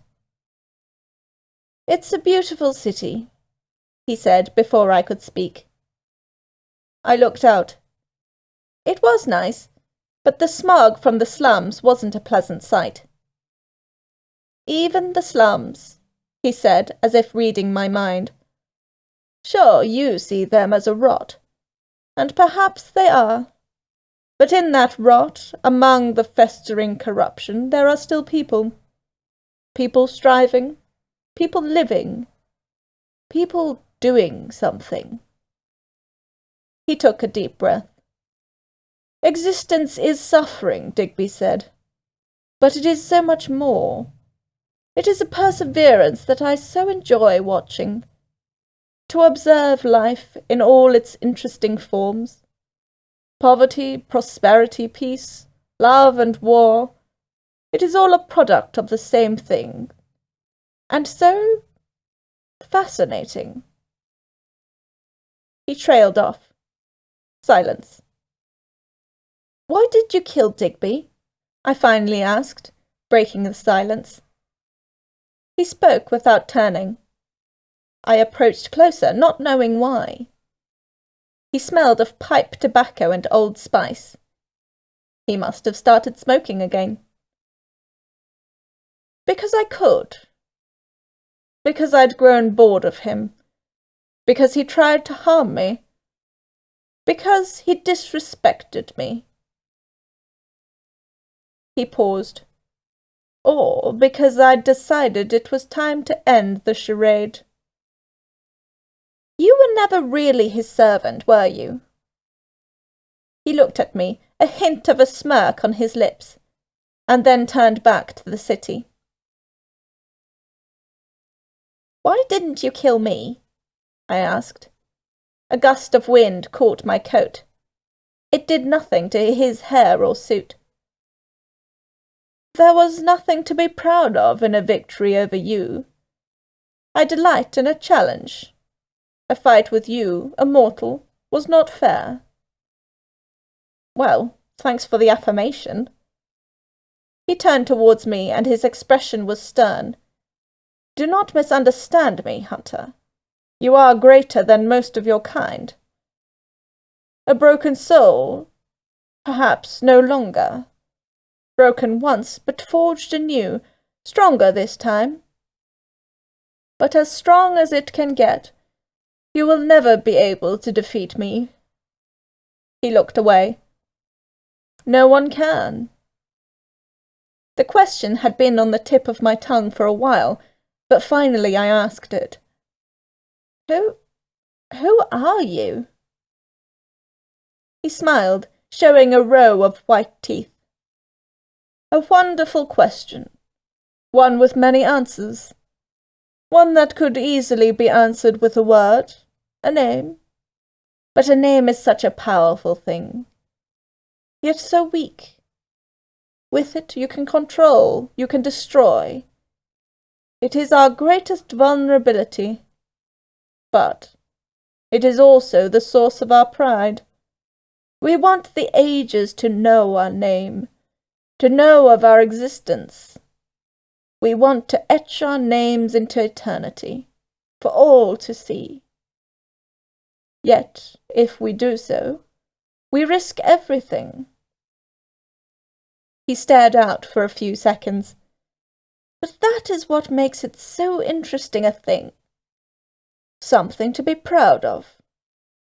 For something is only worth it if you can lose it, and the greatest folly only comes from the greatest accomplishments. We gazed out over the city for moments more. Moments turned to minutes.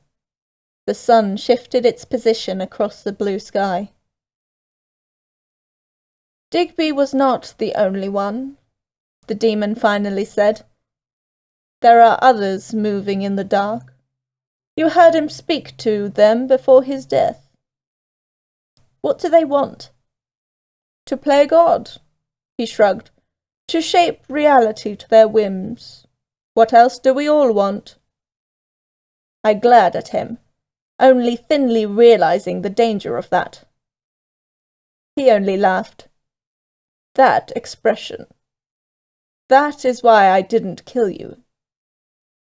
His stern expression returned. The enemies in the shadows are numerous. Even I do not know the extent of their reach. Step carefully. Digby may have failed to awaken Adamastor to achieve his religious fantasies. But there are others who are much smarter and more capable. They are coming. I'll stop them. The demon stared at me, impassive, before a grin lit up his face. I'm sure you will. He walked forwards, towards the edge. I did not move. That is all I can answer. Can or will? He turned with a mischievous smile. I don't lie. Just what a liar would say. He laughed. Goodbye, Catherine Marigold Drummond. Until we meet again. He disappeared. Treth and I did not speak for a while after. We observed Hope City stretching out into the horizon. Our city. Our home. Was he evil? I asked finally, to Treth and to myself. I think he was more than evil, Treth said. A force that predates evil. Is that even possible? I don't know. You're the philosopher type. I'm an historian. Little difference where I come from. I smiled faintly. For the first time in a long time, it was a truly happy smile. Let's go home, Treth.